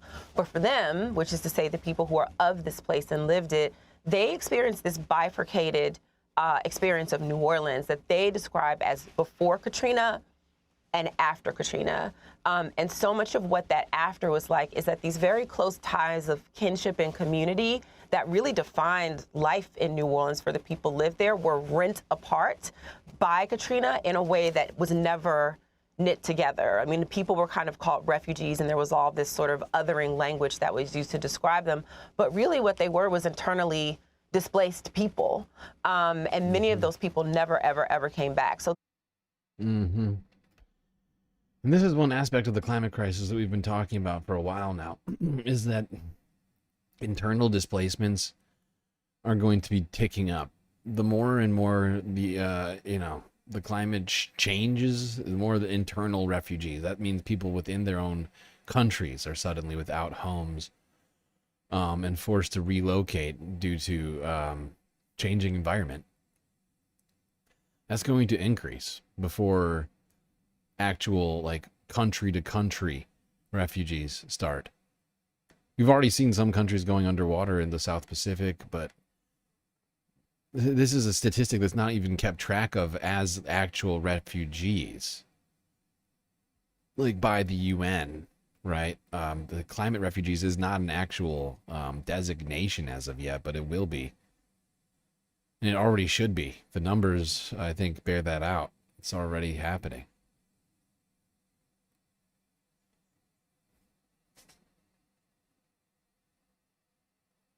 All right, while we're talking Katrina and hurricanes, let's go here to Forbes breaking news. They talked to a meteorologist about how forecasting has changed in the 20 years since Hurricane Katrina. It is a remarkable rebuilding story. And one of the things that I'm reflecting on as you talk about hurricane forecasting 20 years ago is how much science and technology have evolved since 2005. So this is a bit of a hypothetical question, but if a storm exactly like Katrina were to form today, follow the same path and reach the same scale, how would your warnings differ? What would you do differently? And what would we all know that perhaps we couldn't have known in 2005? Well, I think that there likely would have been more advance notice about the track to the west. For some time, there was concern that the storm, after crossing Florida, might end up tracking toward the Florida panhandle. And obviously, from the track of the storm that you could see here back from 2005, the storm ended up moving quite a bit further west, and that's when we, ahead of other sources, made our adjustments to the wording and the descriptions of our concerns in the New Orleans area. The computer guidance that we utilize and the technology obviously has innovated significantly in the last 20 years, and of course here at AccuWeather we're on the cutting edge of that. So I think that if the same kind of storm were to happen today, and by the way, it's likely that a similar storm. I would like to point out, while the AccuWeather guys are being rosy and optimistic about things, I would like to point out that the Trump administration has been defunding the satellites with the technology on them that this guy is talking about, which we would need to be able to make these this level of predictions. Like that will happen again in the future. So people need to be prepared for those kinds of impacts. But I think if a similar storm were to happen today, there would have likely been even more advance notice for people in the New Orleans area, such that the additional evacuations could occur. And I think one of the other impacts that this shows is that the importance of local officials acting based. But let's not forget that the AccuWeather guys are weird. They're like Republican weather dudes. Like it's a weird vibe over there at AccuWeather. Like the founders of AccuWeather are like anti-climate change nutbags. Like it's such a weird place. It's why we rarely go to AccuWeather videos for anything but hurricanes, because they do in fact do good hurricane coverage, but I find these guys to be very strange.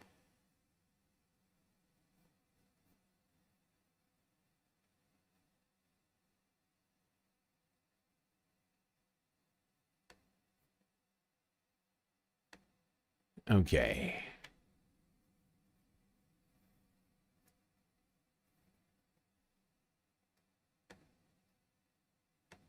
Okay, let's go to Canada.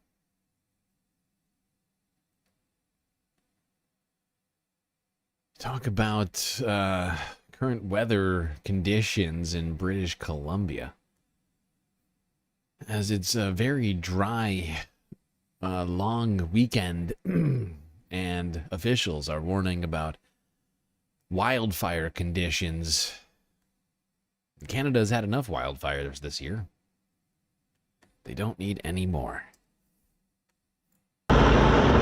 As helicopters drop water on this wildfire in Penticton, you can see just how close it got to homes. The fire sparked Monday and is believed to be human-caused. RCMP call it suspicious and say officers arrested one man in the area, but no charges have been announced. I really want to emphasize how important it is to be personally responsible right now, because a wildfire could destroy people's homes, it can destroy their livelihoods, really throw communities into chaos, and we never want to be in that position. More than 80 wildfires are burning across the province, with 19 out of control. Dozens ignited in the last couple of days, with the BC Wildfire Service saying most of those are believed to be lightning caused. Includes new starts as well as holdover lightning caused fires. So lightning strikes that happened days or even weeks ago and have popped up with the hot and dry weather. Those hot and dry conditions expected to continue in many places over the next several days, keeping the fire danger rating elevated. Oh, man. Evacuation alerts in Peachland have been lifted as crews have now contained a fire there. It was sparked when a motorhome crashed on the side of Highway 97. The province's Oh, Jesus Christ. 19 active fires in British Columbia right now. And still very dry, almost drought conditions in the province. Holy fucking shit. What just happened? My screen just froze from the number of Galactic gift memberships that just given out.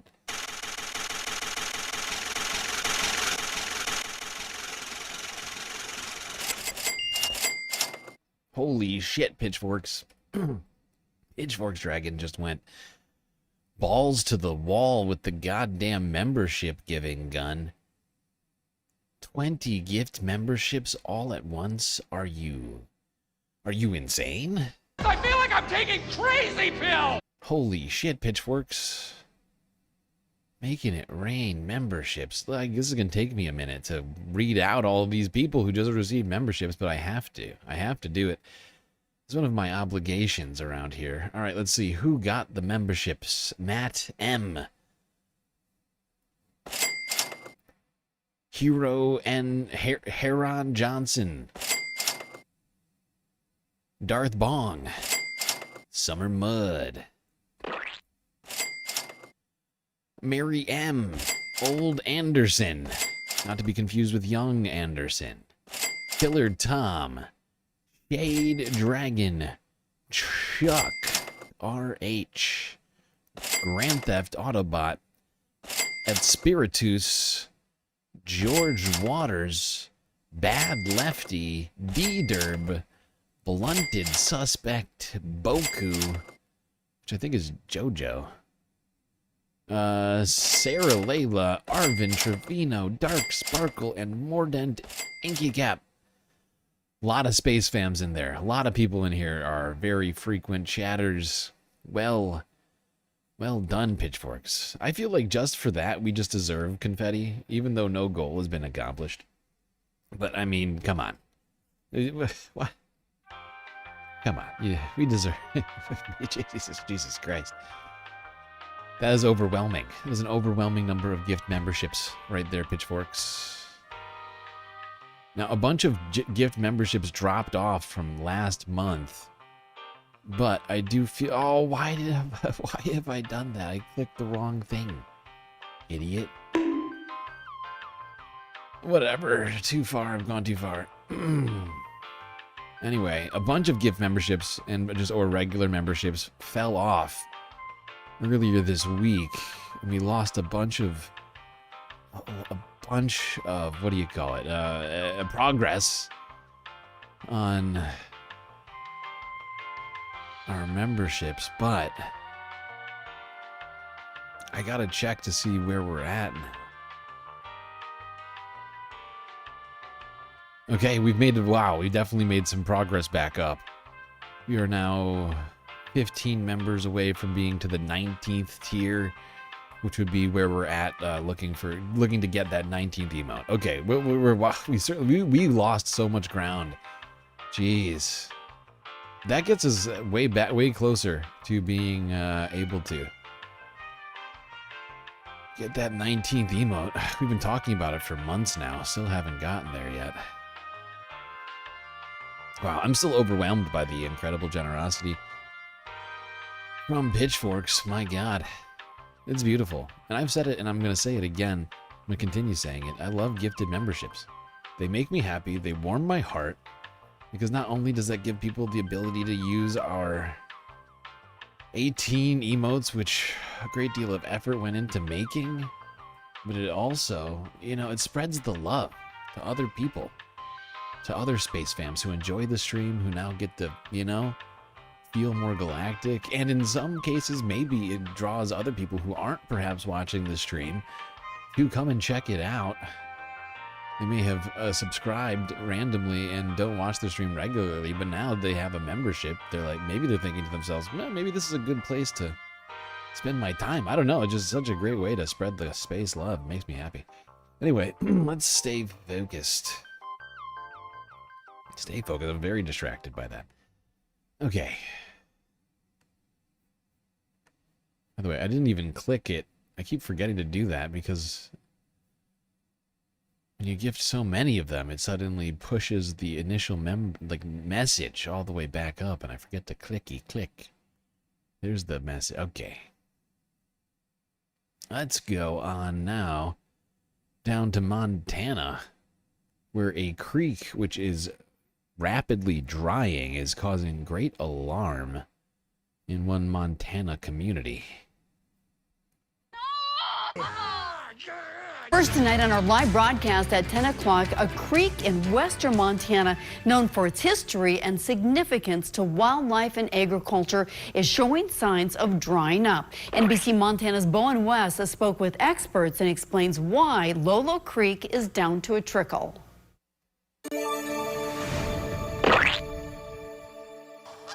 For the last stretch of summer, sections of Lolo Creek are shrinking. Parts of the stream, especially between Highway 93 and the Bitterroot River, are dry. Fish are getting trapped in small pools and on the ground. Montana Fish, Wildlife, and Parks says a season of drought, low snowpack, and hot weather have all contributed, and irrigation adds another layer of stress.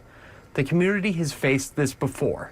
Resident Devin Jackson recalls previous summers, while NBC Montana was out reporting it started to show signs of improvement. So today it looks much healthier. Jackson, who lives along the creek, said there's more at play. The underground aquifer is draining water away once the creek passes Highway 93. When the aquifer runs low, much of the surface flow seeps underground. It actually filters through the stream bed to fill up the aquifer when the aquifer is too low. If the aquifer is full, it's not a problem. But when the aquifer gets too low, it does get to be a problem. The creek supports not just wildlife, but livelihoods. Guides, outfitters, ranchers, and farmers all rely on steady flow. It's a balancing act for the Department of Natural Resources and Conservation.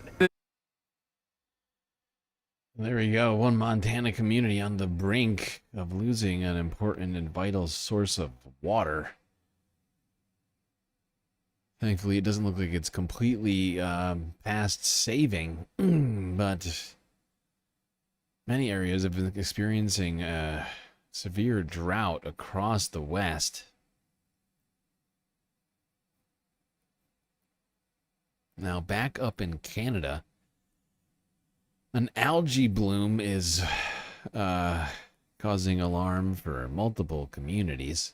Here's CTV news from yesterday. Well, ahead of the September long weekend, thousands of Manitobans will be gearing up to head to the lake to enjoy the tail end of summer. But before you jump in, the province is warning of algae bloom levels exceeding acceptable levels in several communities. As CTV's Joseph Bernacki shows you now, that includes a popular lake in the city of Morden. On a Thursday afternoon in Morden, there's nowhere else Rose Weeb would rather be than relaxing by Lake Minnewaska. Spring, summer, fall, I just love it. But Thursday, there was something extra to watch out for in the water. The province of Manitoba's website lists Lake Minnewaska as one of 6 beaches where algal samples exceed acceptable safe levels to swim. Algal toxin levels have exceeded 20 micrograms per liter in the lake, and now advisory signs have been posted nearby advising residents not to drink, swim, or make contact with the water. I swam yesterday. I got a little bit green, but nothing major, Oh, and I just God. showered. I was fine. Oh, that's not good. I just want to point out to everybody, and it's not. We never did any doubling back on this, and I should at some point. But there was a study being done in the Northwest on certain types of algae, and there were initial findings suggesting that exposure to toxic algae, even when not ingested, can lead lead to early onset dementia and Alzheimer's. It's like really bad for us, supposedly. So do not do this. Do not. This woman that is a bad choice. It was fine. I was just a little green. You idiot. I don't Look at drink it. It the looks water, toxic. but I could swim. Look at it. It looks like literally like cartoon radioactive sludge. And she's like, it looks fine. Come on! Around in it.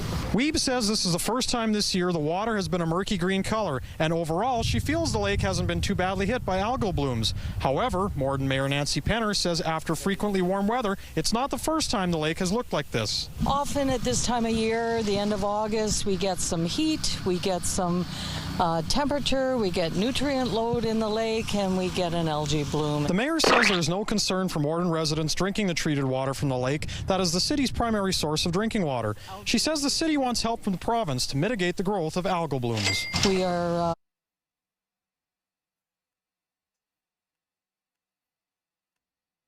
waiting on provincial approval to bring in an ultrasonic system that will hopefully deal with the algae blooms. Hopefully we'll have something in place for April of 2026. Well, there you go. Canada. Not exempt from these insane algae blooms. And it's a problem that continues to get worse. And the fact is humanity dumps a lot of its garbage into water.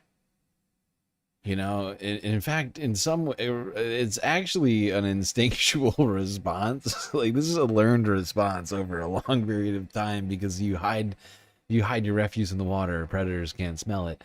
The fact is we got to stop thinking like a bunch of Neanderthals, and stop pouring waste product into the water. Is bad. It's bad. We need to just stop it. You stop that.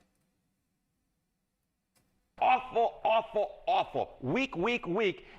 It's foaming. Yes, Grand Theft Auto about it. It is foaming. It looks horrifying. Like the rivers of Pripyat. It's like the rivers of hell. Just horrifying. Who would swim in that? Who swims in that? It's a terrible plan. Don't do that. But one of the main causes of all this is the fact that we dump either sewer water or agricultural runoff into different bodies of water, and that acts as a food source for the algae. You add on the fact that the algae also like warmer water, and they're exploding. These populations are exploding in ways we haven't seen before because of those two combined factors happening simultaneously. All right, let's stay in Canada, go to New Brunswick. CTV News from 9 hours ago. A new report shows that there are at least 9 active wildfires in New Brunswick right now, with at least one of them being completely out of control.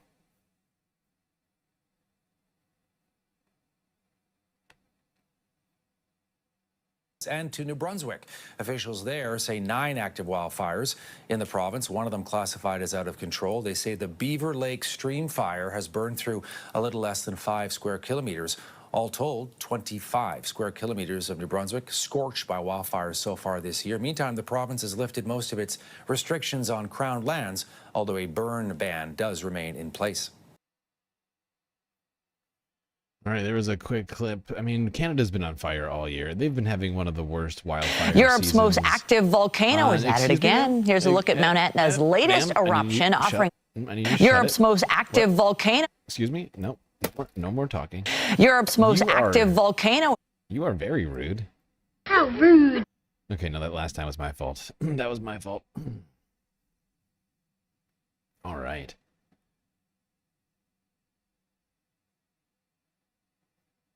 But what was I saying? Oh, yes, Canada has been dealing with an incredible fire season, and by incredible I mean just horrifying. Millions and millions of acres have burned in Canada at this point. I think it's over. I think it's like nearing 3 or 4, like it's somewhere between 3 and 4 million acres right now, having burned in just 5+ months.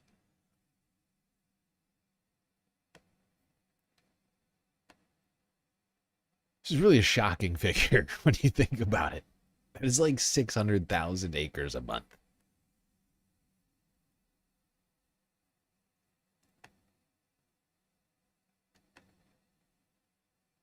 Okay. Let's go across the ocean all the way to Italy. To a different source of carbon dioxide. Mount Etna.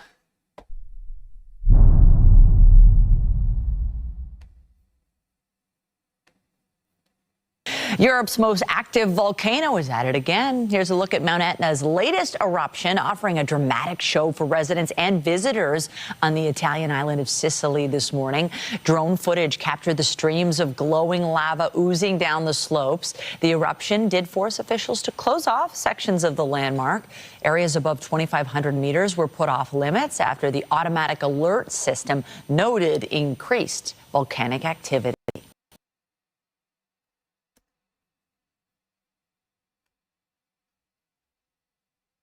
Well, there we go. Mount Etna erupting once again. Seems to be quite a few volcanoes erupting at this point. I don't think it's been an overly active year, but I could be wrong. I should look at that.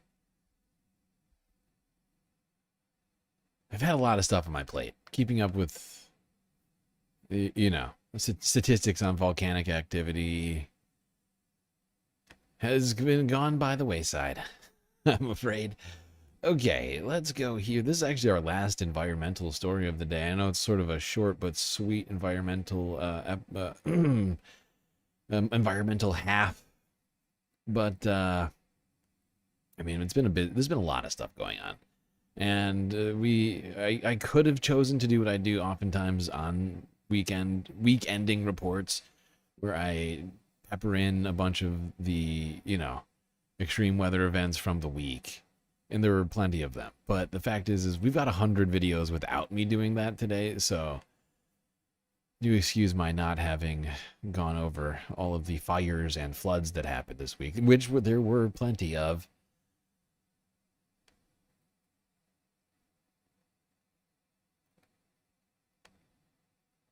Okay, let's end with a flood in Pakistan. Pakistan is one of the places that's been getting utterly hammered by flooding.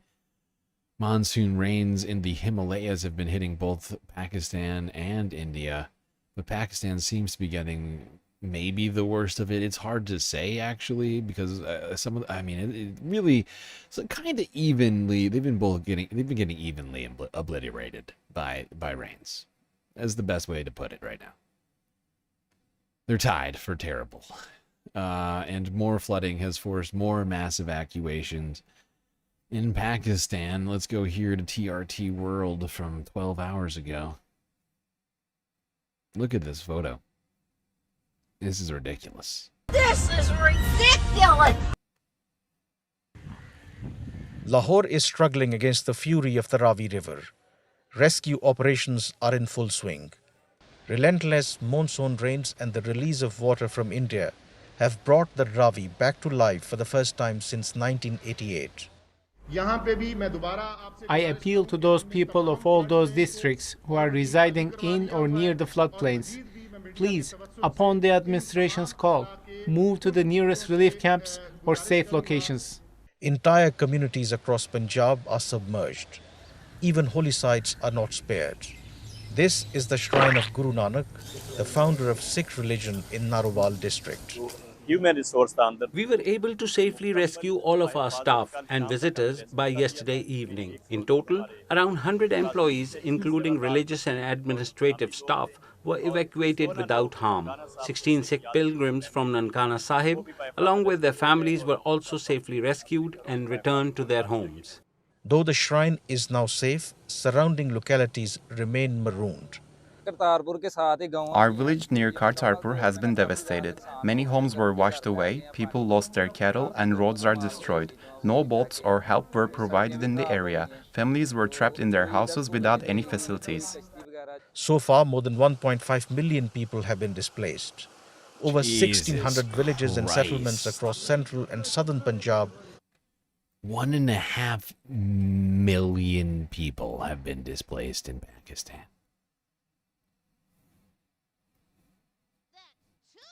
That's too much, man! What is the population of Pakistan? I want to say it's like 20 million. Oh my god, it's so much more. Why do I always forget that Pakistan is so populous? Either way, that's still a shit ton of people. Really? 250 million? That's so much. Oh my god.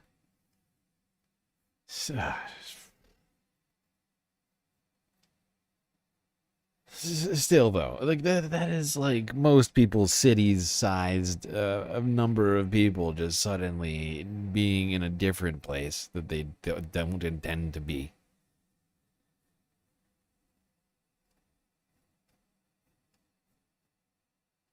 But the flash floods have been especially bad this year. With the continued warming of the planet, more water continues to fall.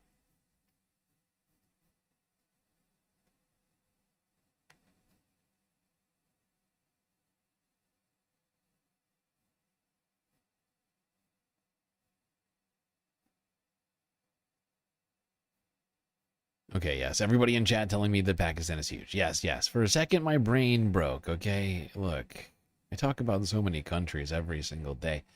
Some of my facts get crossed in my brain.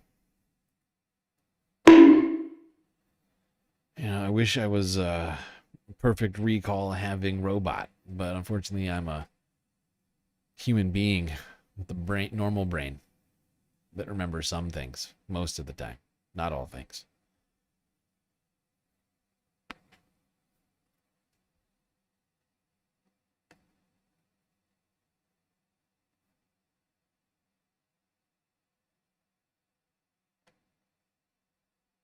All right. Well, that's it on the environmental half for today.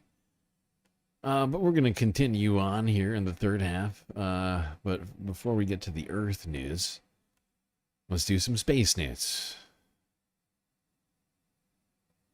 And I don't know if this counts as space news, but let's go here to the podcast of a man by the name of... Wait, what is this guy's name again? Why can't I think... What's wrong with me right now?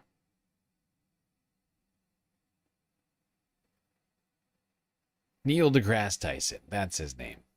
He has a name. He came to me. It just took a second.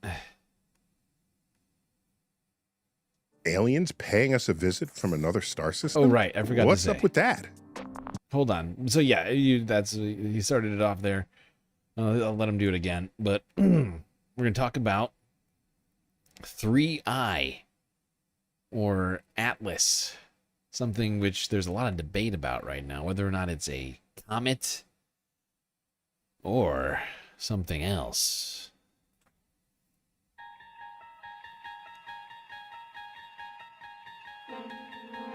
Aliens paying us a visit from another star system?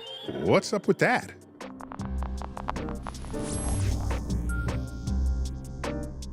Let's go back.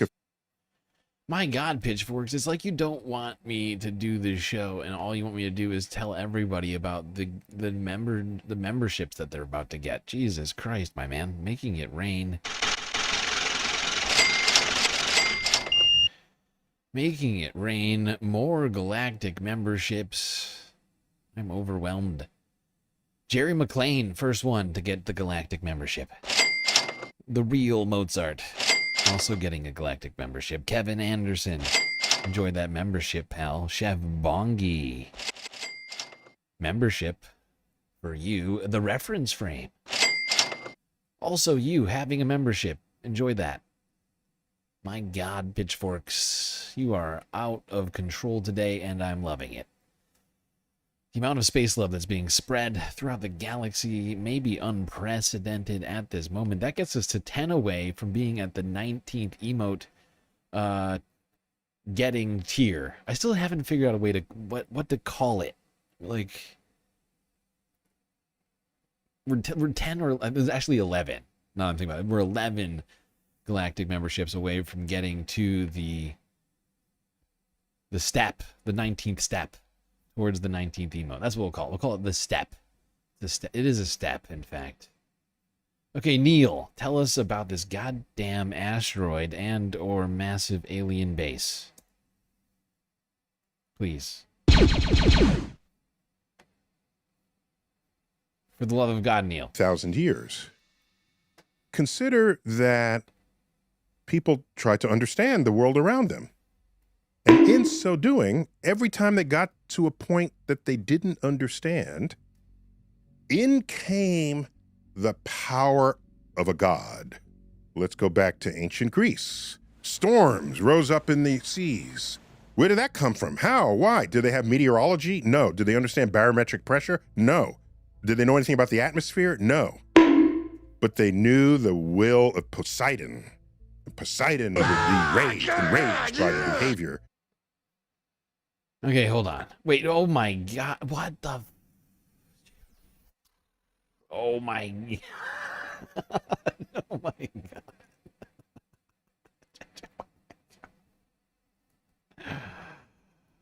Oh my God. That's too much, man. What? Pitchforks Dragon gifting another 10 galactic memberships to the community. Who got them this time? Holy cow, buddy. You're out of control. I feel like I'm taking crazy pills. Okay. Picaresque Atheist. Disco Wolf. Sloth Party. Jetamend. I haven't seen Jet for a minute. Groove Dragon. J-Rock. He was just here. Bob Treesh. And S.M. S.M. Oh, and I'm Badrat. And I'm Badrat. And Brandy Nuance, too. My God, so many. I am overwhelmed right now. Shocked. Shocked, I tell you. Blown away. And then Moen coming in with the 11th Galactic gift membership. Which means, oh wait, that's not Moen. Why do I think that's Moen? That's Soul Life. Oh, it was Moen. That's Soul Life. Soul Life and Moen both gifting one. Wow, what is up with you? It's like you guys don't want me to do the show. You just want me to sit here and talk about all the memberships that are giving out. And I love it. Who got Moen? Scott Drake getting a gift membership from Moen, which actually, great job. Oh my God. We need another confetti party just for that right there. Oh my God.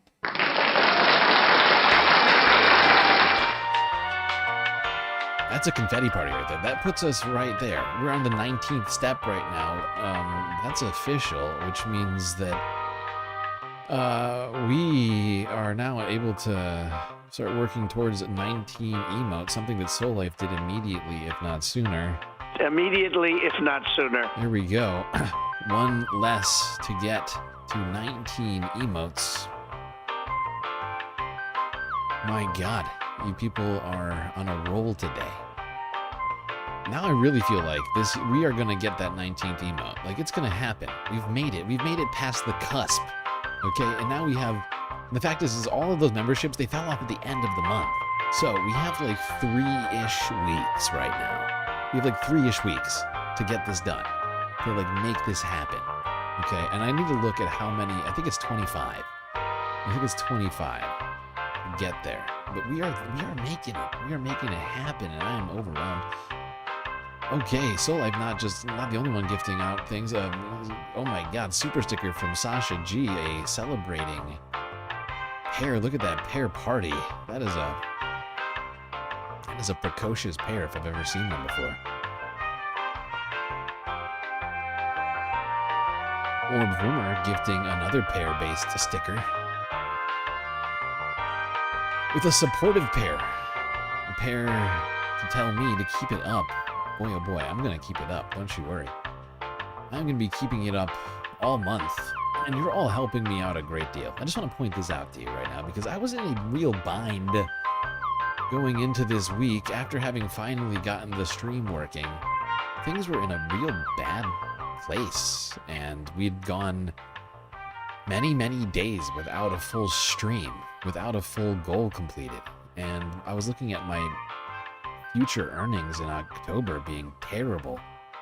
Because, of course, I won't, or not for October, but for October's bills. Because, of course, I don't get my YouTube money until the end of the next month. So I won't see anything that you guys are giving me until September, the last week of September. But I was looking at the numbers. I was like, oh my God, if I don't stream every day this week until the end of August, I'm not going to have enough money to pay the bills in October. And now, all of a sudden, you all are really turning that around. I'm starting to think maybe we can do it. I have 2 more days left in August. I'm going to be doing a Saturday and Sunday stream. That was already the plan. Holy shit, pitchforks. 5 more gifted subs. What now?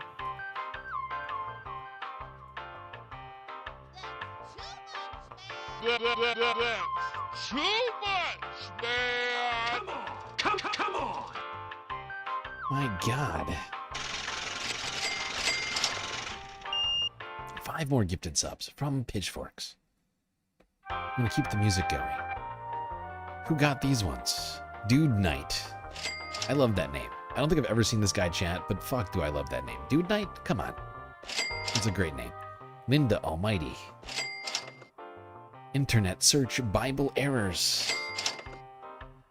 Deplorable Kulak number 4. And Luck Dragon. It's like the 3rd dragon to receive a gift membership today. My God. And Sasha also taking up the gifting of galactic membership, spreading space love in a way that is truly unprecedented. I don't think has ever been seen before on this stream. My God, people, I am overwhelmed. I'm overwhelmed by the generosity of all of you. Sasha.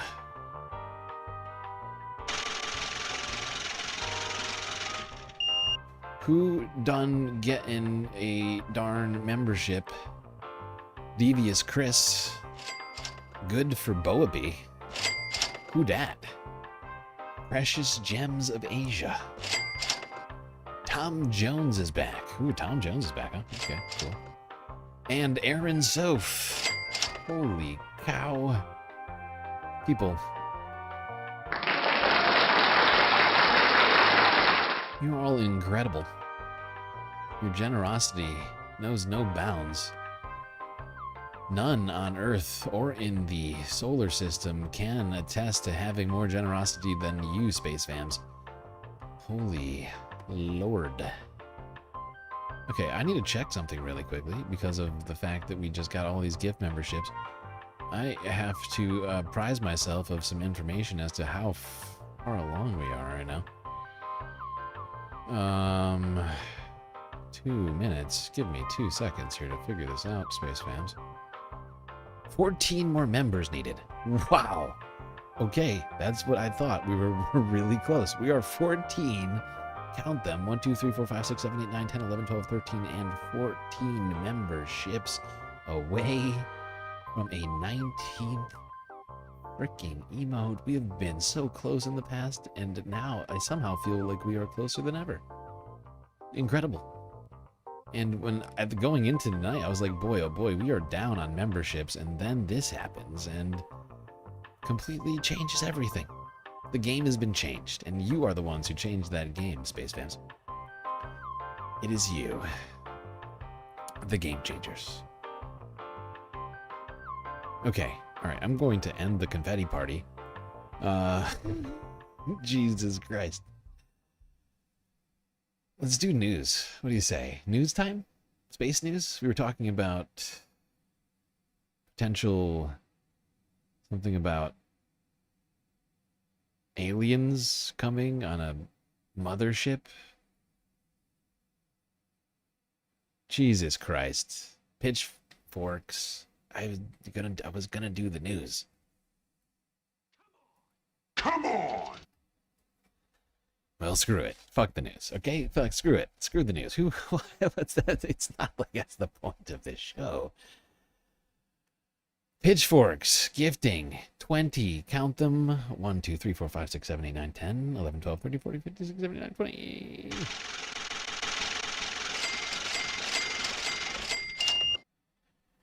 Wait a second. No. It wouldn't do this to us. It would not do this to us. Do not play, YouTube. Do not play. It just glitched on us. Do not tell me. Hold on. I'm just gonna momentarily. I'm gonna at least say who got them. Then we're gonna talk about this. J.R. Minity. Membership. Ponzi coin. Membership. Tony A. Jackson. Enjoy the membership. Omega Seal. Membership. Eaglefell. And Atreyu Coyote. Enjoy that membership. Now, where the fuck are the rest of the memberships, YouTube? Where in the hell are the rest of the memberships? There should be another... I'm trying to count right now. 1, 2, 3, 4, 5, 6. 14 freaking memberships? Hold on. Can I complain to YouTube right now? I might do that right. I literally might do that right now.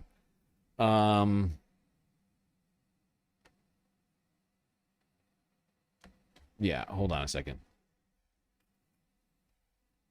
Please hold.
This is unacceptable. Sorry, everyone, but this has to be solved immediately. Immediately, if not sooner.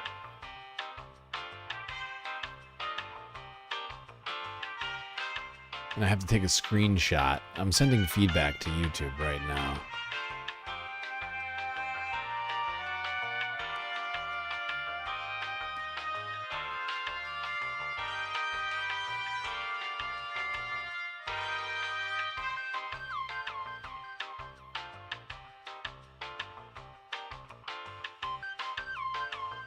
Okay, I just sent feedback to YouTube just now.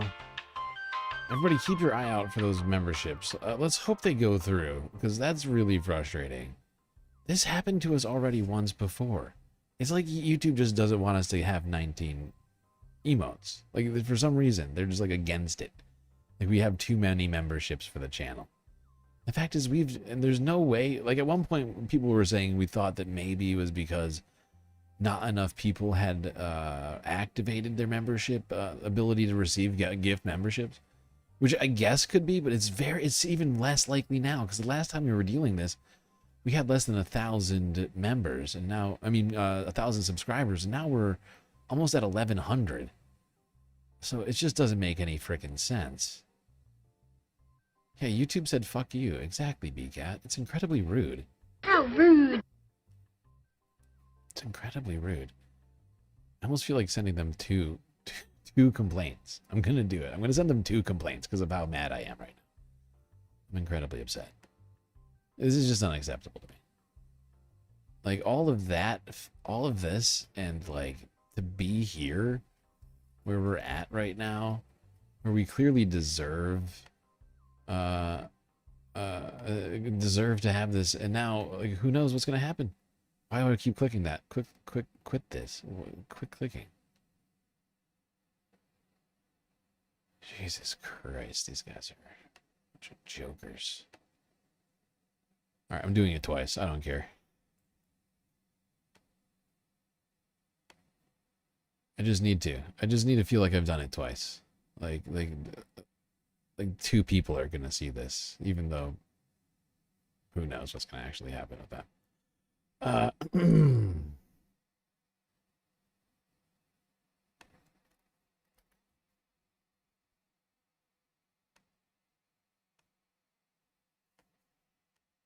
Okay, there we go. I've done it. I've sent 2 instances of the same feedback, hoping, praying that they'll do something about this. This is so rude.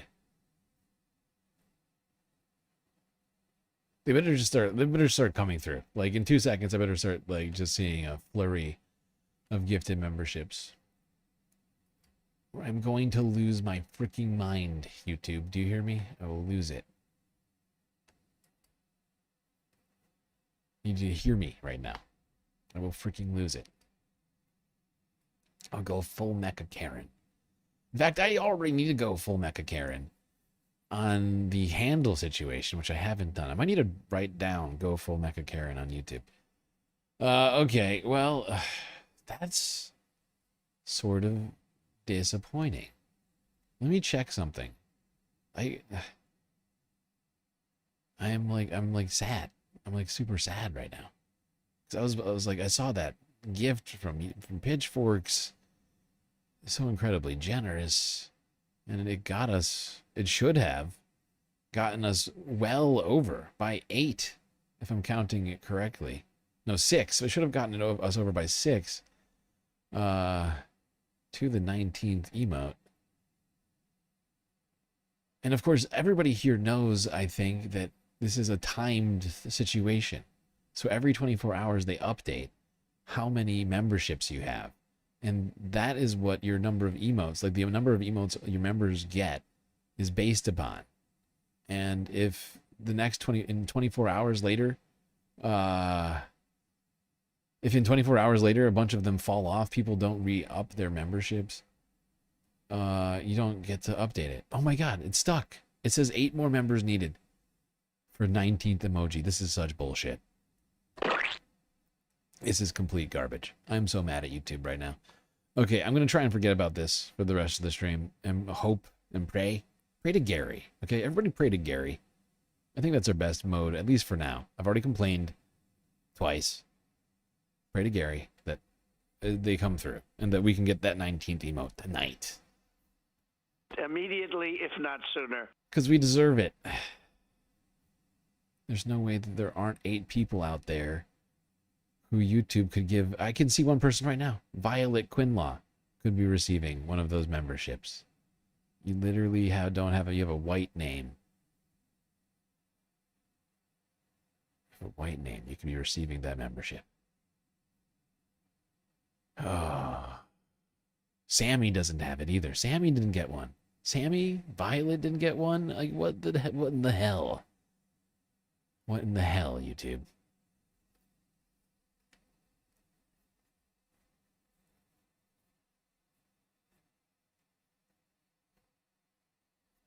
Okay. Aliens. Neil deGrasse Tyson. Second half of the 20th century on into the 21st century. What happens? Well, we have Hollywood. Nothing better than a good sci-fi movie with aliens in it. And aliens, they're aliens, so they got better technology than us, better spaceships. They do stuff we can't do. It appears to me that we live in a time where God of the Gaps has been supplanted by Alien of the Gaps. I've had people come up to me and say, where did the pyramids come from? And I'm saying, well, I'm thinking the ancient Egyptians built it. How could they have possibly built that? That's too complicated. They must have gotten help from aliens.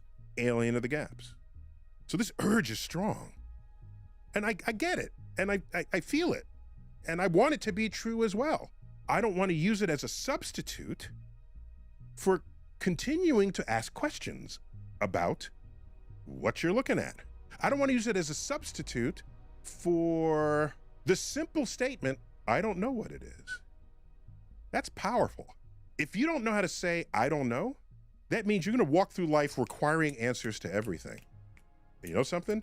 Some of those answers, many of those answers will just be shown to be wrong because you are invoking an answer when there isn't evidence to support it. We see things in the sky we can't explain.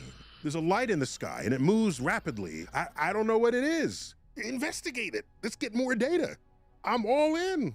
But the moment you say, I don't know what I'm looking at, therefore I know what I'm looking at. I'm looking at aliens. That is a leap. Oh my gosh, that's a leap. And it's a leap I'm not prepared to take. What's gotten a lot of attention of late, deservedly, is we've had now 3 visitors from interstellar space. Love it. We've been looking for these puppies for decades, by the way. Everything in the solar system, the planets, the moons, the comets, the asteroids, all of it. If you calculate how much energy it has, it is contained within the solar system. None of these objects have enough energy to escape the gravitational pull of the sun. The sun owns them. That's our family. It's the solar system. So we learn about the planets, we go there, we land on them, we land on the moons, we land on the asteroids, we landed on comets, we get data, so we get a sense of what these objects are. That goes into our catalogs, we form our hypotheses, we have some theories that get tested. That's how science works. Now we have a visitor from another star system.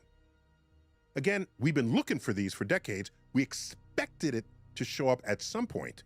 Here's the solar system in orbit around the center of the galaxy, drifting through space. Something's bound to visit us that escaped another star system.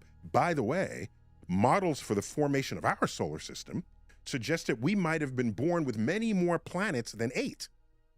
Upwards of a dozen, 15, 20, possibly as many as 30 planets started in this solar system, many of which had unstable orbits, crashed into Jupiter, crashed in the sun, or got ejected. You get ejected with higher speed that could be contained by the sun.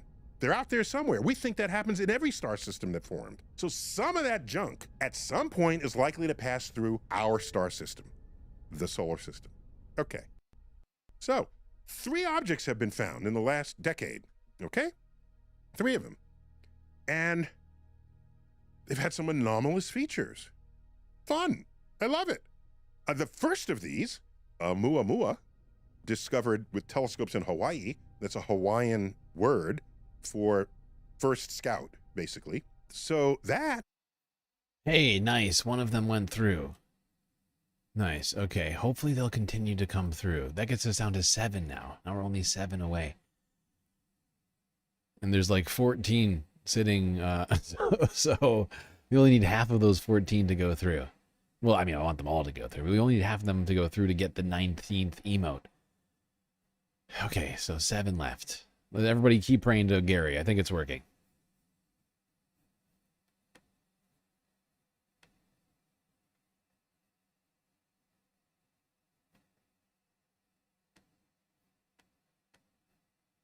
As it came through the solar system, we said, all right, we know what trajectory an object with that speed and that direction coming in should take as it rounds the sun. Then there was the actual trajectory, which was different. Like, whoa. Well, comets have a way of outgassing when they get near the sun, and that puts an extra little sort of force on their arc of motion that has them move in ways that are not purely gravitational. And that's true for all comets. So we thought maybe it's outgassing. But suppose you look and there's no outgassing. So what's going on? Well, that's fun. We don't understand it. Not initially. So what's your first thought? Is it aliens? That could be. Like I said, it's not my first thought. I promise you, it will be my last thought. But it's not in the list. It's in the list. It's just way down based on the history of trying to understand things that we don't understand. We have 2 more objects that have come through, and they have some weird properties. The brightness, the rotation rate, and so they don't match some of our models for what comets and asteroids should do. Whatever anomalous behavior these objects exhibit, I'm delighted that they're finally in the catalog, and we'll figure it out one day, maybe. There we go, Neil deGrasse Tyson. No definitive take on these objects aside from that it, is most likely just an asteroid that is exhibiting, as Neil put it, anomalous features, but is most likely not an alien mothership. Could be. It's not off of the list, like he said, but it's not certainly not high up there.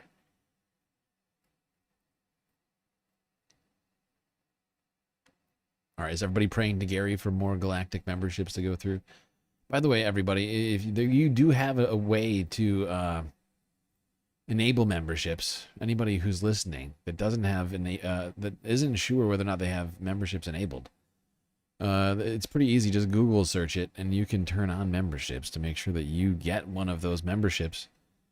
Not only would you get benefits by getting the membership, but also you'd be helping the community get to that 19th emote, which we would all be I'm fairly certain, pretty excited about. I'm not even sure what the 19th emote is right now. I know I've got one waiting. I don't even know which one it is, though. I should look. We have a vote going on right now in the Discord server talking about that.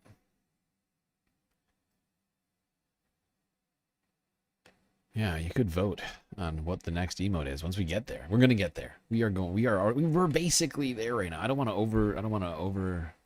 oversell that, but we're there. I don't know. It's gonna happen at some point. It just doesn't make any sense why it's not happening. We're literally there. All right, let's move on to Earth news. Let's start talking business. Start off with business. The business news. Reuters from 9 hours ago. Business look ahead. Time to catch up fast. Okay. Sounds fun. Tell us more. See, look, we got 2 people right there. Sammy and Violet, both of you. Can you both from U.S. try jobs and find a way to enable gift memberships? I'm not sure if that's the problem, but I want to hope that maybe that's the problem somehow, because that's where we've landed on it last time. I'm just doing the math. I suppose it's entirely possible, maybe, that that could be one of the things going on right now.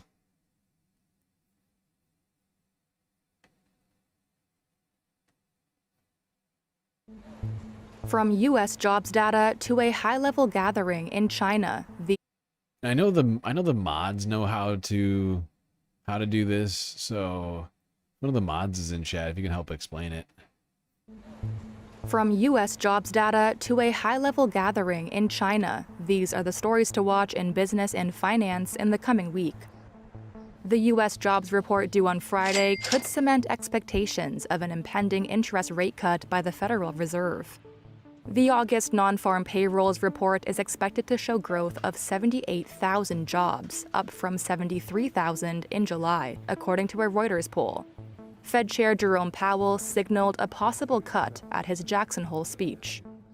A regional security forum in China on Sunday will include 20 world leaders, such as Russia's Vladimir Putin and India's Narendra Modi.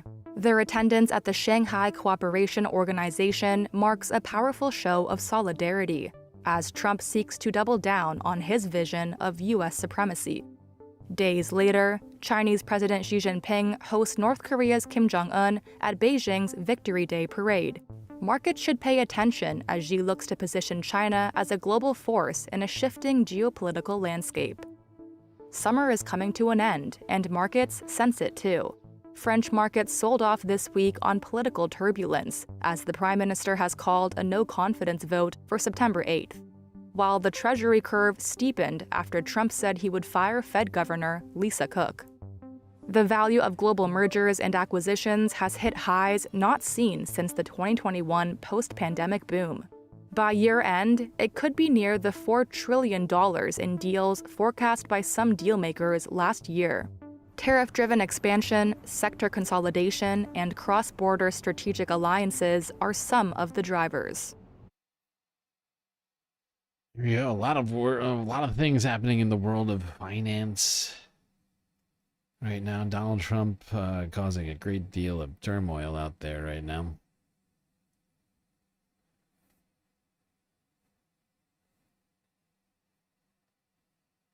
They are enabled on your account. Wait, really? So, okay. So I guess that's not the issue. Then what is the issue? YouTube just doesn't want us to have 19 emotes? Is that the problem? They just don't want us to have more than a specific number of members? Because that seems fucked. If you have gift memberships enabled, you're not receiving them. That totally throws all of this into question.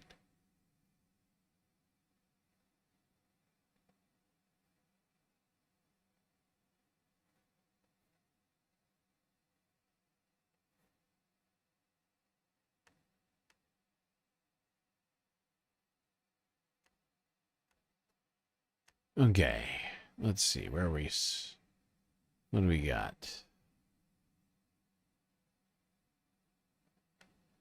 Oh, by the way, if anybody's looking for the Discord, I see somebody asking for the Discord, you can't find the Discord. It's not a publicly available Discord. It's a private community Discord. That's the way we have it set up, mostly to keep trolls out. And just to keep it manageable in size, I guess, to some degree. But the only way to find the Discord community is through a link in the chat. One of the mods. Only the mods have the permission to use that command as well.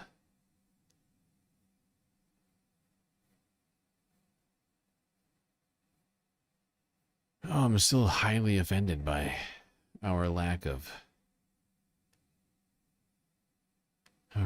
membership gifts. I've only seen one go through. It's very frustrating. Okay. Let's start in Mexico now. Here's Reuters from yesterday. Things got very spicy in Mexican Parliament, or the Senate, over arguments regarding foreign troops, specifically the United States, being in Mexico. De la Unión, en el Senado de la República, en la Cámara de Diputados, vamos a escuchar lo que pasa al interior de este pleno. Quiero ser grosero contigo. No quiero ser grosero contigo que termine. Porque esto es lo que...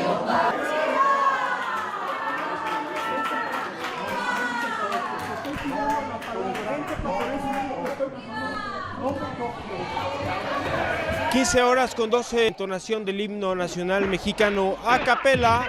Con el himno nacional mexicano a capela concluye esta sesión de la Comisión Permanente del Congreso de la Unión, correspondiente a este miércoles 27 de agosto del presente año. De esta manera concluido entonces... I love how this guy is just trying to tell the news like nothing is happening behind him.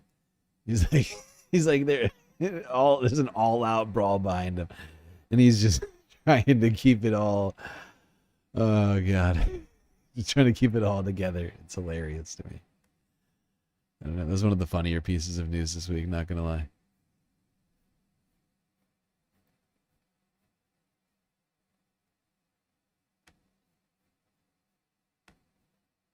Okay, now let's go over to Argentina. This is another funny piece of news, I guess you might say. Javier Milei pelted by rocks while attempting to take a public victory lap through the streets of Argentina. People did not take kindly to this display.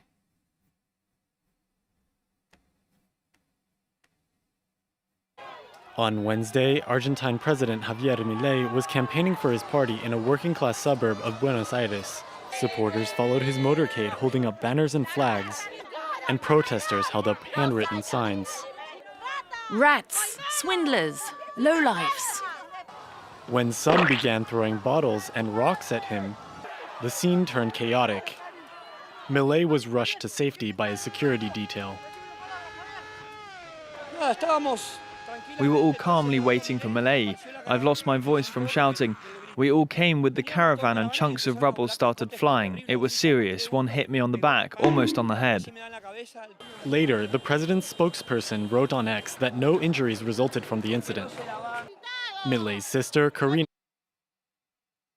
There we go. Javier Milei getting pelted in the streets.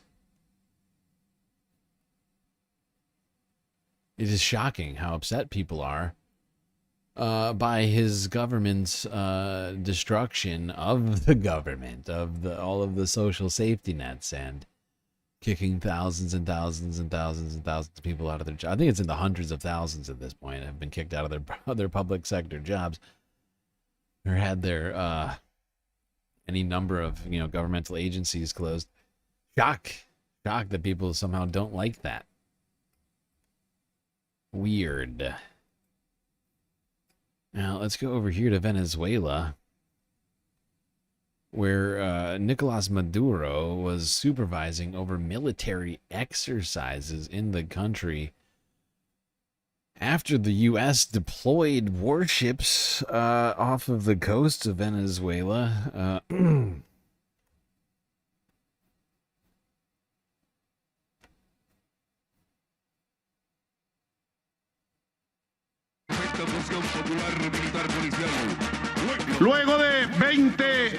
After 20 continuous days of announcements, threats, psychological war, after 20 days of siege against the Venezuelan nation, today we are stronger than yesterday, more prepared to defend the peace, sovereignty, and territorial integrity than we were yesterday.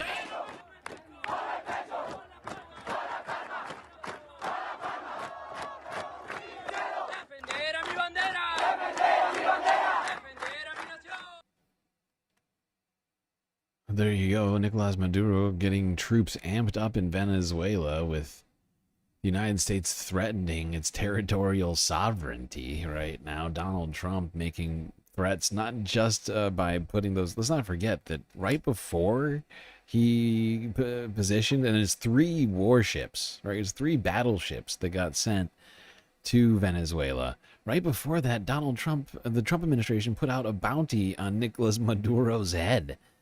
It's like a $10 million bounty. Like literally, like a $10 million bounty. Not literally on his head, on his arrest. It's not a contract killing, but $10 million for his arrest was announced by the Trump administration like a week before that. So it's not shocking that he's getting the troops amped up leading into all that. 7 warships? Is that true, Columbia Rican? 7? That's too much, man! 7 is too much, man. That's too much, man!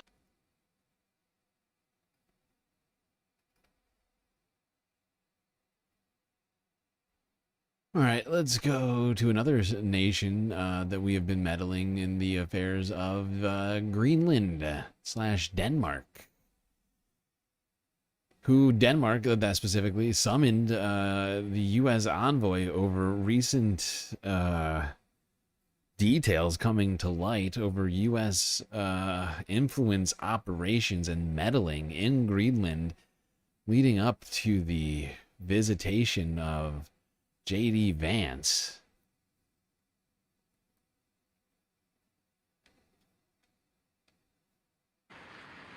The United States' official presence in Greenland may look unassuming, but behind the scenes, Washington is reportedly trying a clandestine approach to expanding its influence in the territory.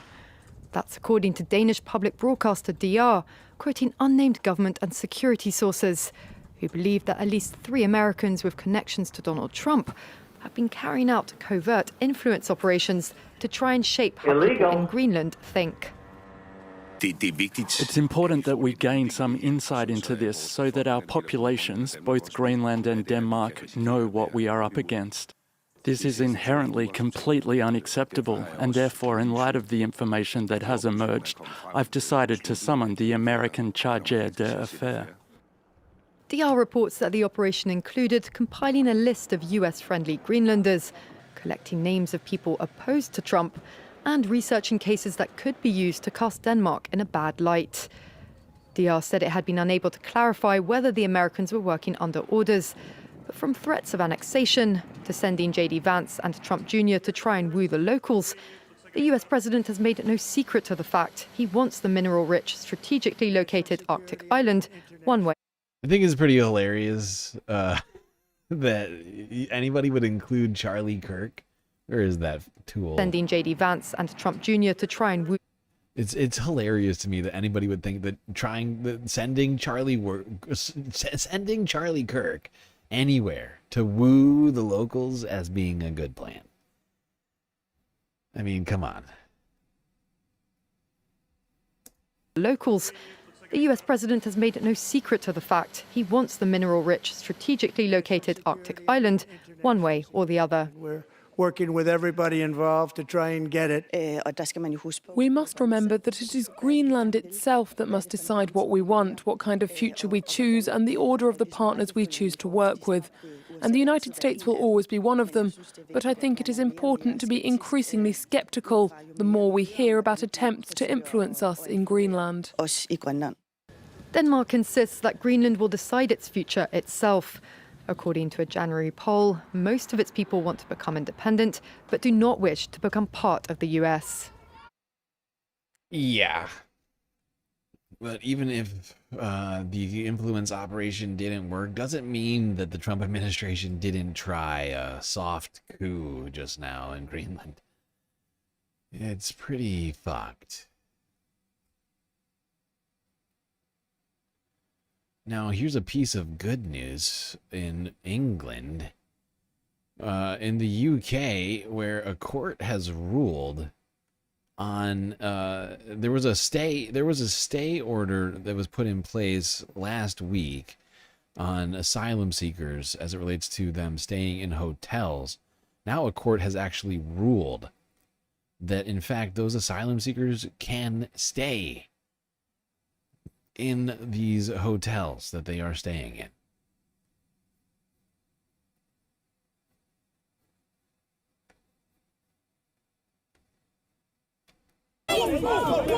It's been the focus of local frustration.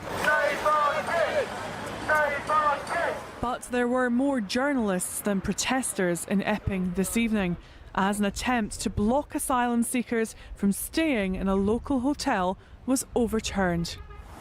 Judges at the Court of Appeal have criticised and reversed a High Court ruling made only last week, saying they were worried about more unrest if the 138 men staying at the Bell Hotel were forced out next month. At its worst, if even unlawful protests are to be treated as relevant, there is a risk of encouraging further lawlessness. The Bell Hotel has housed asylum seekers on and off since 2020, with the latest group living there since this April. On the 7th of July, an asylum seeker allegedly committed a sexual assault in Epping on a teenager, an offence he denies. His trial is ongoing. This triggered multiple protests in the town in the weeks since, both for and against the housing of asylum seekers.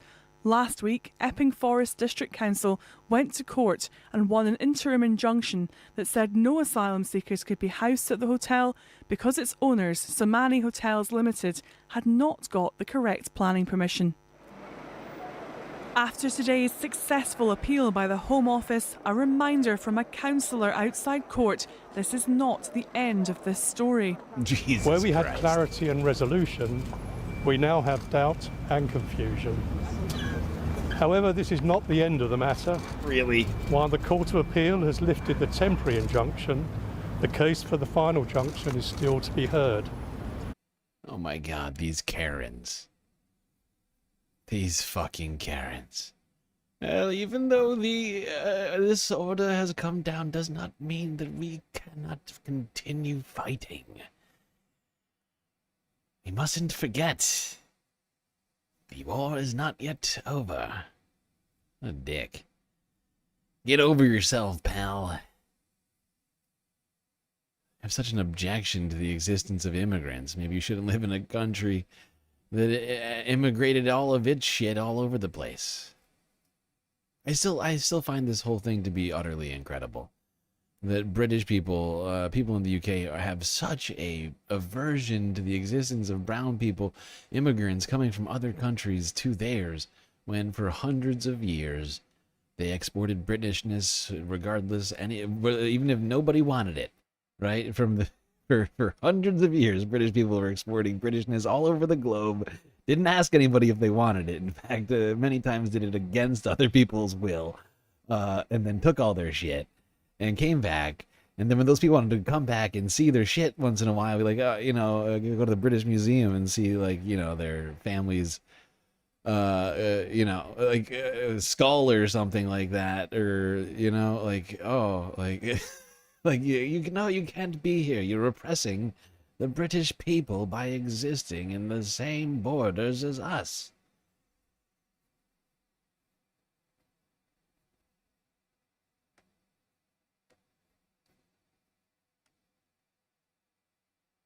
You're doing reverse colonialism, and we don't appreciate it.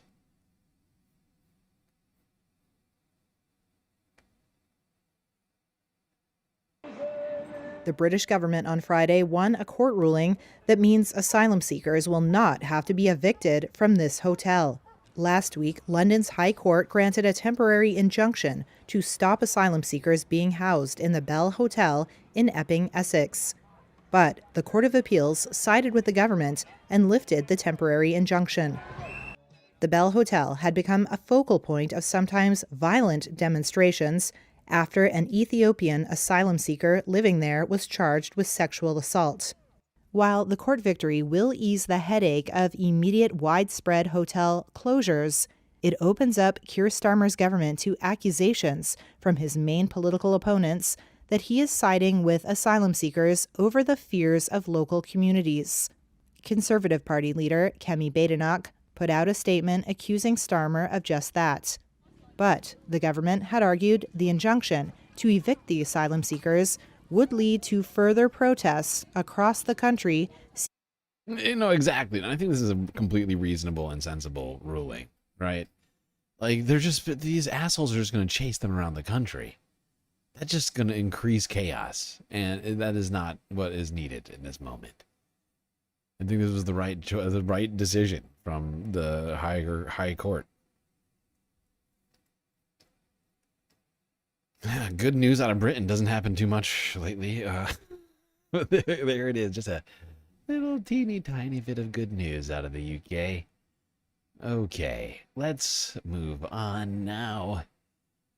Talk about this. Now, of course, this is all happening in the midst of the possibility of the Trump tariffs being shut down, but we cannot forget that those Trump tariffs are going to continue at least until mid-October. But it's almost a guarantee this makes it to the Supreme Court before then. So, I'm still of the belief that these tariffs are going to stick around. I could be wrong, but let's talk about the tariffs and the latest moves happening with Europe on a U.S.-Europe deal. Here's global news from 8 hours ago. Yesterday, the Commission proposed legislation that would make the terms imposed in the US-EU trade deal EU law. They proposed legislation that would lower EU tariffs on US industrial goods to zero, basically, on industrial goods and also in some agricultural goods. And this they would do just in general because that was a term by the US. That the EU would have to impose this before they lower their tariffs on cars and auto parts. So now hopefully EU automakers will save a lot of money. And I think the deal in general is a strong sign of EU weakness, but now the EU is just trying to make best out of a very bad situation by trying to force the US to uphold its promises. And as we've seen, there's no certainty that they will do so, and Trump is still making tariff threats, but the EU is trying to hold its feet to the fire a little bit and trying. Okay, well, there you go. EU capitulating somewhat to Donald Trump's demands, lowering its tariffs to near zero across the EU Eurozone. Not that there was a significant number of tariffs on U.S. goods, but at least in my mind, this does seem to be a capitulation on the European side. Now, it's entirely possible all this will become irrelevant and may revert back if those tariffs. That's the one thing I've been thinking about recently, is what happens if the tariffs are in fact like not upheld by the Supreme Court, which is absolutely where that fight is going. In fact, you know, with the shadow docket, I could see them starting to deliberate by next Friday. This is like the top of Trump's fucking, like, what do you call it? Agenda. So, I mean, I'm just thinking out loud here, but, you know, I find it highly unlikely that they do get reversed, but in just in the off chance that they were to somehow, the Supreme Court rule against Donald Trump, which I think would be the first time in his second administration to happen. What would it mean? It would mean that all of a sudden, all these deals that exist out there, it would be potentially like null and void, right? And all of those things would like revert back to the way that they were. All of this stuff that Donald Trump has tried to achieve through tariff policy is just going to go right out the window.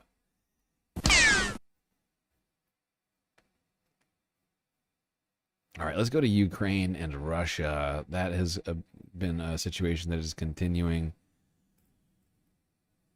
to haunt the east of Europe and the people in Ukraine. Let's go here. This is Reuters from yesterday. Russian attack on Kyiv kills children, injuring dozens others. Illegal.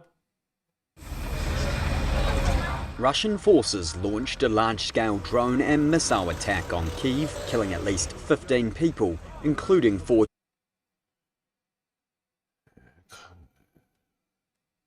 Not trying to take away from what you've already scheduled, but will you cover some of what's been uncovered by Taylor Lorenz regarding course?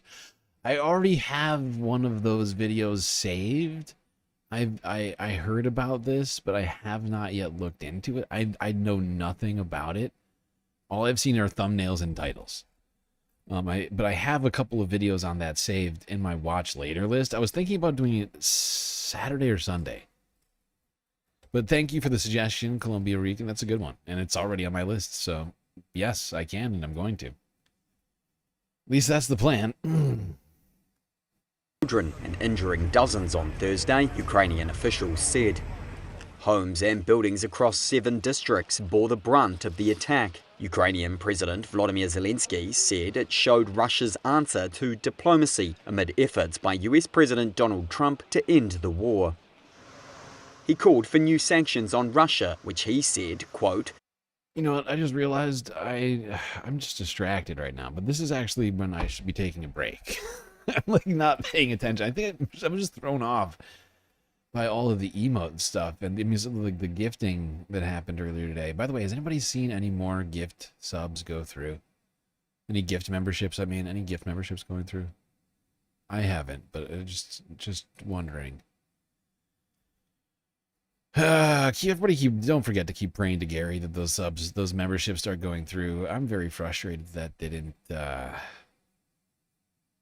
happened there. Hopefully YouTube will respond and deal with it soon, but that's a very frustrating situation.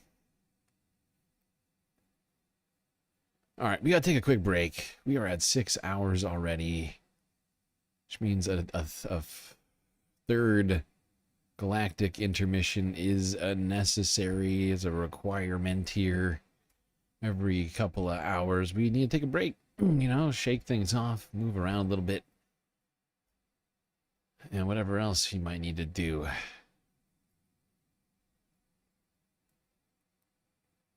Wedge Wizard thinks that they saw 2. Nice. Okay. I hope you're right. I'll check that later. Fingers crossed. That would be good to know. All right. Quick break. We'll be right back after these brief messages.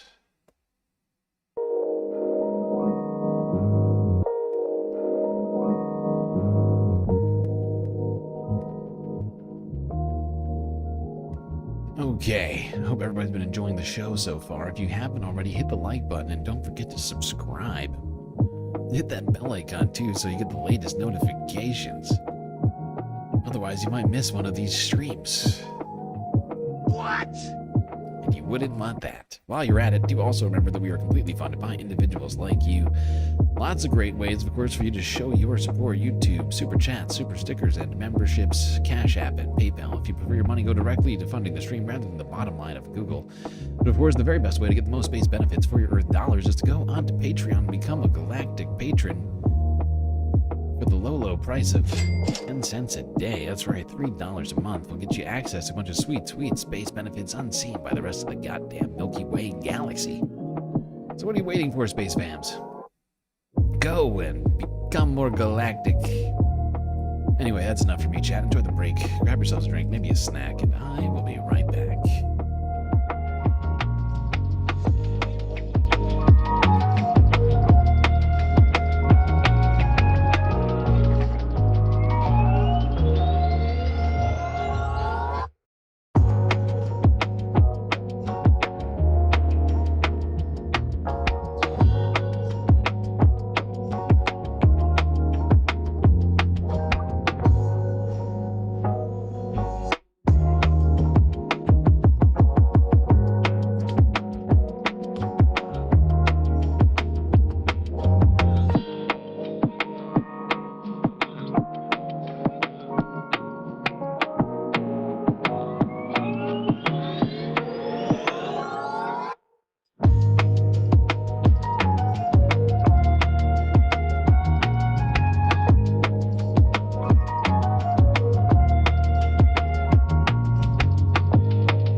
which just hit your ears, is of course alerting you to the fact that the end of the break is now here, and the fourth half is about to begin.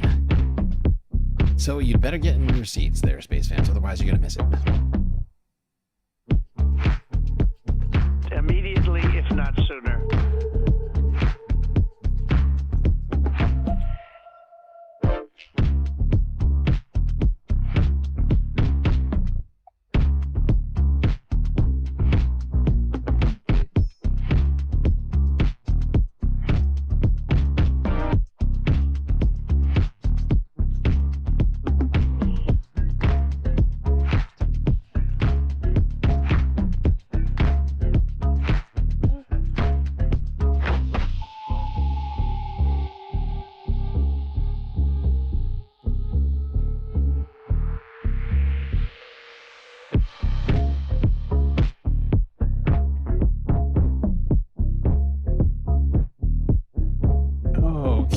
Let's see, we left off almost starting to talk about Ukraine and Russia, but I stopped us.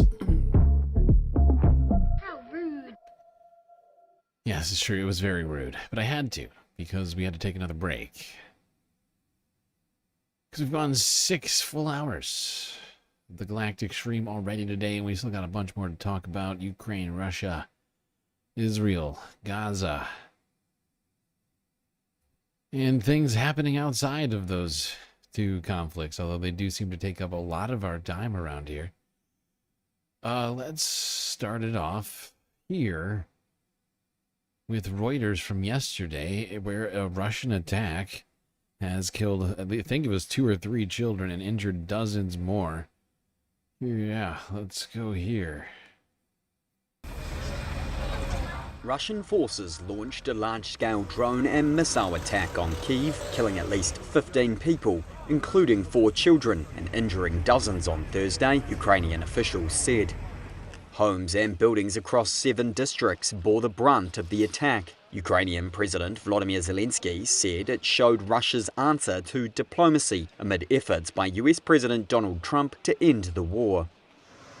He called for new sanctions on Russia, which he said, quote, chooses to continue killing instead of ending the war. Rescue operations were underway across the city, with emergency services putting out the fires and sifting through the rubble.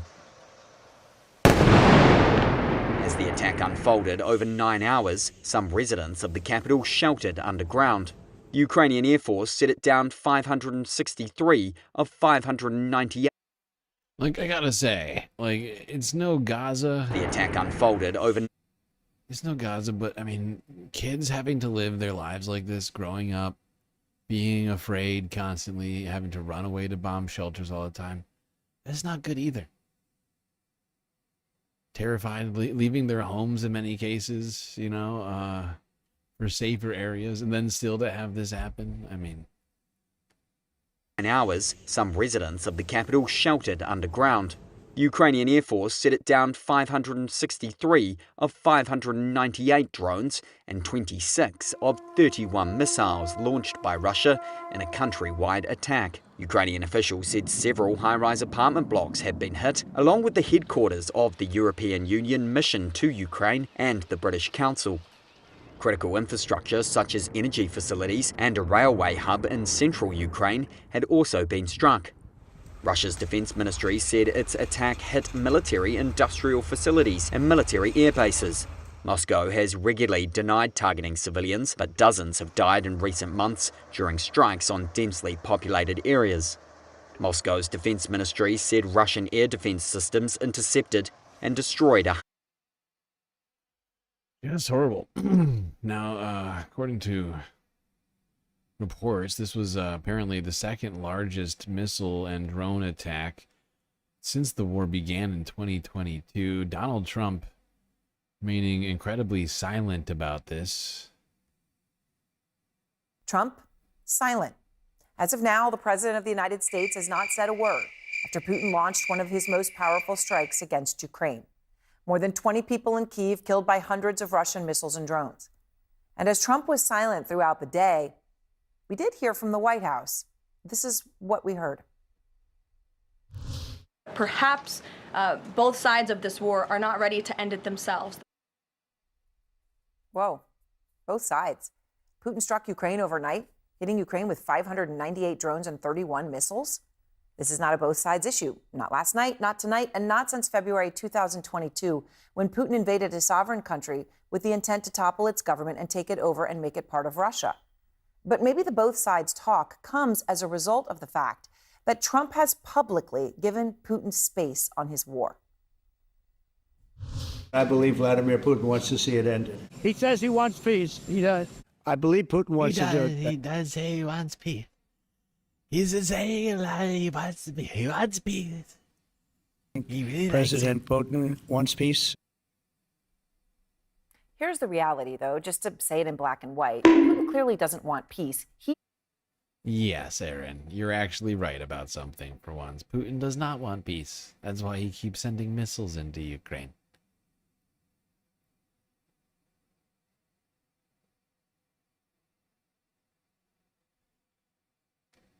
That he tells me he wants peace and then he blows stuff up. Now, maybe the reason Donald Trump hasn't said anything is because he's dead.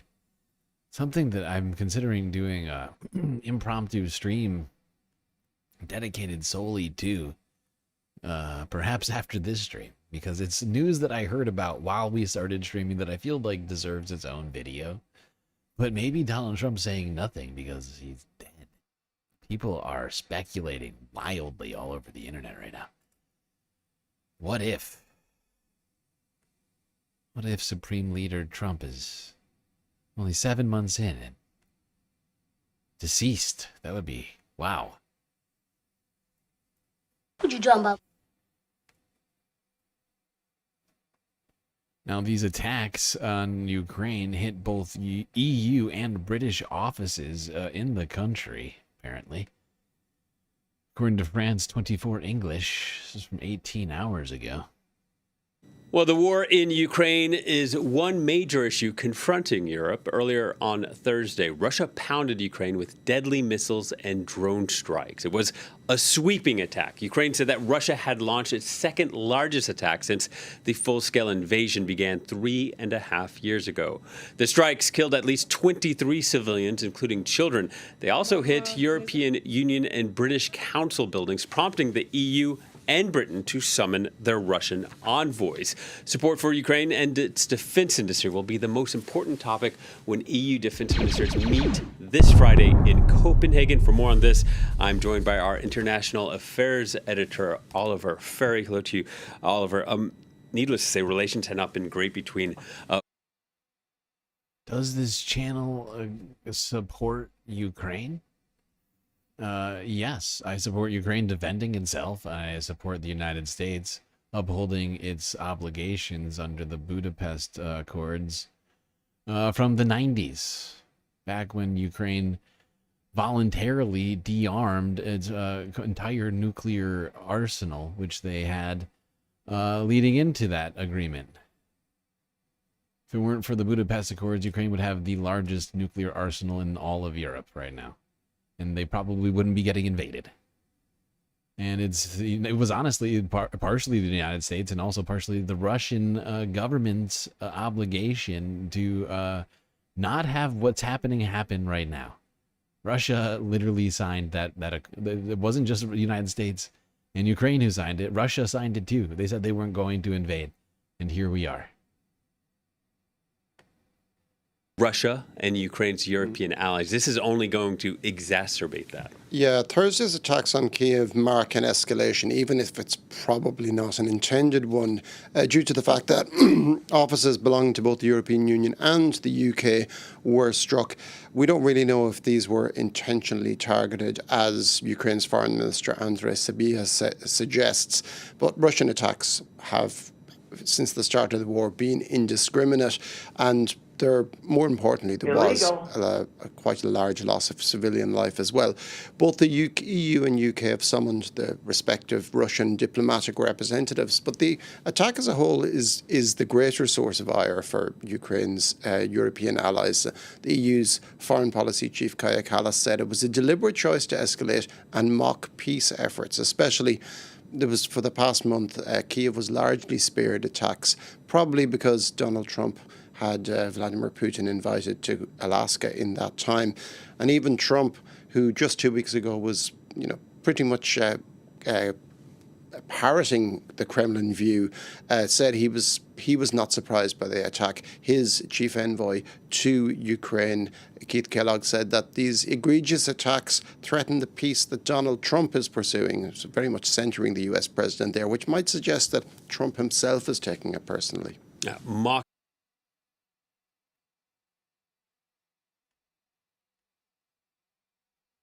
Okay, let's do this. Let's keep this moving. The West is using Ukraine as a proxy to kill Russians. That is such, you're living in a fantasy world, literally. A fantasy world. I think you and I have had this argument before, and I think it's ridiculous. I think you know where I stand on this. We're not going to do this again today.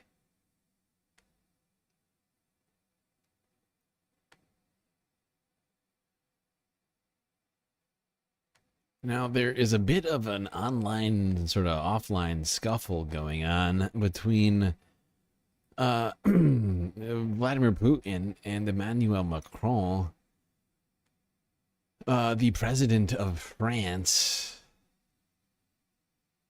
after some comments were made.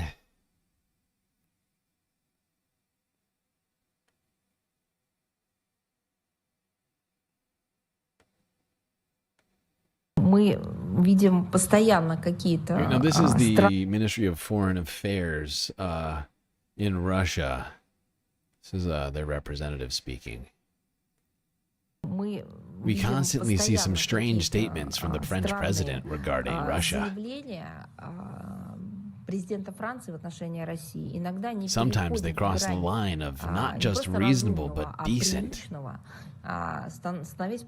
becoming some kind of low-grade insults towards Russia and its people. I don't even want to joke about this.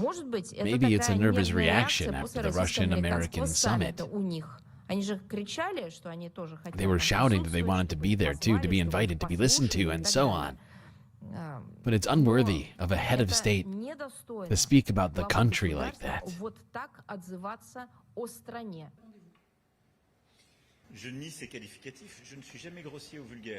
Okay, now this is Emmanuel Macron responding.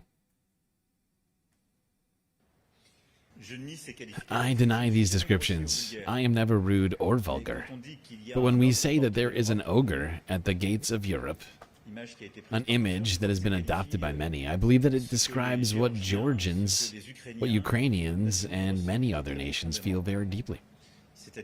That is to say, a man who has decided to move towards an authoritarian, autocratic drift and to lead a revisionist imperialism of international borders. At the end of the long meeting we had together a few weeks ago in Washington, the call resulted in this proposal from President Putin to President Trump, quote, I'm going to see President Zelensky, quote, unquote. If that's not meant by to Monday, the deadline that President Trump has set, I believe that once again it will mean that President Putin has played President Trump.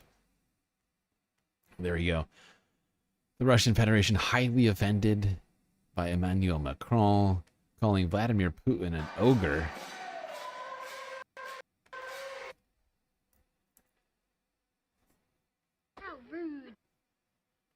Highly incensed by this language being used by Emmanuel Macron. Precision of language, please. But I think it's relatively descriptive of how Vladimir Putin's behaving.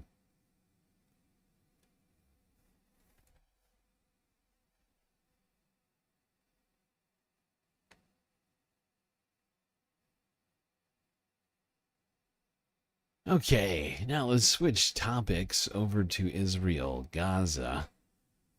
And on our way to the actual place, I figured we would stop by in Amsterdam, where at a train station, people held a pro-Palestinian rally. Here's Forbes breaking news from yesterday.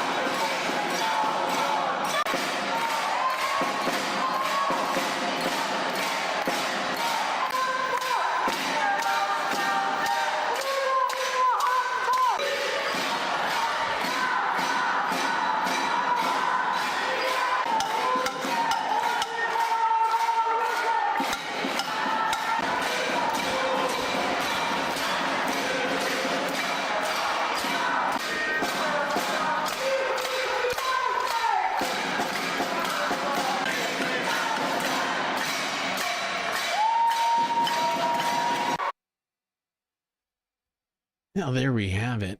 People in Amsterdam showing out in force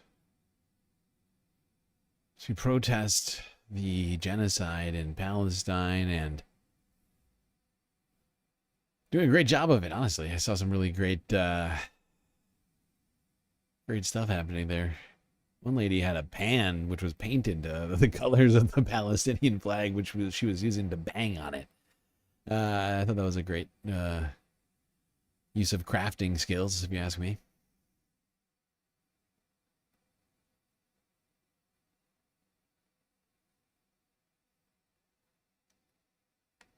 All right, let's go here. This was Bernie Sanders earlier this week in Chicago, I think. He had some things to say to Donald Trump about all of this. By the oligarchs. But not only, brothers and sisters, do we need to change our domestic policies. We need fundamental changes in our foreign policies. We must not give another nickel to Netanyahu and the Israeli government to starve the children of Gaza. Illegal.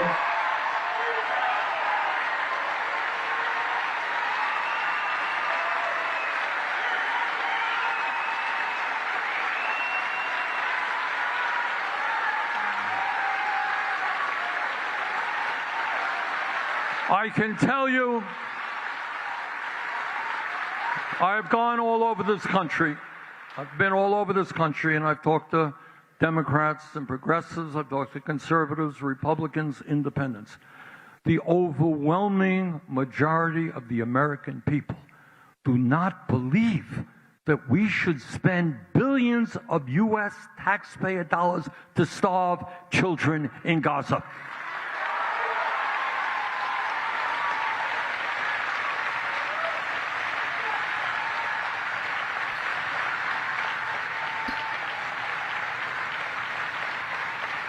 And this is an issue, and I want you to know this is an issue not only addressing the horrific situation which exists today, but how do you think the United States of America is going to have an ounce of credibility in condemning human rights abuses any place in the world? China does something, they're going to laugh in your face and say, you tell us about what we're doing, you supported the murder of the children in Gaza. Russia, illegal. The same thing. Russia's bombing Ukrainian cities. How do we go around condemning that when they're going to throw what's going on in Gaza in our face? So we got a supposed tough guy as president, right? Oh, he's a tough guy. He takes on the poor and the weak. Hey, Mr. President, if you're so tough, take on Netanyahu. Stop funding this war.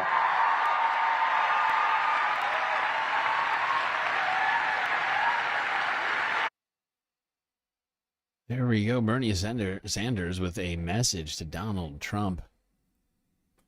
You know, has been spending so much time with Benjamin Netanyahu. Why don't you tell him to stop doing what he's doing?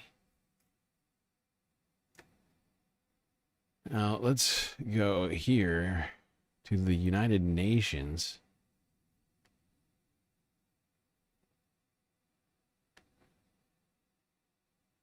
On Wednesday, the representative from Algeria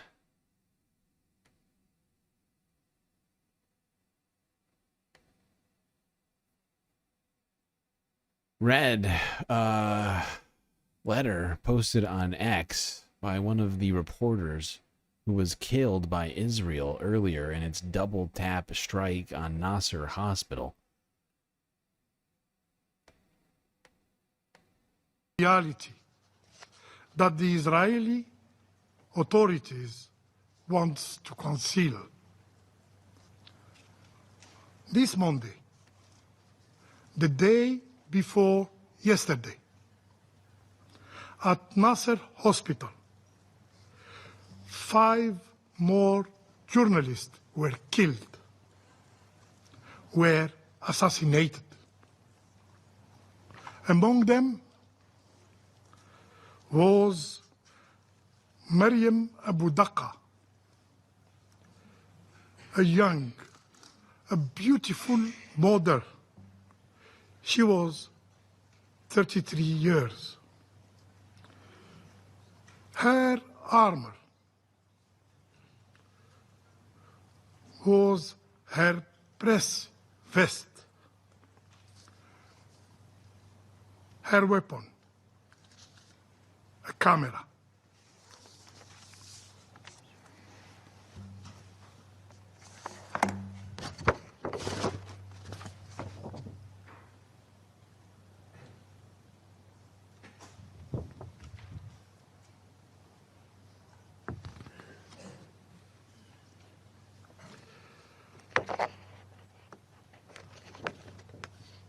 A few days before, she wrote on X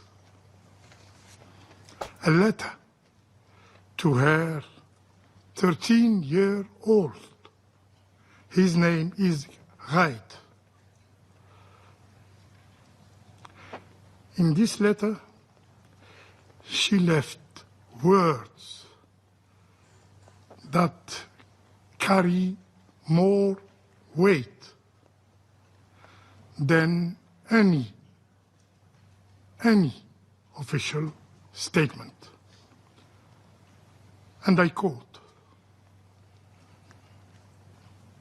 "Right, you are the heart and soul of your mother.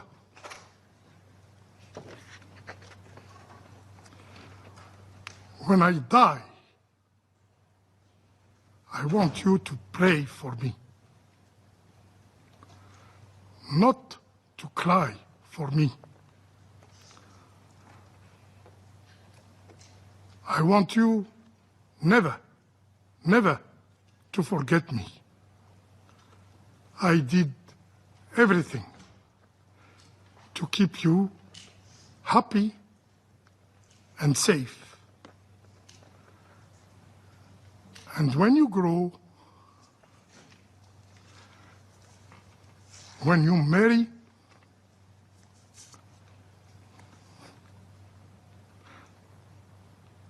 and when you have a daughter,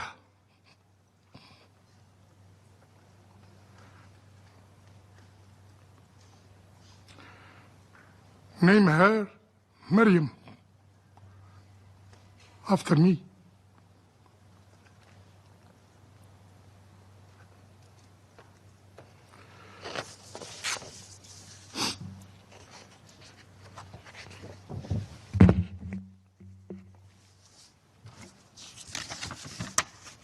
Mr. President,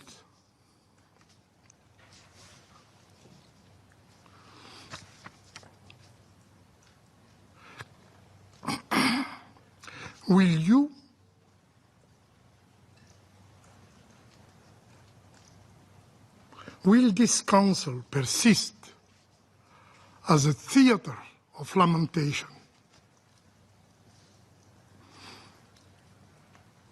endlessly echoing speeches, while Gaza burns for lack of actions?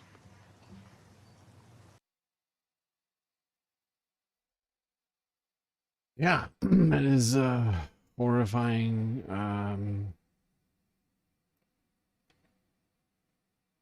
Like the fact that this woman posted this on X 2 days before her death is just, it's unbelievable. And her words are so haunting. It is horrifying what mothers, children, everyone are going through in Gaza right now. And to think that it's all just preventable. All raids on Palestinians show no. It's, oh my God. So frustrating.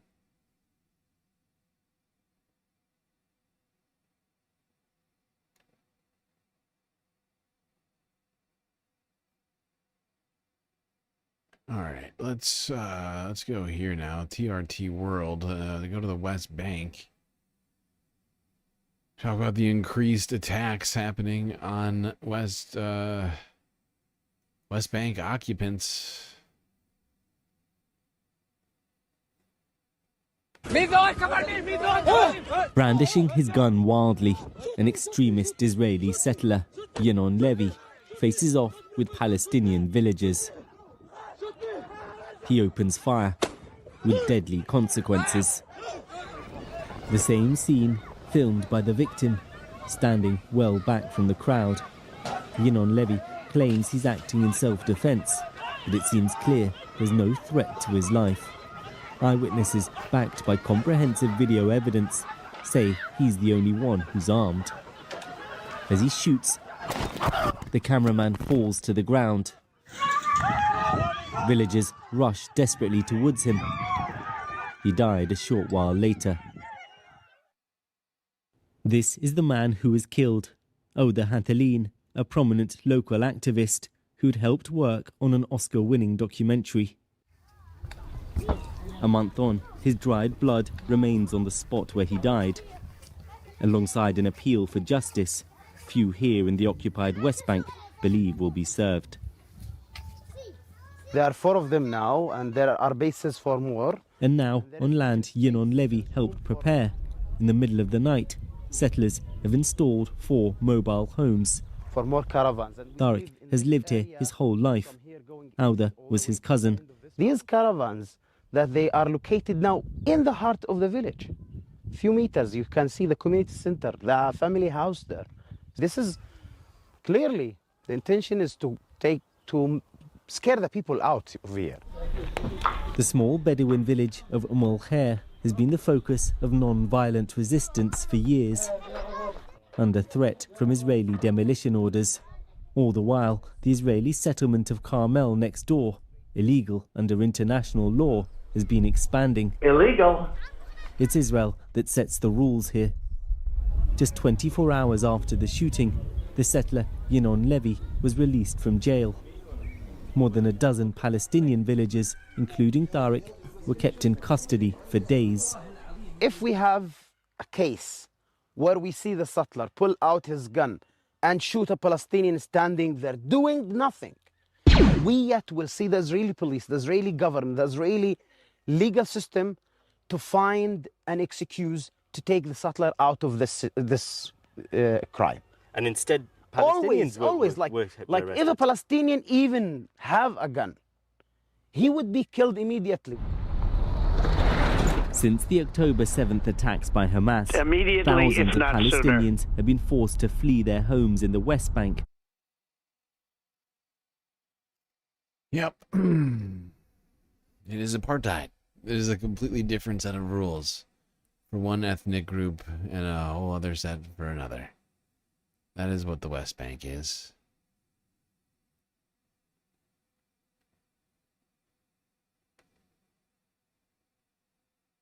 They've also been raiding, apparently, West Bank schools. Not the settlers themselves, but the Israeli forces, the IDF. There's been reports about that happening recently. Which is really just them exporting what they've been doing in Gaza to the West Bank. This is my Since third attempt. Since they've run out of schools to destroy and raid in Gaza, they're now just moving that focus on into the West Bank. Destroying all educational infrastructure for Palestinians. Now let's go to one woman who's been very consistent on this issue. Greta Thunberg, who is apparently going on another, that's right, number 3,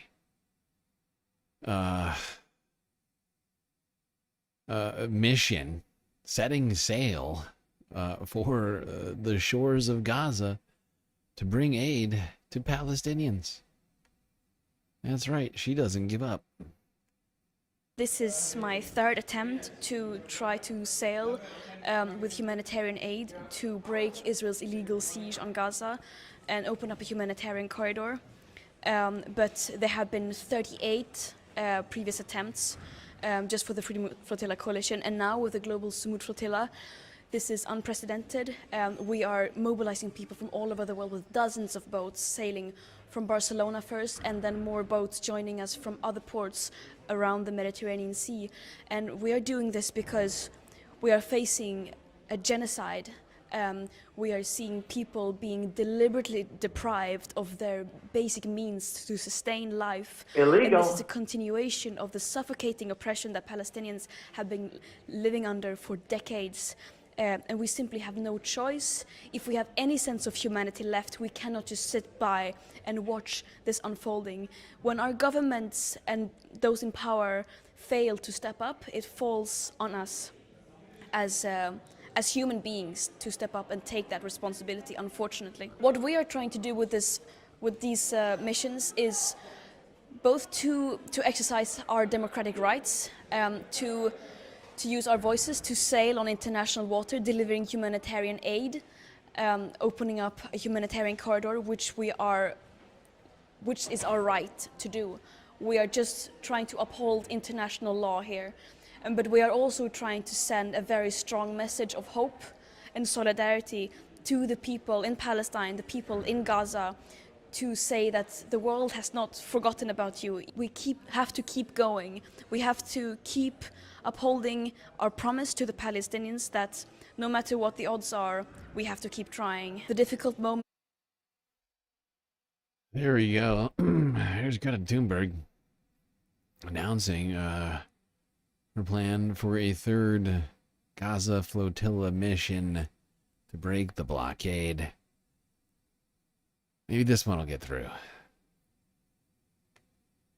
Honestly, I say that with a great deal of skepticism because I know that Israel is going to do exactly what it's been doing, illegally blocking aid from entering the Gaza Strip,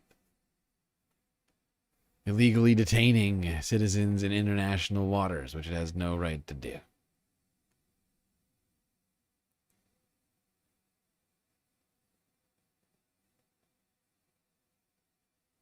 Now, as the Israeli military continues to make its way into Gaza City on tanks, they apparently have found the bodies of 2 hostages. When they died, do not have that information. It could be a result of them entering Gaza City, right? Depending on when they died. I mean, it could be them, right? Well, Israel also said Friday that it retrieved the remains of 2 Israeli hostages from the Gaza Strip. One of their identities has yet to be confirmed, but the other man was 55-year-old Ilan Weiss, a resident of Kibbutz Be'eri, who was kidnapped from his home and killed during the October attack. His wife and daughter had also been abducted, but were released as a part of one of the prisoner swap deals back in November of 2023. Here's our correspondent Noga Tarnopolsky with the details. The remains of Ilan Weiss, a 56-year-old resident of the Kibbutz Be'eri, in southern Israel, was announced. He has been known to be dead since January of 2024, when his family was informed that there was enough evidence he had been killed on October 7th. And his body dragged into Gaza for his family to be informed. So this is not a shocking development. It was announced by his community of Be'eri. The other body, just such few elements of it have been found that it isn't yet a definitive announcement, and the family has asked us not to mention this person's name. Okay, sorry, I mixed up. I confused part of it. But so one of them is known already. They already knew that he was dead. But on the second one, that's the one where they do not know at all when this individual died, and could have been the result of Israel's decision to invade Gaza City once again.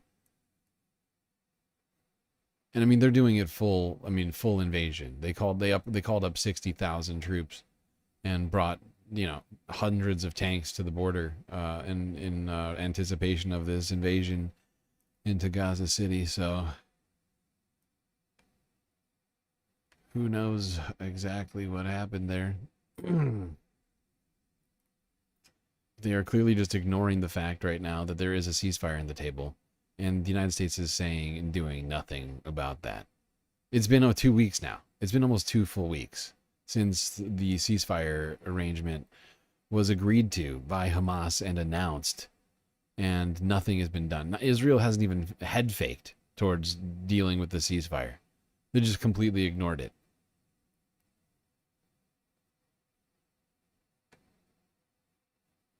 Now, protesters were seen in Israel here. This is from yesterday.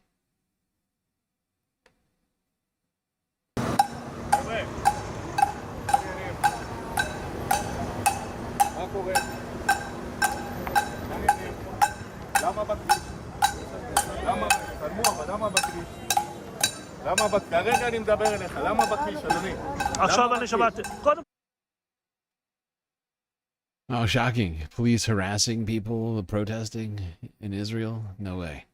No, this is supposedly a Gaza solidarity demonstration being held in Nazareth. תעמוד פה בבקשה, למה בכביש? אני אעלה, אני שמעתי בקול שלך ואני עולה. אז אל תצעק, אל תצעק. תתייחס כמו שאתה מתייחס ליהודי בהפגנה.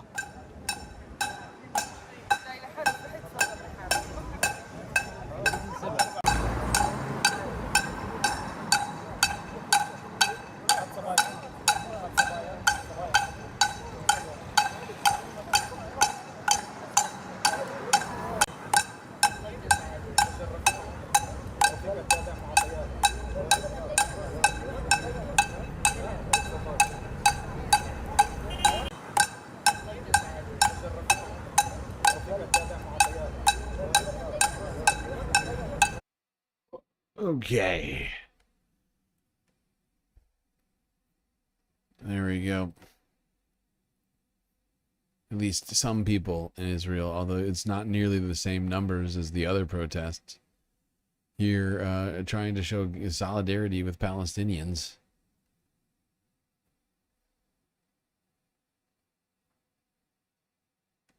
Let's go back to Gaza, where Israel has continued to step up its onslaught on Palestinians while those Palestinians continue to starve. This is from Forbes breaking news 11 hours ago, showing the aftermath of another Israeli airstrike in Gaza.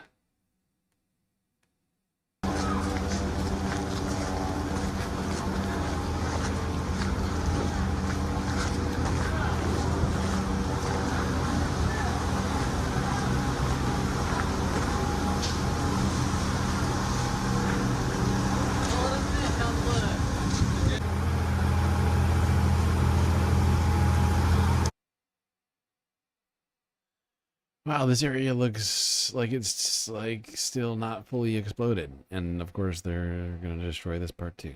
Good. Good.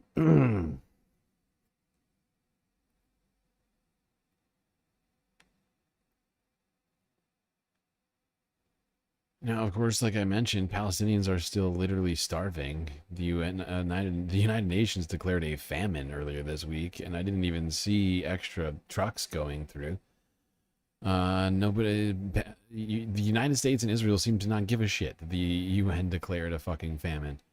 But scenes of like this continue to be the norm.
just a few pots of rice to go to feed, you know, I mean, there's, I don't know how many people are in this area, but, you know, there's million plus people in Gaza right now.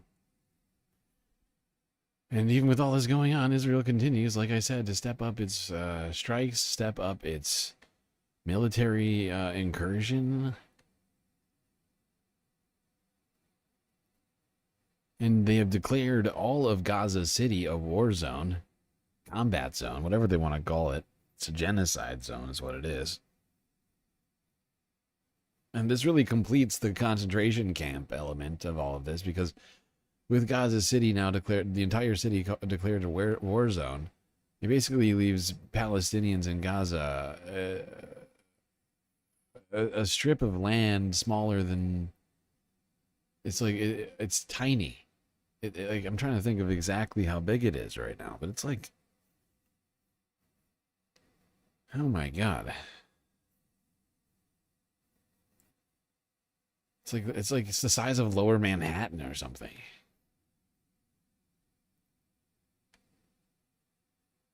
With no infrastructure or buildings, by the way. So that creates a real fucking problem.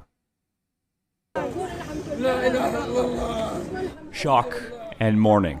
In the last 24 hours, Gaza's Hamas-controlled health ministry says Israeli strikes killed at least 59 people and that another 5 died from hunger. It is not war, this man says. It's extermination. Israel is launching more strikes as it prepares to occupy Gaza City, which it says is Hamas's last stronghold, and it has declared the city a combat zone.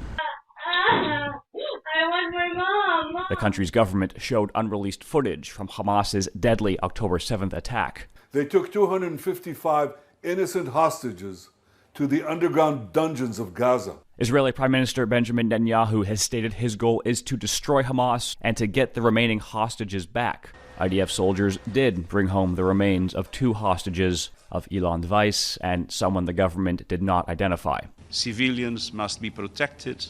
Humanitarian access must be unimpeded. No more excuses, no more obstacles, no more lies. The UN says Israel has created a disaster unparalleled in modern times. The World Health Organization says Gaza has nearly run out of medical supplies. Israel allows very little in, claiming Hamas seizes it, as reported cases of Guillain-Barré syndrome surge. The symptoms are similar to polio, while polio mainly occurs in the... There must be some sort of a magical hospital and supermarket underneath Gaza that Hamas is running with all of these stolen supplies that Israel keeps talking about. Of course, I'm kidding. I just like to think of that sort of humorous situation, like this gleaming, like gleaming mall complex underneath Gaza. Air conditioning, running water.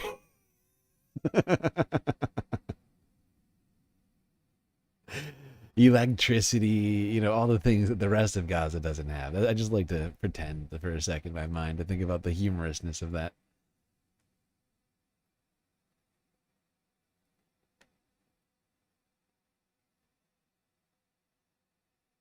Like escalators going up and down. Like a real mall. Like I'm talking like multiple levels. One of those glass elevators in the middle of it. Like a fountain where people throw pennies.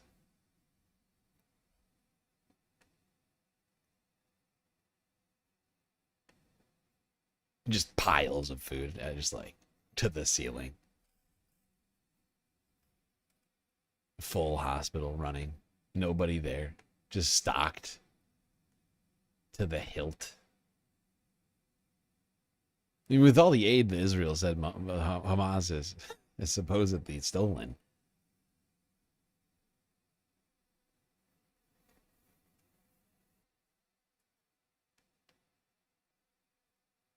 All right, let's go here. Here's the AP. 7 hours ago, hundreds evacuate Gaza as Israel declares it a combat zone. This is ridiculous!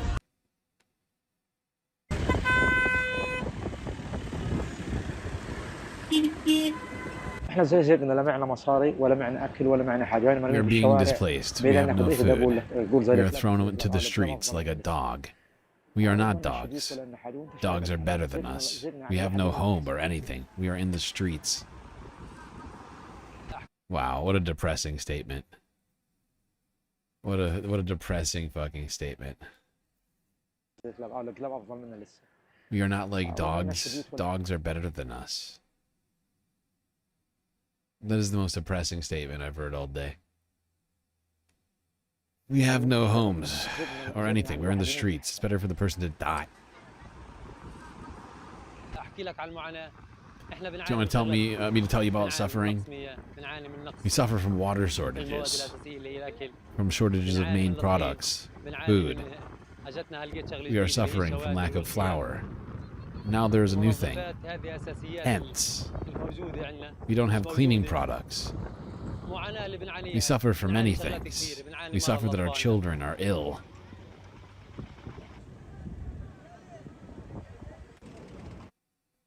Yeah, Gaza is suffering from a lack of everything. I mean, my understanding is that they're making gasoline out of plastic. We talked about this like months ago. Like, Palestinians are processing plastic in an incredibly dangerous environment, I would point out. They're literally burning plastic down, melting it down, and siphoning it, turning it, basically doing what's necessary to process it into something you can burn in an engine. Because there's no gasoline in Palestine. It creates an incredible, like, not just a health hazard for the person doing it, for everybody around it.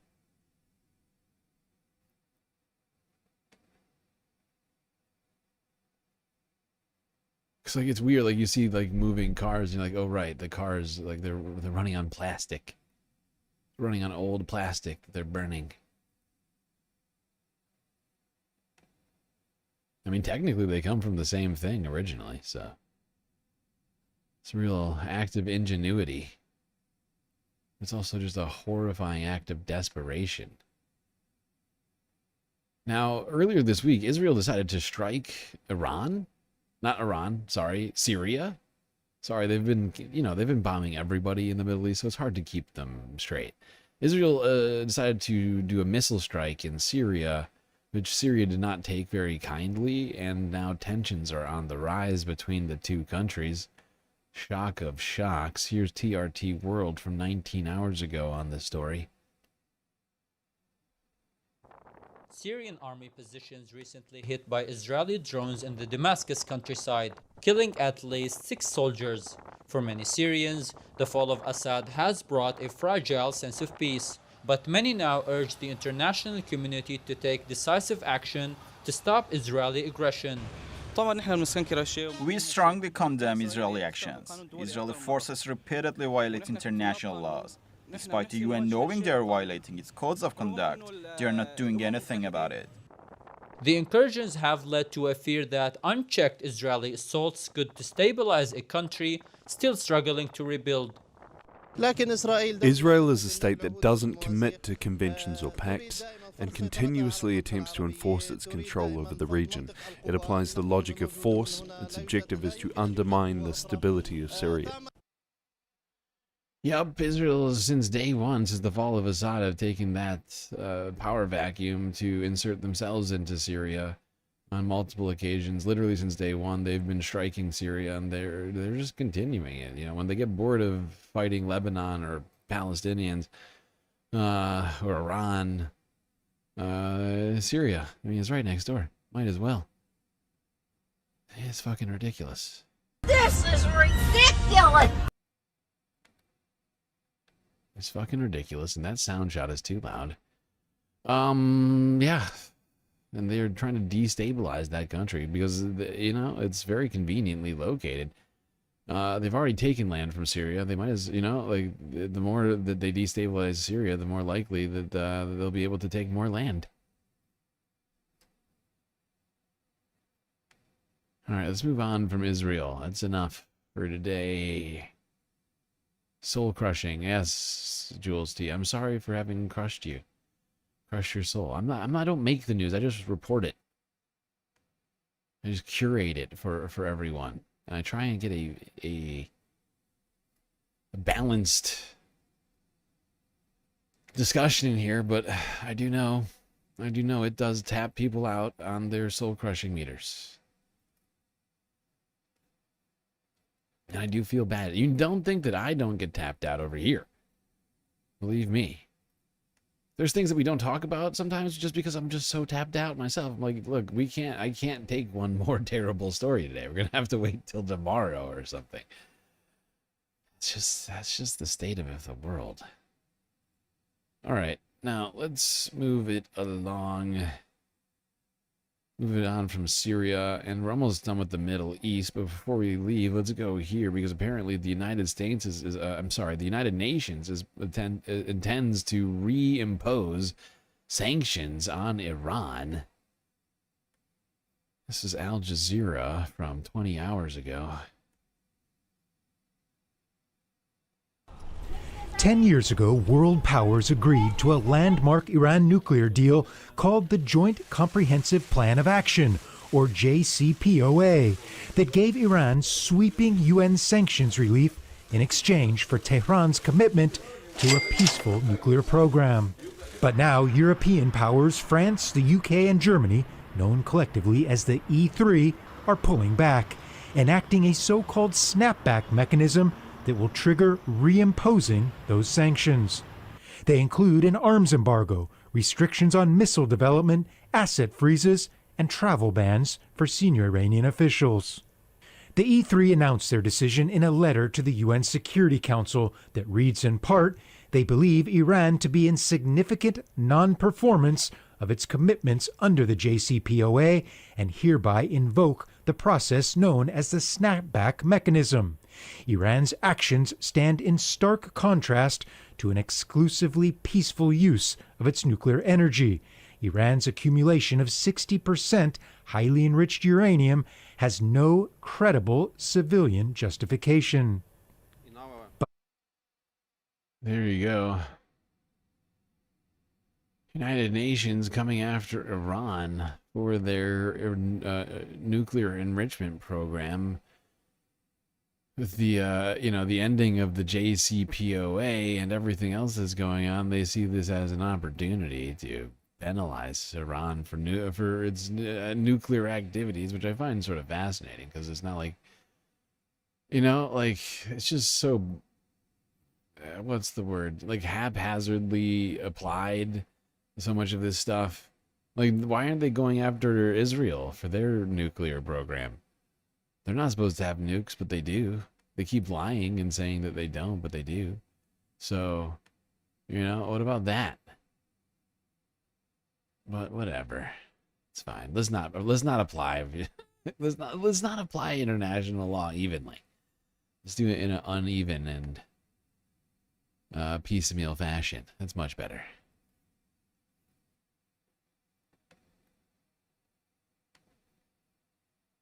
Now, what is Iran going to do in response to this? It's not clear, but it will be. We will see. I mean, there's not a lot for Iran to do about this, honestly. Like, they're not going to cancel their nuclear enrichment program, especially with the latest developments. Honestly, if anything, it seems like the UN is just trying to somehow, prove to Trump that they're, anti-Iran or something. I just don't know what this achieves.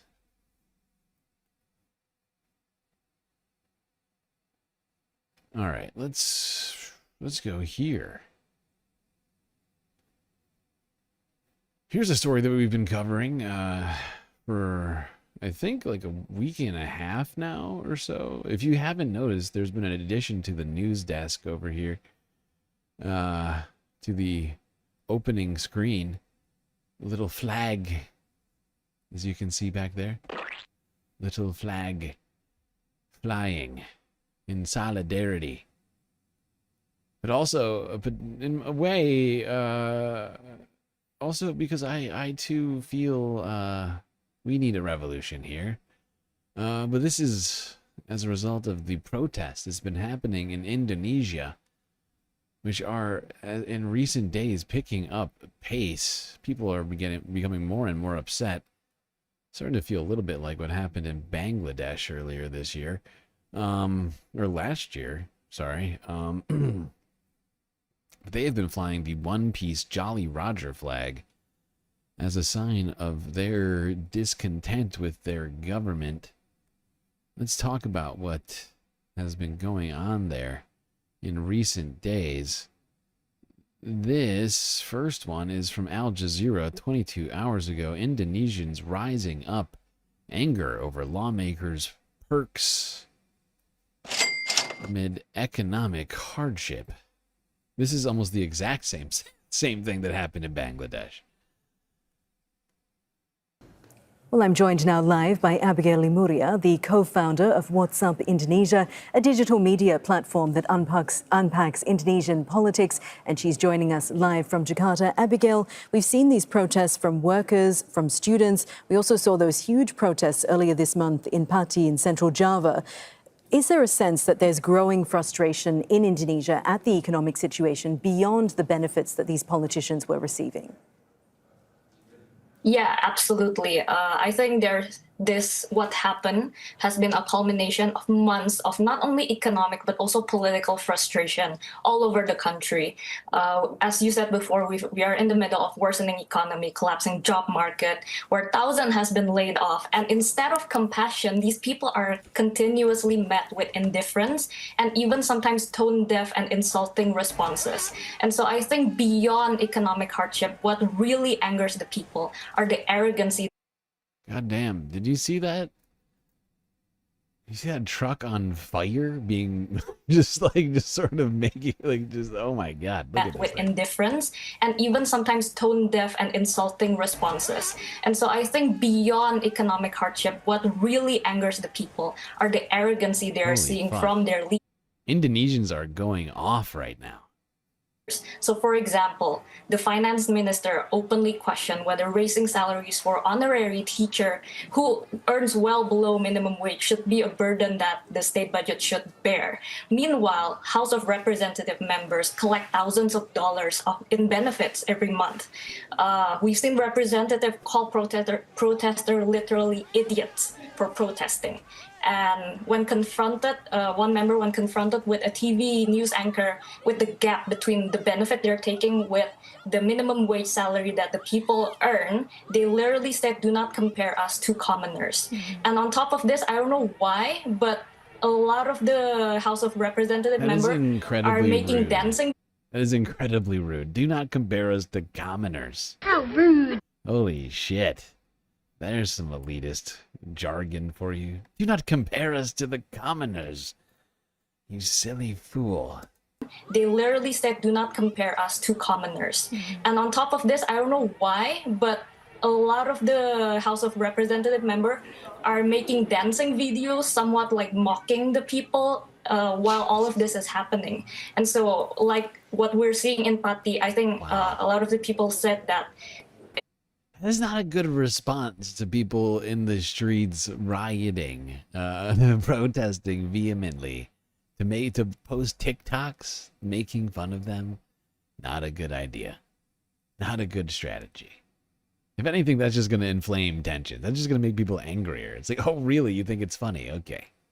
It doesn't matter that the region have pulled back the tax hike attempt. What angers them is the arrogancy that they continuously receive and see again and again. And Abigail, if we put some of that into context for our audience, looking specifically at the housing benefit for politicians, that amount was 10 times the minimum wage. And the important thing for our audience to know is that many Indonesians are informal workers. They're not even on the minimum wage. So certainly a sense of a widening gap causing frustration.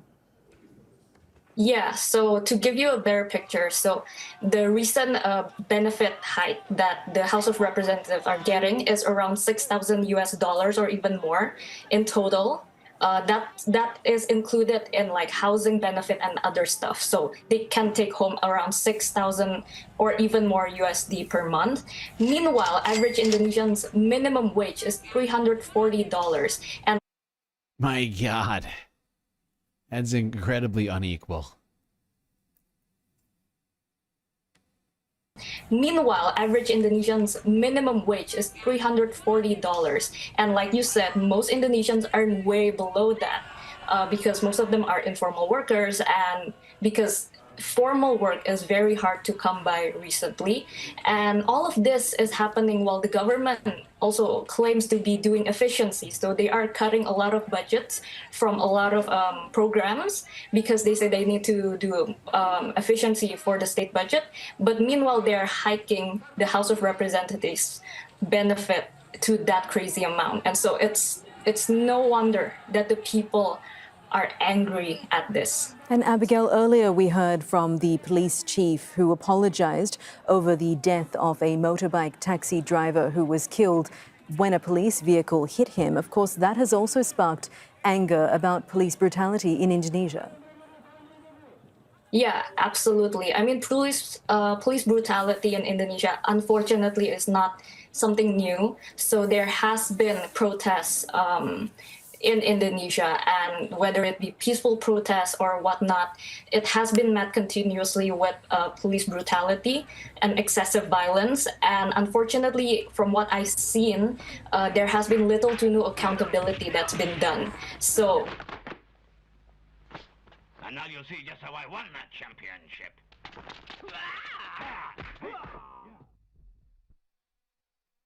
Well, people in Indonesia fighting for their rights, fighting against a government which is oppressing them, who is mocking them while enriching themselves. $6,000 a month in perks, while the average person in Indonesia makes less than $320 a month.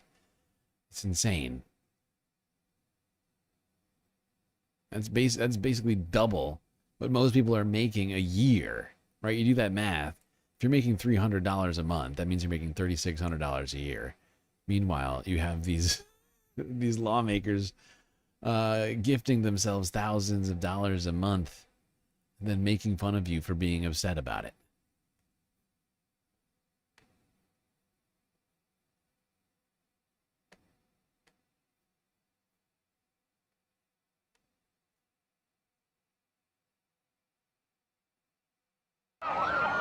Indonesia's capital has seen tensions rise, with students promising further protests, after a motorcyclist died, having been hit by a police vehicle. The ride-sharing driver was hit at the site of violent clashes in Jakarta on Thursday, as police were trying to disperse demonstrators protesting against lawmakers' pay and education funding. Police said the 7 crew of the armoured vehicle have been arrested and an investigation is underway. The protest call for Friday afternoon in the capital of Southeast Asia's largest economy prompted a number of schools to allow students to leave early and businesses asking employees to work from home. Meanwhile, the funeral for driver Afan Kurniawan was attended by hundreds of fellow ride-sharing motorcycle drivers. In a video message, President Prabowo Subianto called for calm and expressed condolences for the death of Kurniawan. Once again, I am shocked and disappointed by the excessive actions of the officers.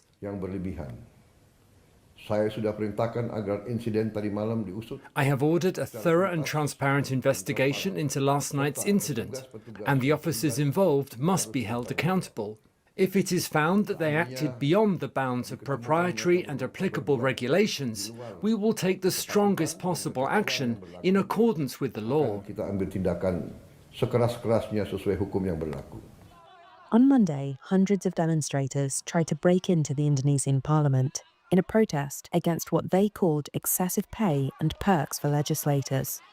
That came after local media reported this month that parliamentarians were paid upwards of 100 million rupiah, or just over $6,000.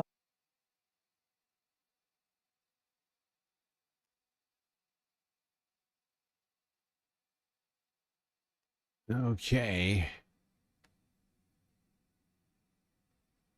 one more on the protests in, actually two more. Two more on the protests in Indonesia. Damn, look at these guys. They are going hard. Everybody's got helmets. They are literally climbing the facade of this building. It's the Indonesian Jan 6th. But this time it sounds justified.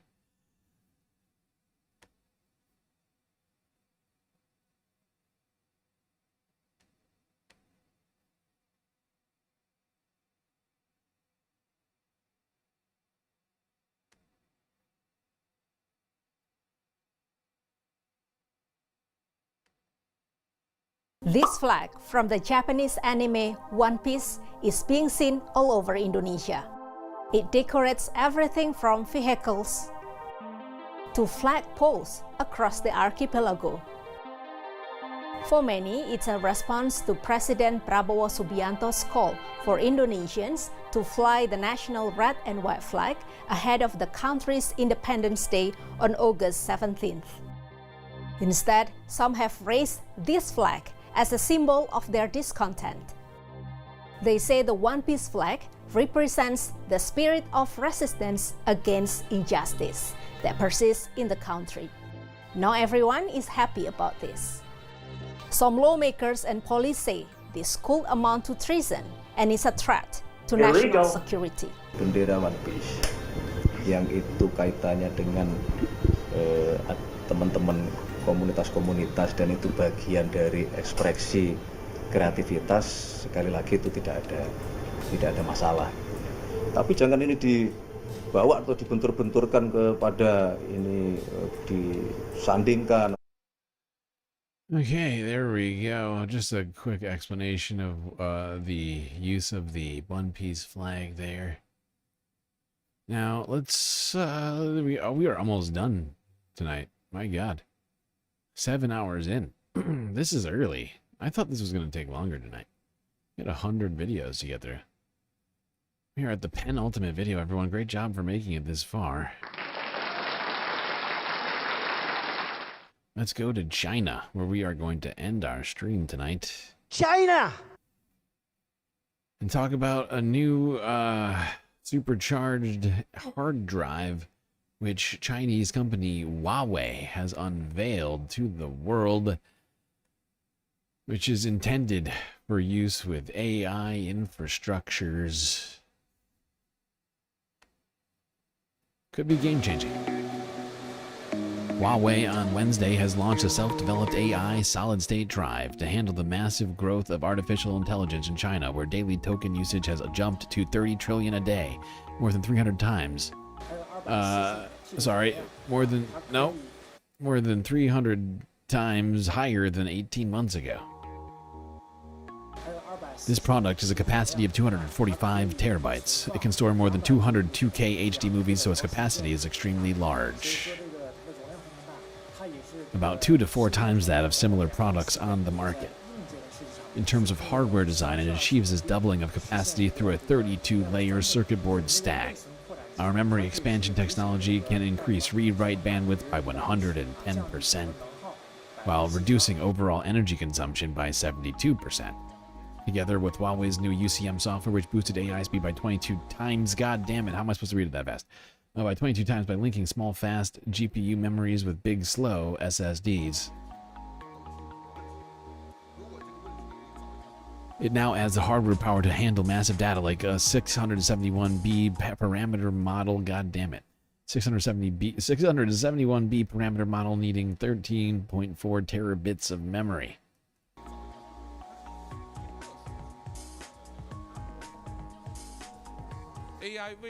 For AI to achieve a sustainable business cycle in the future, we must look at overall system efficiency and cost effectiveness, and optimize them comprehensively. The AI SSD will be commercially available by the end of this year. Our SP series is already ready for large-scale commercial use. In fact, many of our customers, including internet, healthcare, and financial clients, are already using these products with excellent results. There we go. with Huawei really making leaps and bounds in the technology space, especially as it relates to AI. It could, in fact, make the U.S.'s attempts to block them from access to companies like NVIDIA's technology irrelevant. Although they still haven't, Huawei still hasn't come out with a GPU that is as powerful as NVIDIA. But with the rate at which they're moving, I think that'll happen. I think that'll happen within the next year. I would say within the next year or so, very likely that we see that. Now, in other technology stories, BYD, China's biggest electric vehicle manufacturer, saw its quarterly profits drop for the first time in nearly half a decade. Here's Reuters from 13 hours ago. BYD's quarterly profit fell for the first time in more than 3 years. The Chinese electric vehicle giant said Friday net profit reached just under $895 million in the second quarter. That was down close to 30% from a year earlier. BYD's expansion was hit by a government campaign against price wars. Beijing has called for a halt to the practice, which has hurt profit margins across the industry. However, revenue was up 14% in the 3 months to June 30th to $28 billion. The biggest Chinese rival to Tesla has faced challenges in recent months. BYD has set a target to sell 5.5 million cars globally this year, but sold 2.49 million in the first 7 months, reaching 45% of its goal. BYD generates nearly 80% of its sales in China. It saw vehicle sales fall in its home market for the third straight month in July, while production slowed for the first time in 17 months. There we go. Internal competition in China is what's leading BYD's numbers to falter in this latest quarter. Honestly, BYD continues to expand its markets outside of China, but since China is such a big market, and it's been losing some of its market share to its competitors in recent months, as just more electric car manufacturers seem to be really keeping pace with BYD. Something unexpected, I think, by the market. But China's car manufacturing sector has been seeing quite a boom. And it's not just BYD who's seeing the benefits of it.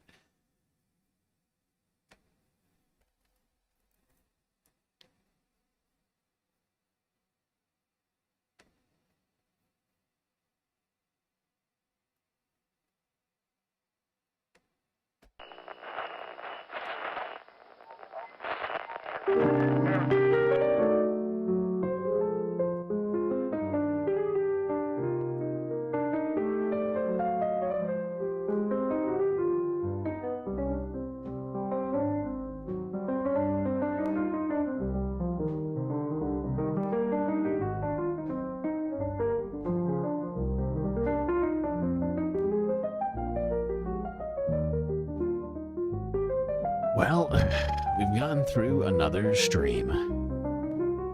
It's pretty long and also difficult, but thankfully we had each other to get through it. That's gonna be it for me tonight, but till I see you next, you stay classy, Galactic Stream Nation.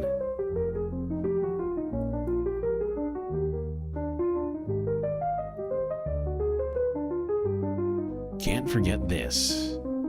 These are your galactic patrons: Gabby, Goth Dogs, Aaron W, Schmegley, PB, Midi, Afroponics, Narwhal by Nature, Interplanet Janet, Godcat, Robot Cat, Disco Wolf, Callie Braiding, Sammy, Geo Dragon, The Anti-Corporatist, Obsessive Audio, Moanoab, Nadia, Choki, Skelts, Selena, Mrs. Jen, Omega Star, Sasha G, Pitchforks Dragon, Vincent Morales, Donald James X, Evan from Portland, Lovely Pariah, Mish, Becky, Decipher, Icebreaker, Columbia Rica, New York, Will in Detroit, Sisyphean Task, BC, and Free Palestine. That's right, all of these people here have helped produce the show which your eyes and ears just got done enjoying. You can too for just a few US dollars a month on Patreon.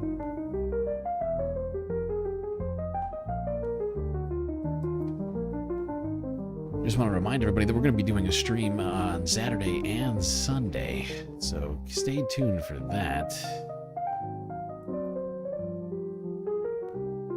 And I might even do I might do a double stream today on Saturday. We'll see what happens.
All right, everybody. I hope you enjoyed the stream today. I'm gonna do another stream before I go to bed. Before I take a nap. I'm planning on doing a different sort of Saturn Day stream today. I think we're gonna do a Patreon, patron drive. Which should be fun. We've done those before, and it allows patrons to decide what we watch in the Discord. Patrons can recommend videos that they want me to watch on stream. Only patrons. That's how we've done it in the past. So that's what we're probably gonna do later today, but I'm gonna do another stream before I go to bed. I'm gonna try and put some food into my body if I have enough money. Right now I'm trying to do the math on it. I'm gonna try and put some food in my body and then do another stream, a Is Trump Dead stream, which should be a fun time for everybody. Honestly, we need a pickup. We need a pick me up around here. So I'm gonna end it, and I'll be back as soon as possible.